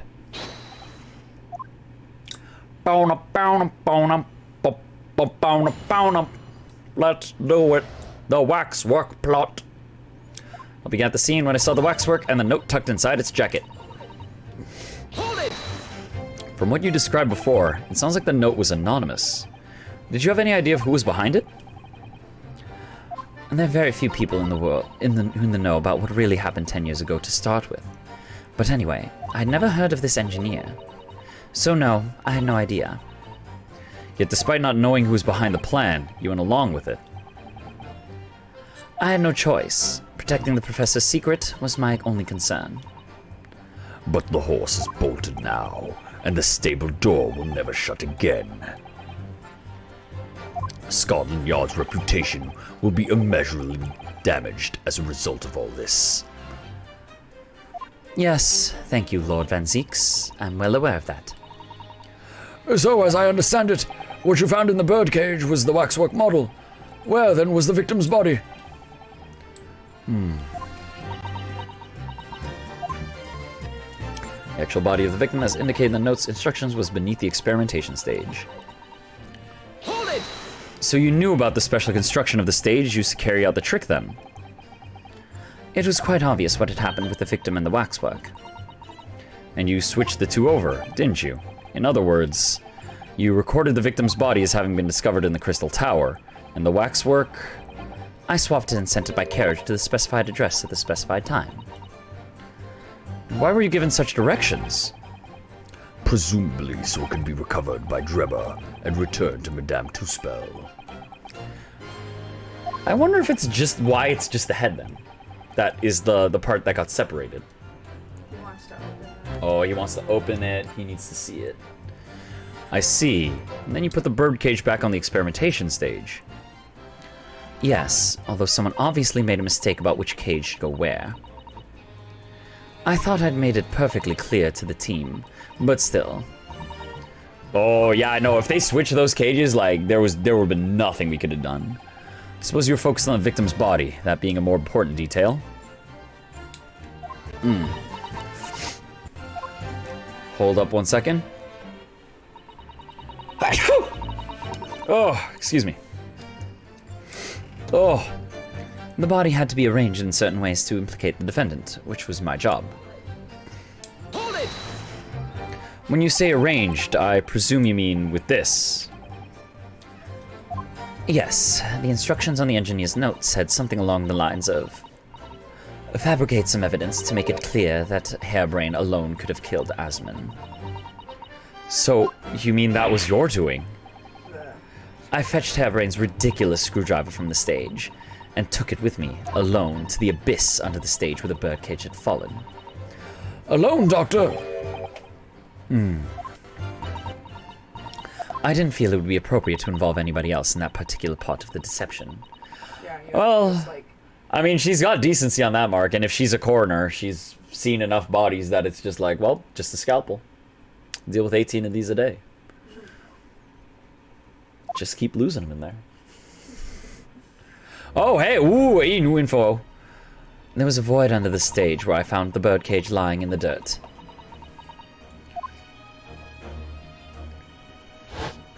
I approached it, leaned down, and slowly opened it up. Then I took the screwdriver in both hands and plunged it into the man's chest. Oh my god, you think he was still alive for this part? Did Oh, you have blood come out from this wound? yeah. Because this wasn't immediate when she found the bodies. Yeah, oh no. Oh my god, what if this whole time it was like, you are the one that kills him type of thing? I mean, it just depends how fast you found him. Yeah. 'Cause if Well, she found him right away, the blood would still come out. yeah. I mean, yeah. Well, I will also say from experience and training in this specific field, falling from over 18 meters will absolutely fuck you up. Yeah. Like, even a fall as small as 2 meters, unprepared, Yeah. can cause irreversible damage to your body. And that is why if you suffer a fall, do not lie down. If you ever have a big fall, don't lie down. If you lie down, blood can pool in bad places, shit go bad. Sit up or do what you can. Because when you fall, your body takes a bunch of weird kinds of damage. And especially if you're in a device like that, no preparation, Yeah. he was probably very dead, yeah. And then you noted that in your face. Oh, and mild tangent for why I know that. I used to have to. heights training. I had to take heights training because I was doing wallpaper and stuff on scissor lifts and stuff. Turns out, even if you have a safety rope, you can still get fucked up. Always call a doctor. Like, even if it's one of It's the. just like a... Oh yeah, like a it's pull. just a rope. Yeah. The idea is like, even if you fall, oh, the safety rope saved me. I'm good. No, It's call a like- doctor. It's to make your fall shorter than it would be. Yeah, it's to make. Not It is not prevent to it. save you. If your rope does its safety thing and kind of unzips to soften the fall and save you, the rope has done its job in prolonging your life. Call a doctor anyway, because your body could still be fucked on the inside. Safety tips. And you said that you noted in your fake autopsy report. as a fictitious cause of death. Exactly. So, the actual cause of death was... Yeah, the fall. And the trauma resulting from the 30-foot drop. My word. What is it, Mr. Sato? Something about Dr. Side's last That's what I statement mean, she paused. is playing on my mind, that's all. The way she's describing yeah. it and not going all the way through. I mean, what if it was like he was fucked up but not full dead? That's what I was Yeah, oh no, yeah, no, that'd be extra. Yeah. Because it might not have been instant death. Because, yeah, like I said... He broke one vertebrae. That's, like, spine stuff is bad, but it wouldn't necessarily... Like, usually it's, like, full snap done. I mean, that could also just be a lie. Yeah. Like, because fall trauma, also true, not an instant kill all the time. Yeah. Like I said, yeah. It's playing on my mind, that's all. Yes, mine too. Ooh, yeah, Dr. Scythe. And there's really no need to shout. I can hear you perfectly well. The defense calls for you to add what you just said to your formal testimony. Oh? Which part? That he died from the fall trauma. What I want her to supplement her testimony with is the real cause of death, what she did to the victim. Yo, the real cause of death, yeah. Real cause of death being the fall of 30 feet. That part. I mean, if they say something like, yo, that fall wouldn't kill you, I'm gonna be like, If that's what you want, just stop yelling, please. Yeah. I think that it's fully possible that's the cause of death. It's more just her hesitation. Yeah. I think that he might have... not instantly died, Yes. and she, like, saw him and was like, The prosecution concurs. Very well. You'll supplement your testimony now, witness. Oh, man, if that's the case, that's, like, extra fucked. If you wish, my lord. The actual cause of death was the neck trauma Osmond suffered from the 30-foot fall. But don't we present that it was the bottom of the base thing? Because I feel like this... you know what? Let's just press everything. We'll press everything first. You're quite sure of that? It was a result of a broken neck. Yes, as a professional, that was more than apparent. You'd never know just by looking at the photograph of the victim, though, would you? No, it's very true. Obviously not. Which is precisely why coroners are needed to determine the actual facts. Yes, assuming they can be trusted. Damn. Laying into her now. she's like, listen, I know, you don't gotta rub it in right now. There's no point calling her assessment into question without evidence. Let's get back to the testimony. Very well. I enlisted the help of the entire forensic investigation team to address the scene appropriately. The entire team? In perverting the course of justice? My team consists of the very best investigators there are. I demand loyalty from all members. We operate on a code of chivalry of sorts. You aid and abet a murderer, commit perjury, and dare to talk of chivalry? Hey, listen, man, honor among thieves is a very real thing. It's a saying, for a reason. It was a matter of priorities. Yep. What? Nothing was more important than protecting the secret of the professor. My team did what was necessary without losing sight of the primary goal. I consider their conduct exemplary. Don't concede the point, Mr. Naruhodo. You mustn't let her win. I need a lawyer. I need a lawyer. I'll take that silence as tacit acceptance. Now, can we move on? The truth about the execution 10 years ago is a state secret of the highest level. I had to protect it. Hey, so what is that secret? But at what cost? Faith in Scotland Yard is going to suffer a terrible blow as a result of this. And your precious secret is out now anyway. Not all of it, I guess. Yes, as you say. And I take full responsibility. Blow me down, Dr. Scythe. Surely there was some other way you could have protected the secret. No, there really wasn't. I've done my utmost, believe me. In many ways, I respect your determination. Oh, I nearly froze under that cold stare she said that. Oh, that was Rihanna. I thought we looked at Susato and I thought she said that. I do believe she was being genuine, though, Mr. Naruhodo. I think she's at the point now where she's like, well, this is fucked. It's up to you guys now to deal with the consequences.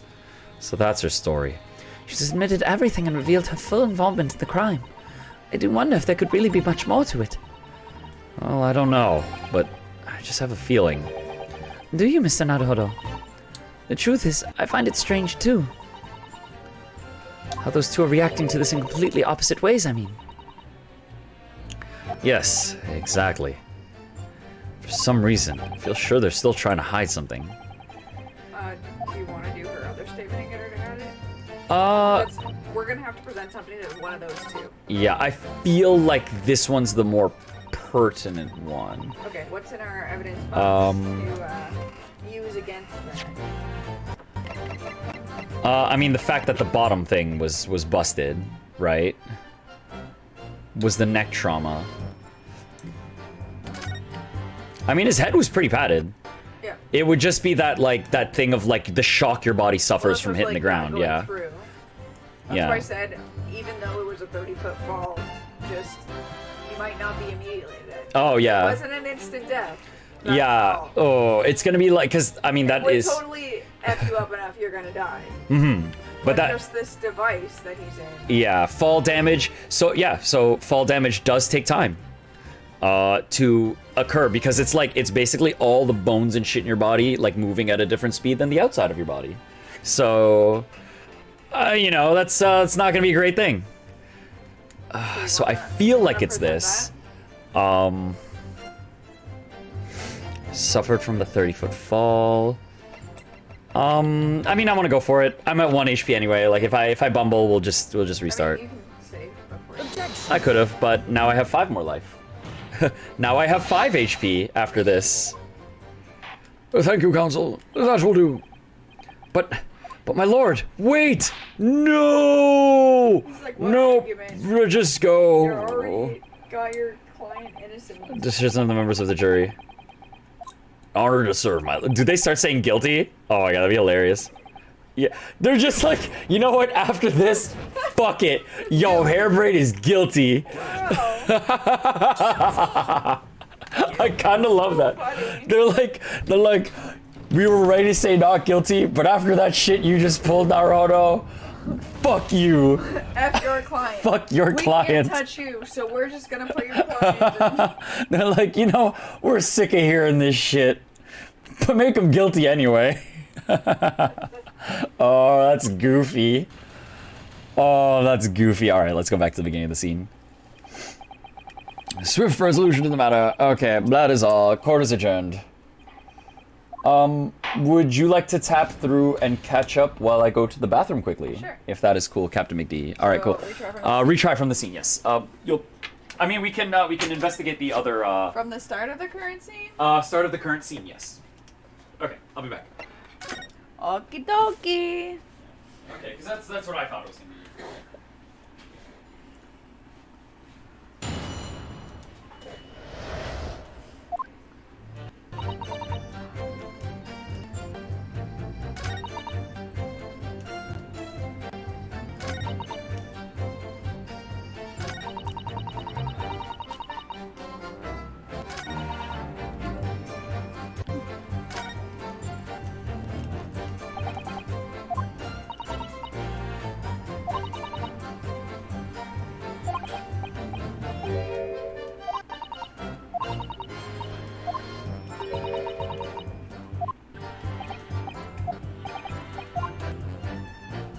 Alrighty.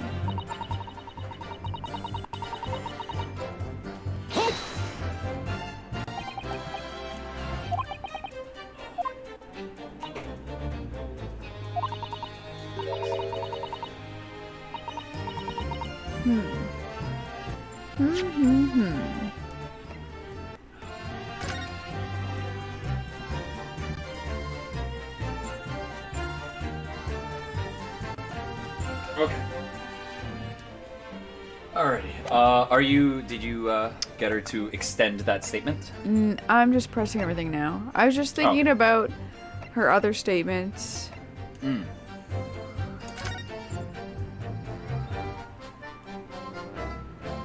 Oh, to see if anything else contradicts. Yeah, like, just, she said she'd never heard of the engineer before. Because that's the other thing that kind of relates them together.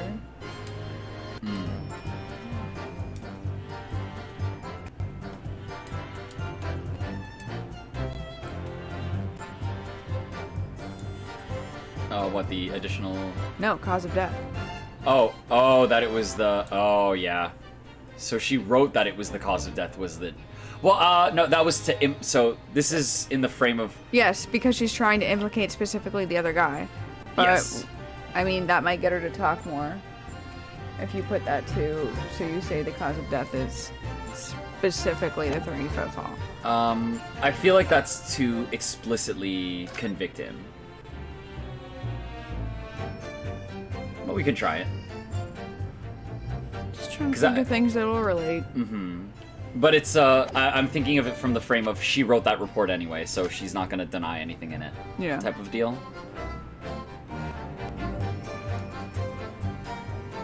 Yeah, if you look at the machine is just straight up there to just make steam. Yep.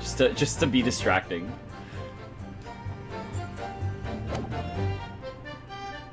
I also enjoyed that Drebber committed to his plus-minus aesthetic, you know, like, for at least a decade. Yep. He was about that. He was about it. He had his look, and he had it down forever.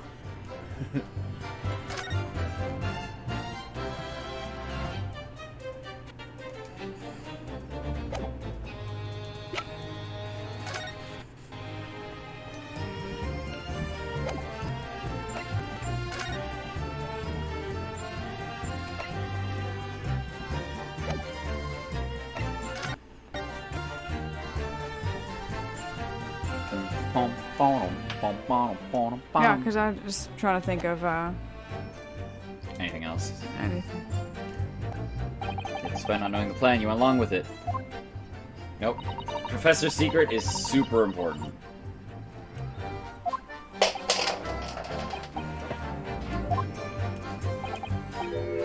Mashing through text to get to where we were before, and then we can save once we get to like the, like we could just save at the screen, so we just have 5 lives. Yeah, I think it was number 3 that you pressed to get the other stuff, but I'm pressing everything. You just want to read it again? Yeah. Switch the 2 bodies over. Sent by carriage.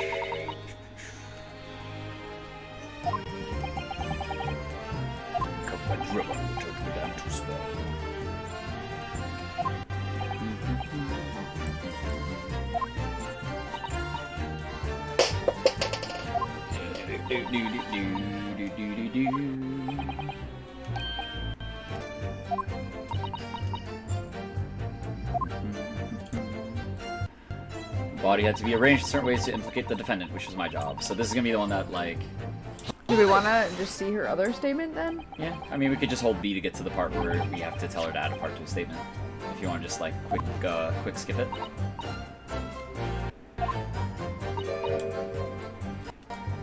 So you mean that was what you're doing?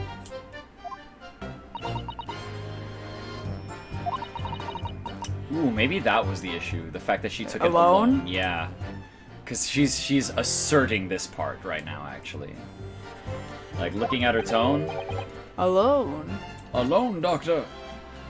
Not with your face mask daughter that seems to like to cut up bodies. Yo, imagine. Oh god, if that was the case, yo. I mean, this could be the red herring showing us the scene and her killing it to make us think that that was the important part of the statement. It could be the bamboozle here.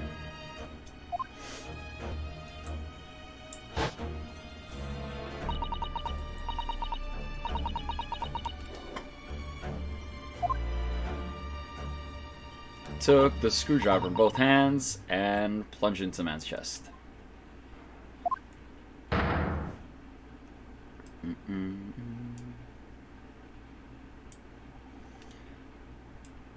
Fake autopsy report. Yeah, so She's like, yeah, I definitely did that. Actual cause of death was... the trauma resulting from the 30-foot drop.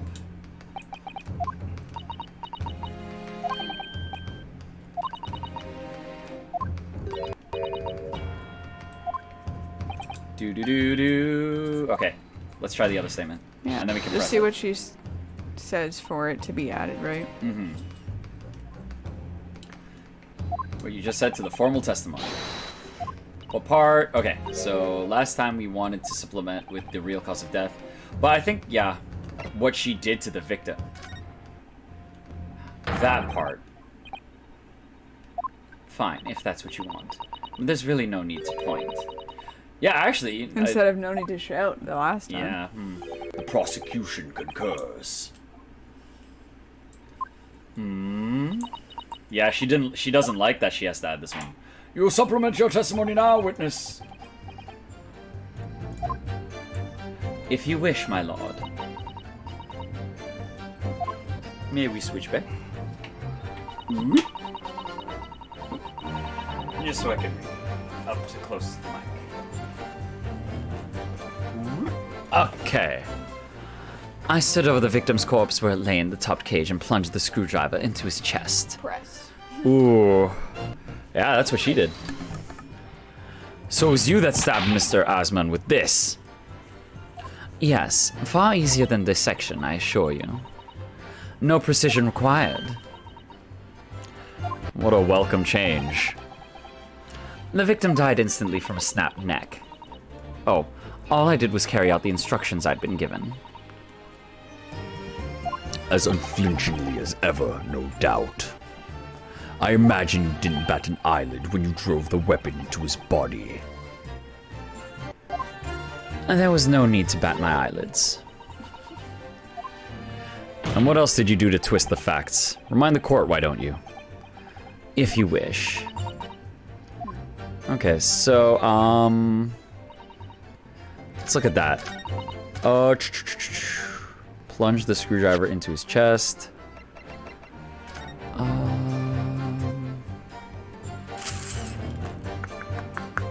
I feel like it would be hard for her to stand over. Like, based on the mechanics of the cage, yeah. Just how big the cage is.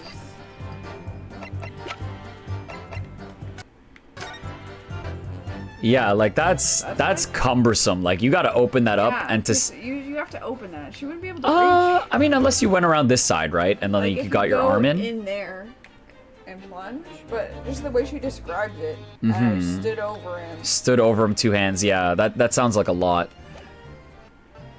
Yeah, you know what? Let's go for the cage. It was not the cage. Oh, you're also on... Are you on the third statement? Oh, I think that was the fourth one. Yeah, I think I was on the right one.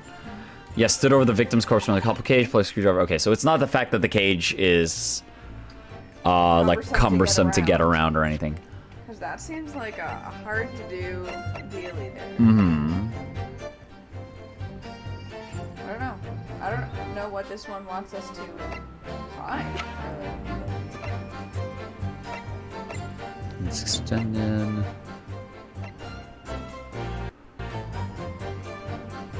Huh. I mean... Piece of broken glass, no, that makes sense. Camera, not relevant, not relevant. Not relevant. I think to this anyway. Yeah, I don't think, because it's about the dude that was there. That's why I was just like opening everything and looking at it. Yeah.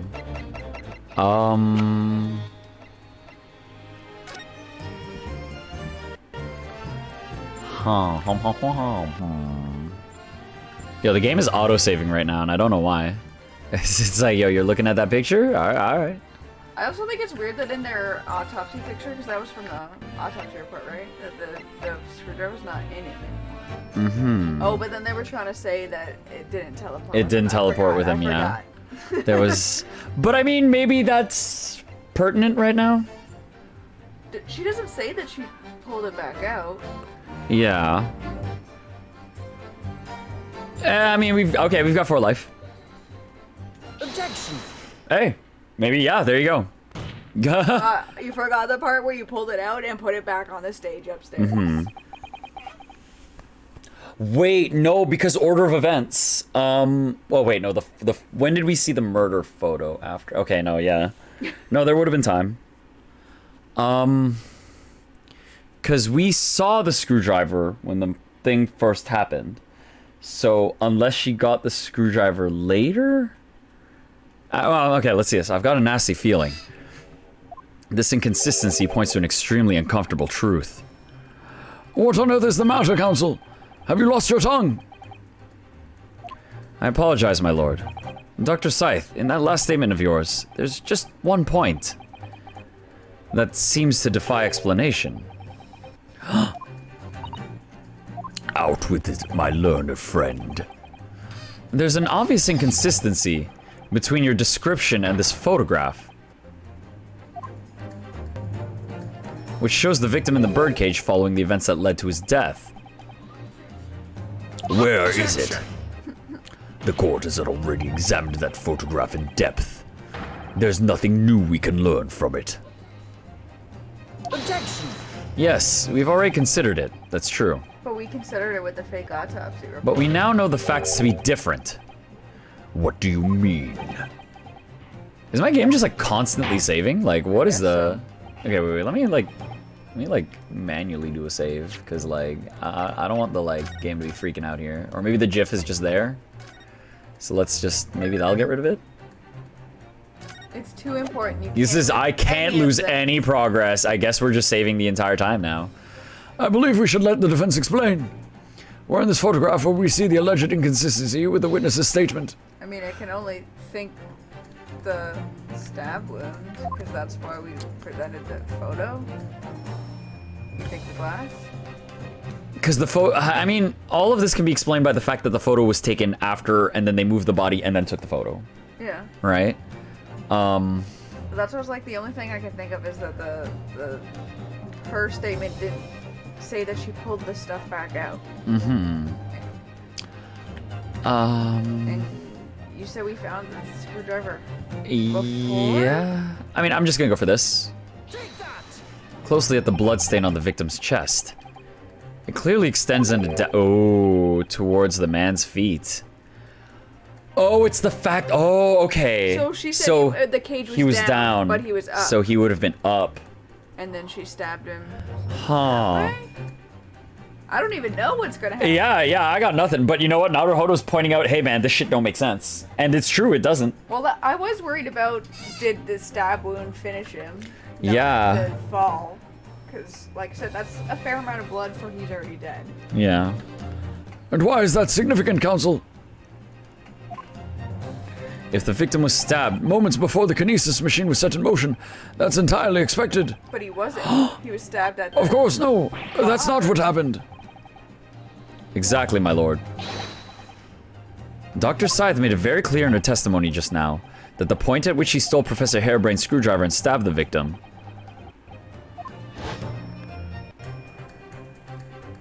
was after the grand deception was set in motion, when the birdcage had fallen below the stage out of sight. From the shape of it, it's clear that the birdcage would have fallen on its side after the 30-foot drop. And if the victim had really been stabbed whilst inside the birdcage in that position, the blood from the wound would have spread out equally in all directions.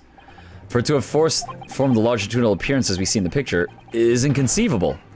Uh-oh. Uh-oh. Yeah, okay, you know what, yeah. Srianosuke? Yeah, given the victim's blood seeped vertically downwards from the wound, it must be the case that when you stabbed Mr. Osmond, he was standing up. Yo, did he, like, get up and out? He and she's like, dead. fucking die? Oh my god. In short, Dr. Scythe, your latest testimony was a total fabrication. You're more in this than you're Uh-oh, you are more in this than you've let on. I knew it. I was right. Now I've identified that contradiction. There's only one way to explain the facts. We've all been under a great misapprehension here. What? What sort of misapprehension? Dr. Scythe. You claim you were coerced into helping Mr. Debtor as a result of the note he left in the waxwork. You claim that you made changes to the scene of the crime to implicate the defendant. And you claim that you authored a fake autopsy report to cover your tracks. But one of those claims is an out-and-out lie. Because the question of what the bloodstain really tells us has only one possible answer. If that is the case, what is it, man? What is it, dude? Counsel, you've clearly struck upon a revelation. Now tell the court what it is. Which part of Dr. Scythe's story is shown to be a lie by the contradiction of her testimony? Okay, so the Autopsy report's actually right if she stabbed him and yeah, the autopsy's actually right. the cause of death was the stab. Does it say the location in the autopsy report? I don't know. How So she was I think they must have known the plan together. I don't think she was coerced into it. Oh, okay. Oh, so she you think she wanted him to die? I think that if she was more in it with Debtor, then she would help with the stabbing and the setup of everything more likely, not just oh, I'm planting evidence, oh, he fell and he's not dead. So you think it's the coerce point here? That's my guess. Yeah. So you think she was in it from the get-go? I think that leads more to us being all this is connected and we need to know about the professor case and stuff. Yeah. She also made a note of saying, I'd never heard of this guy before. Which I thought was odd. Let's press the first one, how she was coerced. Dr. Scythe, clearly you weren't really coerced by some letter at all. What? If you were, where's the note? It's nowhere to be seen. Huh. That's as may be. So why don't you present it to the court, if the assertion vexes you? Because she burned the evidence. Obviously, I've already disposed of it, and I'm not vexed in the slightest. Counsel, need I remind you that it was you yourself who established the coercion? Ah! Okay, so it's not that. Second one? Yeah, we're gonna go for the second one. It's okay, there are only 3 options, we got 4 life. There's no way we can mix this up. We couldn't possibly fuck this up so hard we end the scene.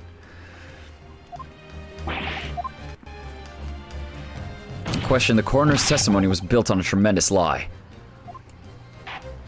Okay, so the stabbing of the victim then. The answer is very simple if you consider the sequence of events. If, when the victim was stabbed, the blood from the wound seeped downwards, as it did, we can be sure that the victim must have been either sitting or standing upright at the time. But as you rightly pointed out, the birdcage would have fallen on its side when it fell beneath the stage. And yet it didn't. Yes, it would, which tells us that the victim must have been in that position of his own accord. That's impossible. The man was oh, he's just oh god, I'm dying, please help me. And then just fucking, nope, you stay dead. Because he made the point of saying sitting up or standing up. So it's just oh god, this machine didn't work the way I thought it would at all. The man was dead, remember? Was he though? No, that is the misapprehension. Oh boy. So that means that the other guy's actually only attempted murder. Yeah, the other guy's only attempted murder, and she's full murder. When the birdcage fell from the stage into the void below, it must have hit the ground with considerable force. Oh, you're not, I mean, that dude is that's dead man walking, basically. Yeah. But Mr. Osmond didn't die in the fall.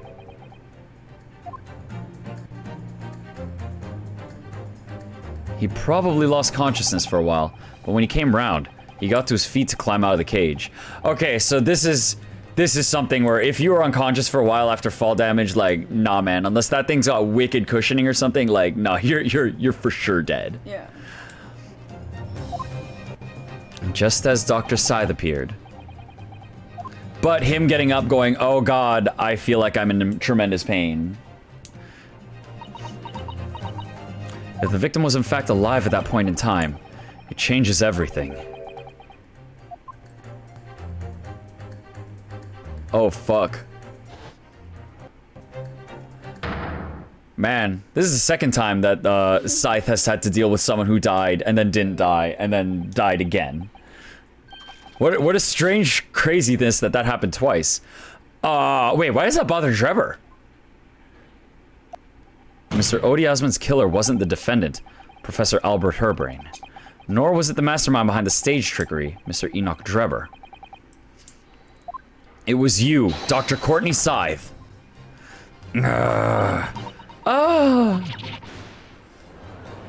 Protect at all costs.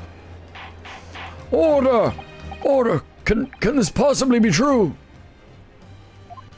Have you been taking me for a fool? It was you, was it? You killed him. What? Wait, was he like, no, I wanted my revenge. I wanted to be the one that killed him. Yeah. You hoped that by admitting being an accomplice in Mr. Drebber's scheme, the trial would end. Before you were accused of a far worse crime. Cold-blooded murder. Oh, do shut up. You're so desperate now, you're making this all up. As if I would do something like that. I mean, you seem pretty riled up by it. I assure you, the defense is not desperate, Doctor. Mr. Naruhodo has established the facts using evidence and logic alone. Ha! Logic? Don't make me laugh. Sadly, your logic has a gaping hole in it. What? What do you mean? I'd have thought it was obvious. A motive, boy. You're lacking a motive. What possible reason could I have to kill Dr. Asman? Asman was involved in any number of criminal activities, from coercion to theft to murder. But there's no known connection to Dr. Scythe there. If we're back to our first idea that Oh was the my professor, goodness. And what if Osman... you know, okay, wait, no. I'm gonna let this go before I go on like crazy wild tangents that are nonsense. Well, relieved to say it does seem somewhat far-fetched. True, there's no obvious motive, but there's still something in the back of my mind. I feel sure I've seen something somewhere that hints at the way why the coroner might have done this. Yes, I might have tampered with the crime scene and concocted a fake report, but murdering someone for no reason is a very different story. Objection! For no reason. Yeah, for no reason, you're right. But that means you had a reason. That means you had her. her. Oh, when you question what possible reason you could have for wanting to kill Mr. Osman, something did come to mind. What? What was it, counsel? Enlighten the court at once. Present evidence? Man, I don't even know, man. Well, let's see. We saw it yesterday, didn't we? Something that seemed strange. We had no reason to suspect it at the time. The scalpels. Oh yeah, the scalpels. Why Dr. Scythe would have wanted to kill Mr. Asman. Scalpels. That's the only thing that... It's the only thing I could think of we that's saw fucking weird, yesterday yeah. That was weird for her. That is the only thing that's weird. It's a scalpel, or rather, scalpels. 500 Did you say scalpels? She's like, they know about the scalpels. They know about the scalpels. Yeah, man, yo, that scalpels fucking, it stopped our investigation for like 10 minutes because we couldn't see it. Because it was surrounded by other hitboxes. Yeah. It appears that word has struck a chord, Doctor. You, come on, out with it. 18 scalpels a day? 18 yeah, you know what I'd love if they do the math? Like if they I hope they do. I hope they bust out the math that we busted out. It was yesterday when we visited your laboratory. Look at this big, extra dummy thick book here. Ah, it appears to be an accounting ledger. It's a record of the forensic investigation team's spending, I think. Oh, What is it? it's clear the team purchases various equipment and supplies on a monthly basis, but... Well, one entry seems rather strange. Really? In what way? They're buying 500 scalpels every month. And that's like not 1 month, that's like every month. Jesus. I want them to say like 500 scalpels. That's like 18 a day. What are you doing with 18 What are you doing with scalpels? 18 500 scalpels a month. At first, I wondered what on earth you could be using that many scalpels for. But actually, I realize now it's not the scalpels themselves that are significant. It's the money for them. Disappearing every month from the department's accounts. To buy cadavers. Asman's criminal organizations relied heavily on extortion for its funding. Tracing the money from the forensic investigation team's account to find out where it was going would be extremely straightforward. Ooh, Scythe, have you been bought for the price of 500 scalpels? 10 years ago, when Mr. Osmond was still a journalist and wrote this article about Mr. Debtor, he may well have stumbled upon information as he was researching the story. Information relating to Dr. Scythe's darkest secret that he would use to rack money from her for the next decade. Whoa! Yeah, I mean, yeah. A darkest secret? Good lord, you mean... So Mr. Osmond knew what was going on then. Oh shit. I don't know what happened on the night of that execution 10 years ago. But clearly the opportunity to rid yourself of that menace was too tempting to pass up. So in the end, you weren't coerced at all, were you? You did it entirely out of your own free will. You stabbed Mr. Osmond in the heart with all your might. To silence the blackmailer who knew your dark secret forever. You're like, oh, well, isn't this convenient? Dead. She's like, I can kill him and blame it on at least 2 other people. You'll never understand. None of you. What we've had to keep covered up all these long years. Oh man, yo, this professor shit's gotta be huge. Yeah. Like, what could it be?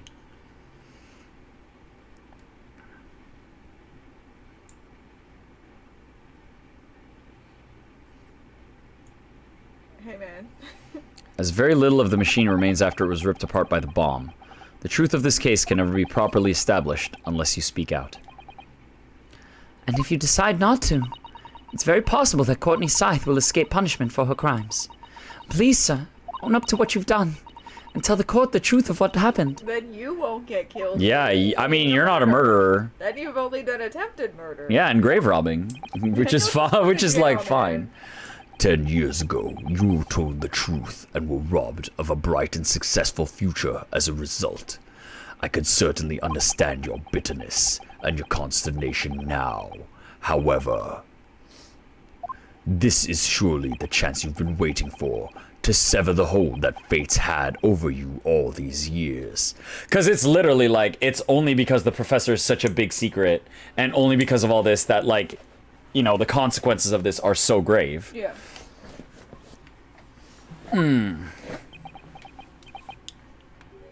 Super high voltage instantaneous kinesis. I mean, really. It's so stupid.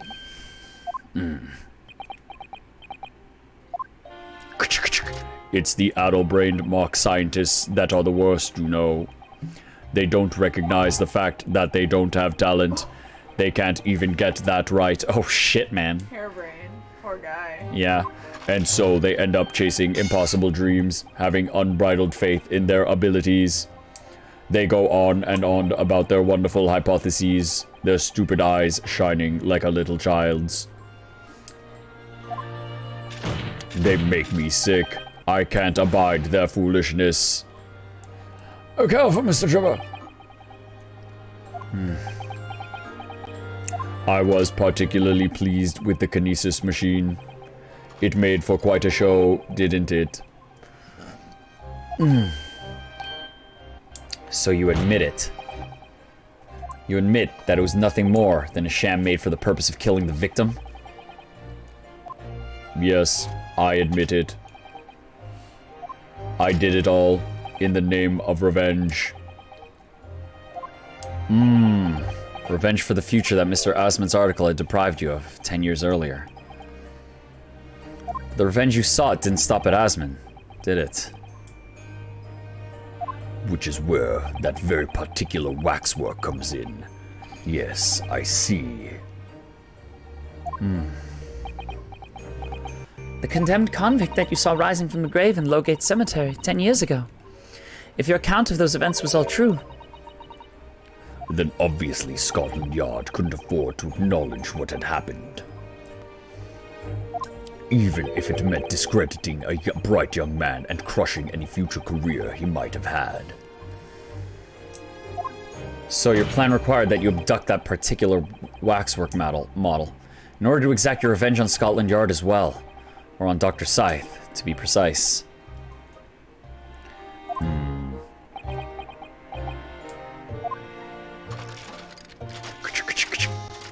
It was a year ago. By some extraordinary twist of fate, Asman turned up at my workshop. He didn't remember who I was, of course. He just wanted to employ my services as an engineer. And he happened to have a paper with him. An article on the front page caught my eye. About the coroner who'd handled that bogus autopsy being appointed head of a new forensic team. And he was like, wow, this just fell into my lap. Yeah, actually, yo, for him, it's just like, yo, literally both people I want the most revenge against is like, yo, I'm down. It's like, fate's telling me to do this. Yeah, oh god, imagine, right? Like, actually, yo, honestly, if you had that kind of spite and that, like, luck, air quotes, oh, fuck, man, yeah. You're going for it. You're not gonna get that opportunity again. When I learned that news, my cognitive processes started to devise the plan. What a horrid tale. He robbed me of my future, so I wanted to use the man's own wiles against him for revenge. And have that rotten Scotland Yard eating out of my hand at the same time. I wanted them all to suffer the same humiliation I'd had to suffer. I mean, shit, yeah. Attempted murder, man, but you weren't the killer. Your actions against those who'd ruined your future were justified as revenge, at least to yourself. Certainly, no one has the right to destroy another's prospects, especially for purely selfish gain. And yet, in carrying out your plan, you did exactly that to someone else, didn't you? Did I? Hairbrain? Professor Hairbrain's only crime was passion for his hypothesis, but you had no compunction about sacrificing his future to effect your revenge. You knew that he would be forever branded a failure and a fraud. Perhaps life treated you unfairly 10 years ago, and others' misconduct left your life in tatters. But remember this, your own actions resulted in exactly the same thing for another perfectly innocent young man. Oh, slight look down. Yeah, I honestly, throughout all of this, I basically forgot about Hairbrain. Because it's like, he was kind of... He was, like, not involved. He was just, like, a symptom of this whole big thing going on behind him, and he had no idea. Lord Van Zeeks, what of Dr. Scythe? An immediate warrant for her arrest has been granted, and she's been remanded in custody, my lord. I presume she will face trial in the coming days, along with Mr. Drebber. A most regrettable situation indeed. She's made great contributions to her profession over the years. It really is a hard truth to swallow. However, that is a topic for some future occasion. For now, Professor Hairbrain. Oh, yes. It seems there was a great deal more to your experiment than you realized. However, I think we can assume now that all the sordid details have been brought to light. This has been a very long and profound trial, but I'm pleased to say you were absolved of all guilt. Yay! This whole experience has taught me a very great but painful lesson. This dedicated scientist, this devotee of natural philosophy. I've been selfish and self-centered, and above all, a fool. Professor. Grumpy silence. I've spent my life thinking of nothing but my research. misguidedly believing I could do whatever I set my mind to, despite my lack of talent. And the worst of it is, in the process, I've caused others pain and misery. Others who are far, far greater people than I. Listen, man. Nah. No, Professor, that's not true. Don't tar yourself with the same brush as Drebber. What happened was his doing, and his alone. The outcome of his fate. This is the outcome of his fate, not yours. You're not to blame in any way. Lord Van Zeeks. And the derision with which he referred to you earlier, calling you a fool, talentless even. The man has no idea. To believe in yourself and work your fingers to the bone to realize your dreams, that is laudable, not laughable. No one has the right to deride another for such choices. Oh, thank you, Belk. Oh my god, CaptnmcD just says straight up. Yeah, that was good. Ladies and gentlemen of the jury. Yes, my lord. It is this court's expectation that you find the defendant not guilty of the charge with which he stands accused. I presume there are no objections. Guilty. None from me, my lord. Certainly not. This trial has really made me think. But this is the right decision. It's all been proven methodically and rigorously. I have no misgivings whatsoever. What's that? He's done, is he? It's all over. I don't know what's become of the yard these days. I don't recognize the place. Very well. In that case, I hereby pronounce the defendant not guilty. Woo! Oh man.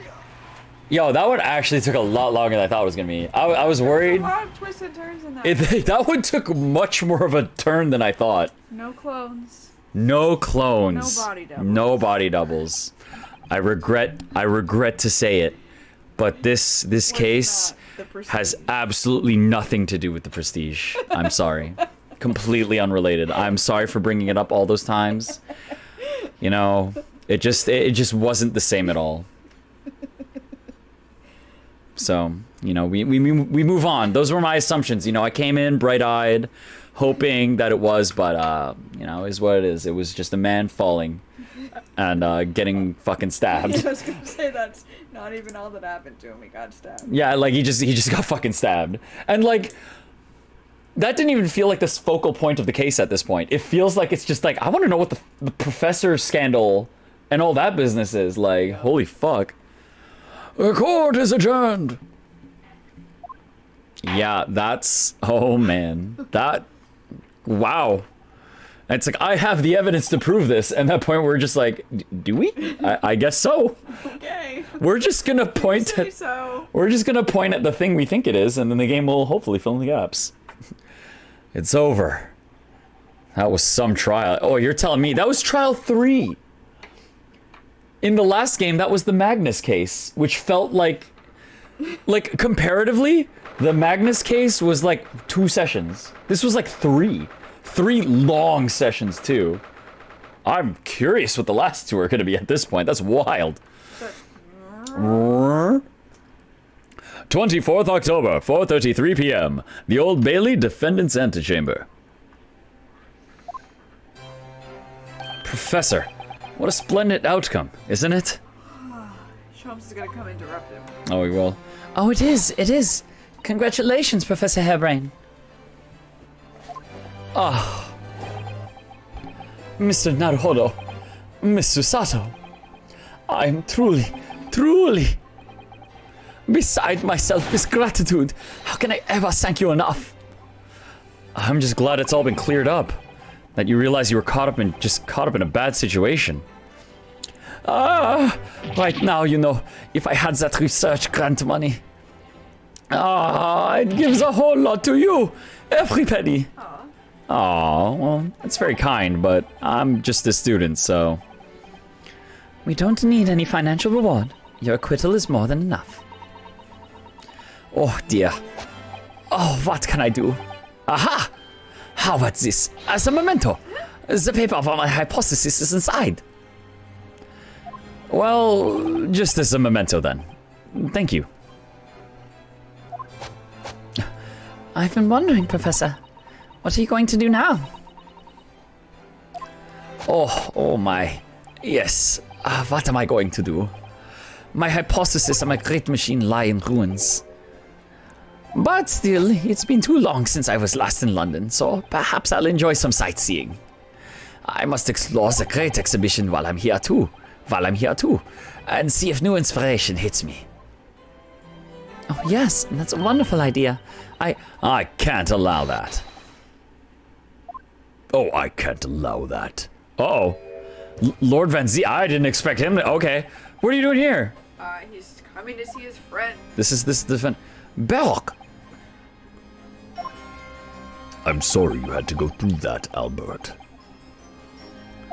Well, if I'm honest, it was terrifying.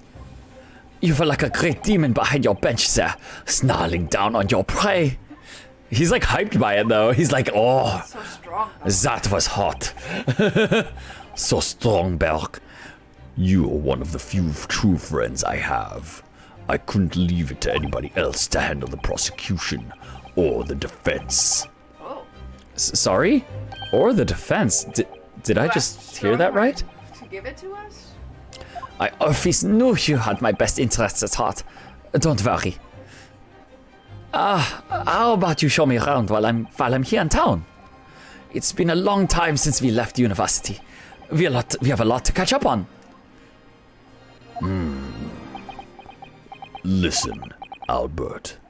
In a few days, your acquittal will be made official. When that happens, you must head straight to Dover. I'll accompany you. What? From there, you'll cross the channel and make your way back to Germany. I've already purchased the tickets. But no. Hold on a minute, Berg. He's like, What about the great exhibition? yo, the Reaper that This is a chance gonna get you. of a lifetime for me. No sightseeing, Albert. Give up on the idea. Sometimes it's hard to see any warmth in those eyes, Berg. Lord Van Zeeks. So it's like, what if it's like the Reaper? It's like there is a Reaper That's and he what it knows seems and it's like not they him. know about it. Mm-hmm. Strong hearts seem to insinuate the same thing. That Yeah. it's 100% not Barak, but they know that stuff's happening. I mean, maybe Lord Strongarm has just started hiring people to just be like, We need the Reaper to be real. So yeah, Barak's like, it's not safe here. or Going maybe, back to Germany. or maybe it's because he has literally any connection to this professor case. Yeah. It's like you've heard of the professor, just go. What's this all about? A necessary precaution. Yes, I think I understand. You do? It's like, I got immediately sent. Iris told me that when you meet Lord Van Zeeks at his office some days ago. He asked how Mr. Natsume was doing. Yes, that's right. I remember being surprised at the time and thinking it was nice of him to ask. The point is, Mr. Natsume is still alive and well. Even though it's been more than 6 months now since he stood trial with the Reaper as the prosecutor. Oh, you mean the Reaper's influence doesn't stretch overseas? Those in the Reaper's sights meet their end days or sometimes months after their acquittal. That's been the pattern up to now. But of course, we know that both Mr. Natsume and Gina were completely innocent. He's like, that doesn't matter. True. And perhaps that governs the Reaper's actions. The truly innocent are spared. But I don't want to take any chances with a close personal friend. Yeah, so that's what they like. The Reaper is a thing, but it's But, not me. Berg, Like the mustached Nipponese, this man should leave the country without delay. That's why I'm packing him off to Germany at once.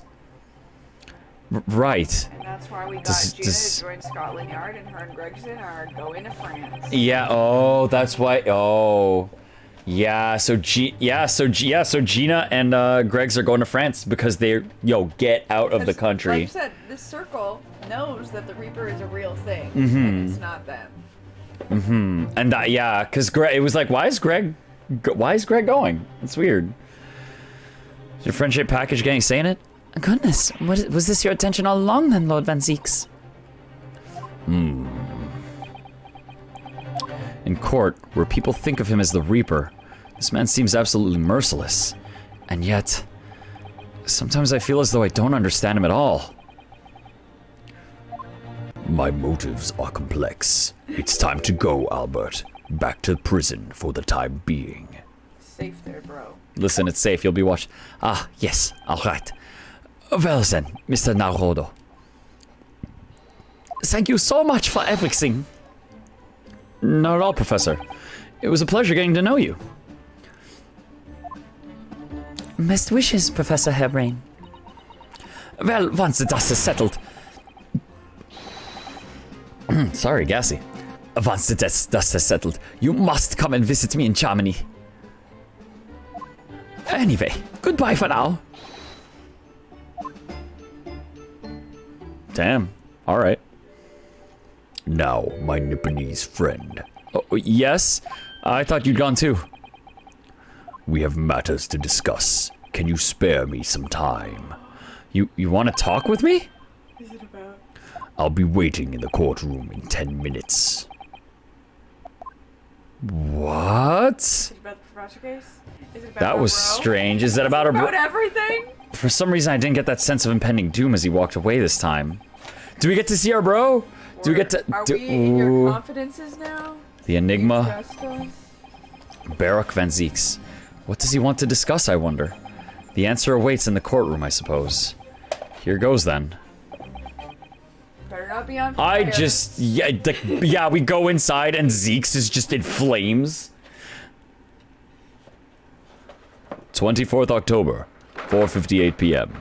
The Old Bailey courtroom. Oh man. Okay, one of these masks have got to come off. So, are you satisfied? You saved a guileless scientist from a great injustice. Yes. I think so. I'm relieved, at least, that the man's innocence could be proven. Anyway, I imagine you've been wondering where my animosity towards you Nipponese comes from. Yeah.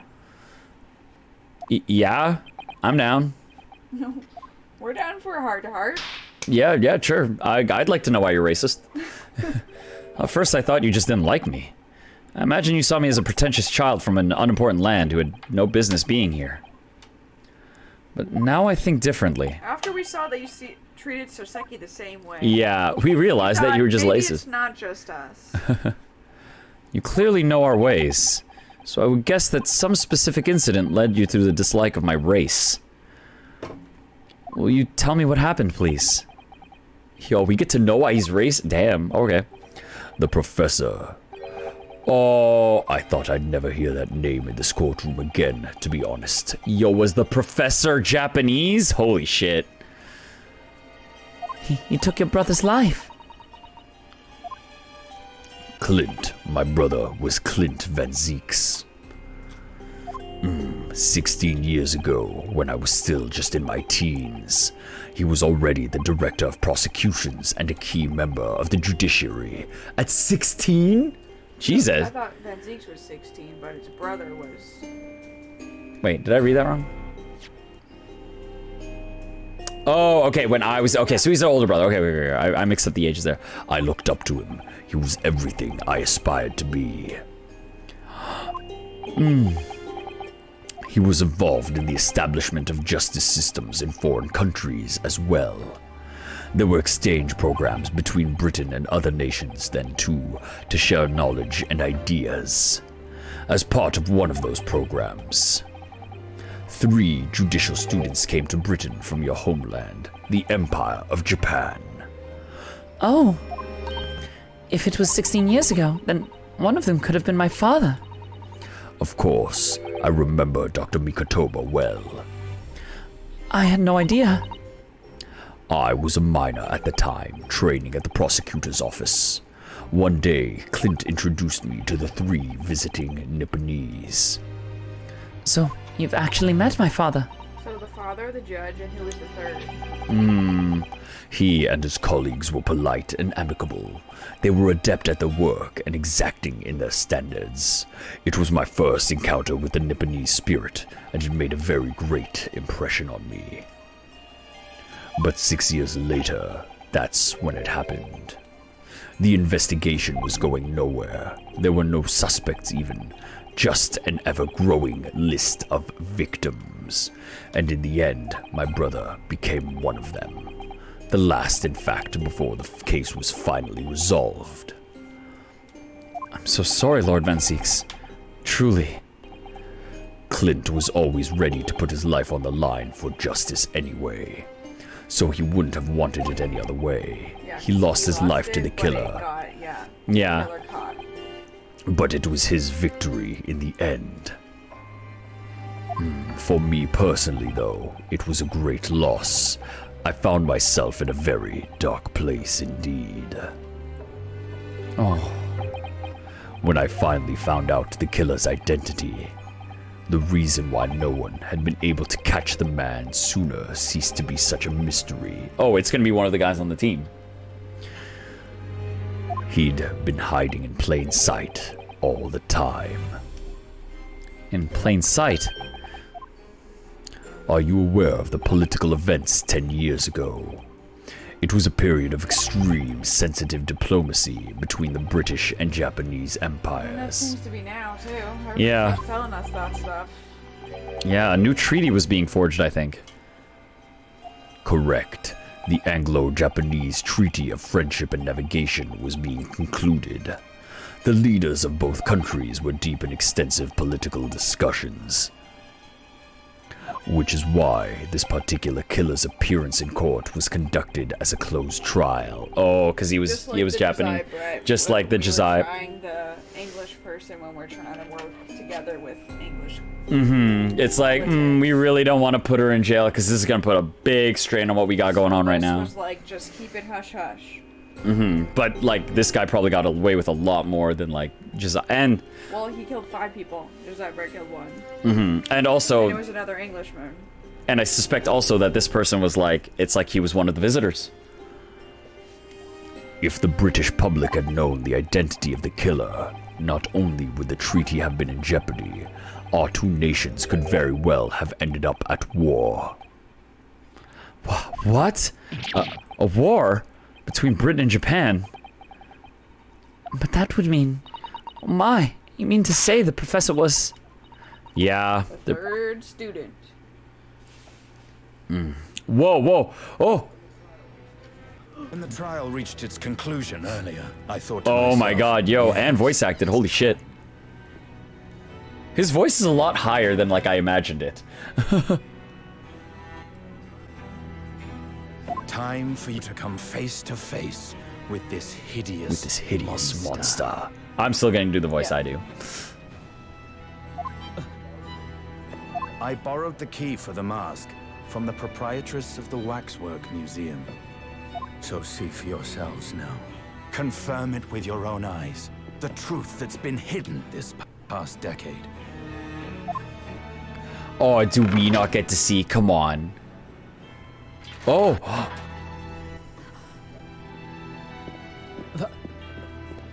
That's the professor? Yes, that's him. Until now, the thought never even crossed my mind Da-na-na. that the mass murderer whose crimes shook Britain as never before was Japanese. Da-na-na.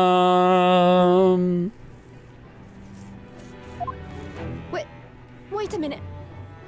That face. I feel as though I've seen it somewhere. It's strangely familiar. Is it your dad? Is it Cosmo's dad? Oh my god, yo. No, anime headache. Hey Zeeks, do you know that your assistant is Japanese? Yeah, You're does pretty Zeeks racist know? against us. Did he come to you with a mask? Yo! Yo, what is this outfit? Yeah, father. Father. Oh my god, yo, oh my god. What? Father? Oh, I guess his mission is to undo what he. Oh, or maybe, or Is it double to down? undo Or is it to double down? Oh my Me god. with the sword. Yo, yo. Okay, this was like obvious as fuck, but it's still nuts.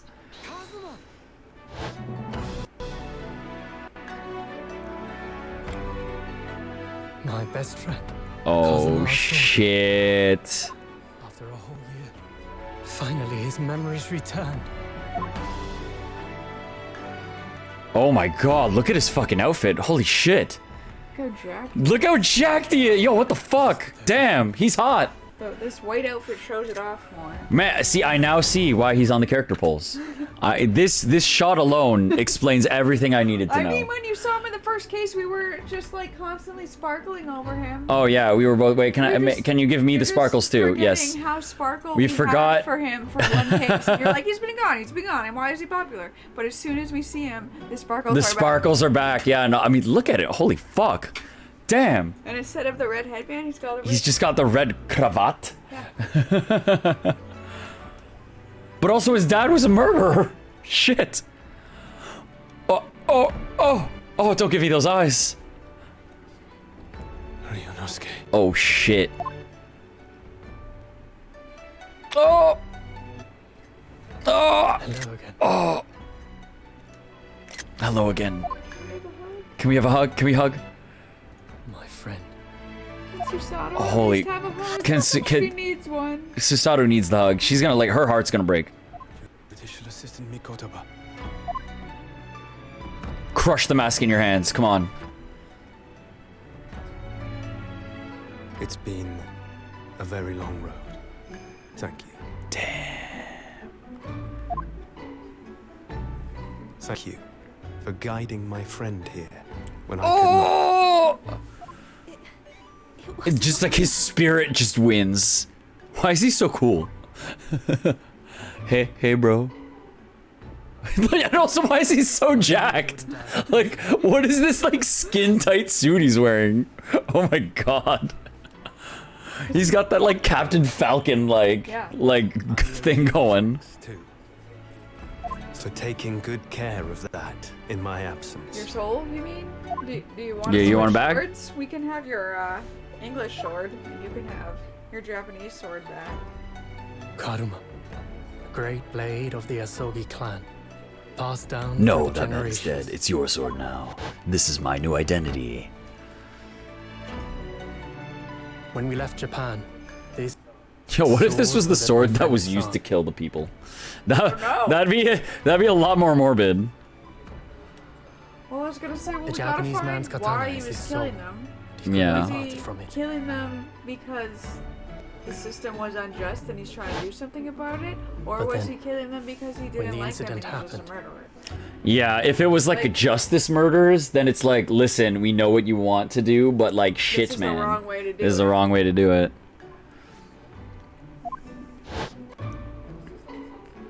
It was Susato-san's. Susato-san's wish that I inherit the sword, and I've kept it with me ever since, along with my memories of the friendship we shared.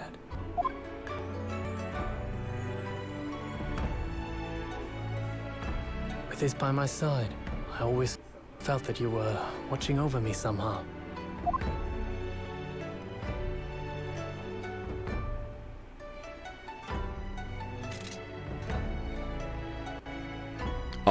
Oh, he's too cool. Like, then Zeeks, are you freaking out over there? Like, Do what you is know Zeke's that doing? You are training this dude's son? Because you clearly I've made it. At last. have a beef. Father.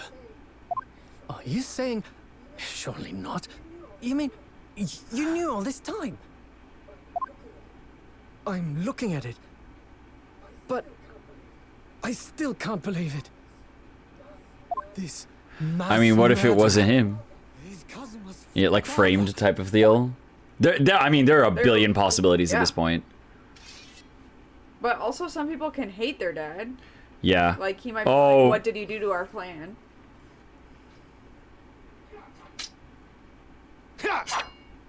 Yeah, like you wrecked our relationships. Because he seems genuinely about justice, all of his other things, so it's all about finding out what the dad is and what the mission is here.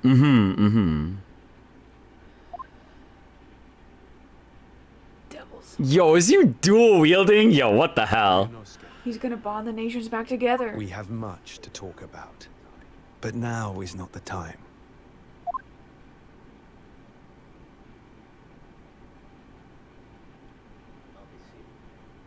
I'll be seeing. Where is Zeke's right now? What is Zeke saying or doing?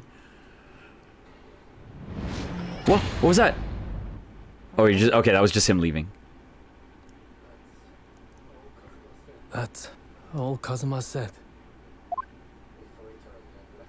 Before he turned and left us there, in the courtroom. Van Zeeks? Without Van Zeeks? Did Van Zeeks just open the mask and be like, cool, I'm out? Oh no, he's back. So, he's the living afterimage of the man who took my brother's life, is he? Yes, Kazuma Asogi, my best friend. 3 months ago, when Lord Strongheart introduced us, I had an inkling there was something there, some connection. But why did Lord Strongheart do that? Why did he make Kazuma Lord Van Zeek's apprentice? And when he was suffering amnesia too. The man was apprehended, even executed. But his legacy just won't die. That's the sad truth. Anyway, that's all I had to say. I thank you for meeting with me as I asked.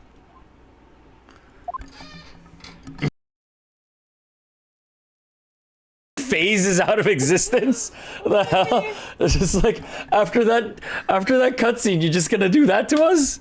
Bye, man. Bye, dude. We're friends-ish now? I don't even know, man. You This seem is like you trust us. You specifically wanted us on the case for your best friend there that we helped out. Even though we sparred, you hooked us up because you trusted us. man, I don't even know. Oh, I mean, 10 years ago, hatred? my grandmother took me to the railway station. We were there to meet my father from the train. For me, it was the first time I'd ever seen him. Whoa. Poor Sasato-san. All this is tied up with painful memories for her too. She's never talked about this with me before, though. Yeah. Oof. It took time to adjust to having father around, but just when I was starting to get used to it, he called me into his study one day. He told me that a great friend of his had passed away in London, and that the friend had left behind a son, a boy 7 years my senior. Father told me the boy had made a promise to his late father, so he was studying to become a defense lawyer. I wanted to help, so I studied to become a qualified judicial assistant. As I'm sure you've worked out, that young man's name was Kazuma Asogi. So you see, that's how he and I met. Oof. Oh, more. For a brief moment, my great friend had returned, only to disappear again all too soon. But in that fleeting encounter, something stirred. Something that had been dormant for a long time. As if great wheels had been set in motion. I could almost hear them creaking into life. In some ways, it was the end of a chapter, but in many, it was the start of a new one.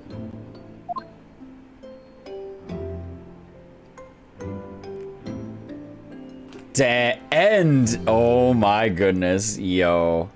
Okay. That was a lot. That was a lot. Demasking. So okay. So damn. Just whoa.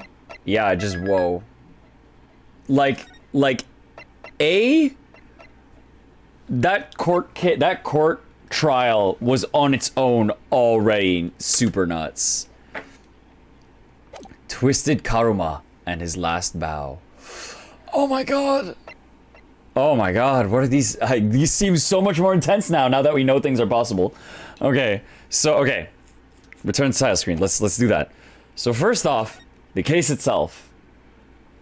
Wow, yeah, that one had a lot more turns and unexpectedness I thought. I do have that one kind of gripe of the newspaper thing because it's like, man, that image, like... It looks like a zombo. It looks like a zombo. It doesn't look like a mask, it looks like a zombo. Plus, it's also an illustration, so you're not expecting it to be accurate and whatnot. Yeah. If it was one of those pieces of evidence that it was like, it looks like he's wearing a mask, right? Like, you know, with the crosshairs where you can click on and be like, it looks like he's wearing a mask in this photo, Yeah, right? but you can't investigate further on that one. Mm-hmm. So if it was that, then, you know, I wouldn't have had a gripe with that. Other than that, not too many stops for us, I don't think. Like, I think there was one other thing, but... And then, well, at the end we were stopped with Scythe, like, what even are we supposed to say? Yeah, that was weird when it was just like Scythe and Ryunosuke were just like, oh man, look at all this stuff that's going on, and we're just like, yeah, oh, we could tell that right away. Oh yeah, no way. Oh, that's nuts. How crazy. Just like, that was a lot to take in. And then boy, I was expecting to wrap up there and then just like, yeah, that was gonna be a night. Little did we know we were gonna have our little run. Oh boy. And With oh no, boy. he's hot. Like, like he's fucking so buff. Yeah. Like, He's very fancy. he's very fancy, and it's just like, He didn't trade swords with us. I thought he might give us the other one as a. Nah, like, man, he you takes got them both. comfortable with this. No, these are both my. these are souls both now. my souls. Like, and the reveal that the professor is the father, like, I'm trying to think back to like, you know, when you see a new memory and it just overwrites any thoughts you and guesses you had beforehand. Like, I'm trying to think who I thought the professor would have been, and I genuinely, like, I can't think of anything that I was like.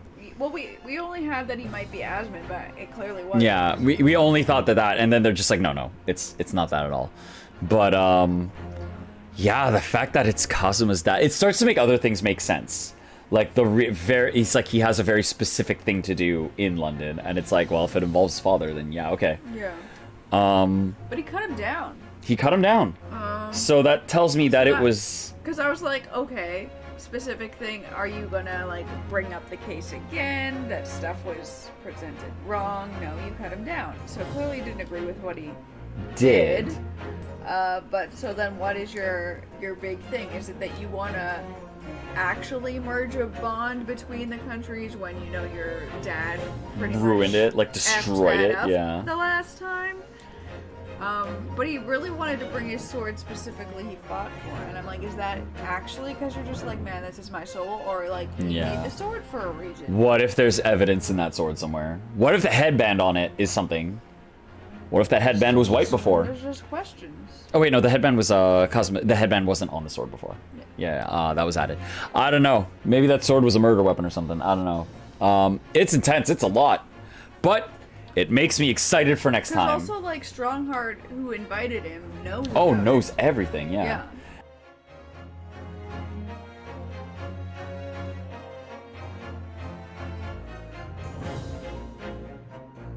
Like Lord Strongheart. And then when he knows lost what- his memory, just set him up like, okay, like, we're keeping you close. Yeah. And he kept kind of hinting to us, like, are you here to do what your bro was here to do? Mm-hmm. And we're like, yes. He was gonna be a lawyer? And Lord Strongheart's like, man, yo, you don't even know. Yeah, He's like, so that's your what I bro was was like- here to reunite countries. Yeah. Yeah. Yeah, that's a lot.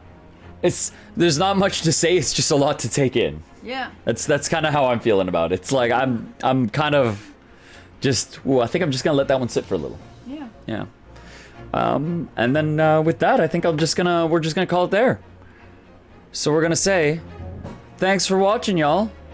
Wow, can't wait to see what happens next.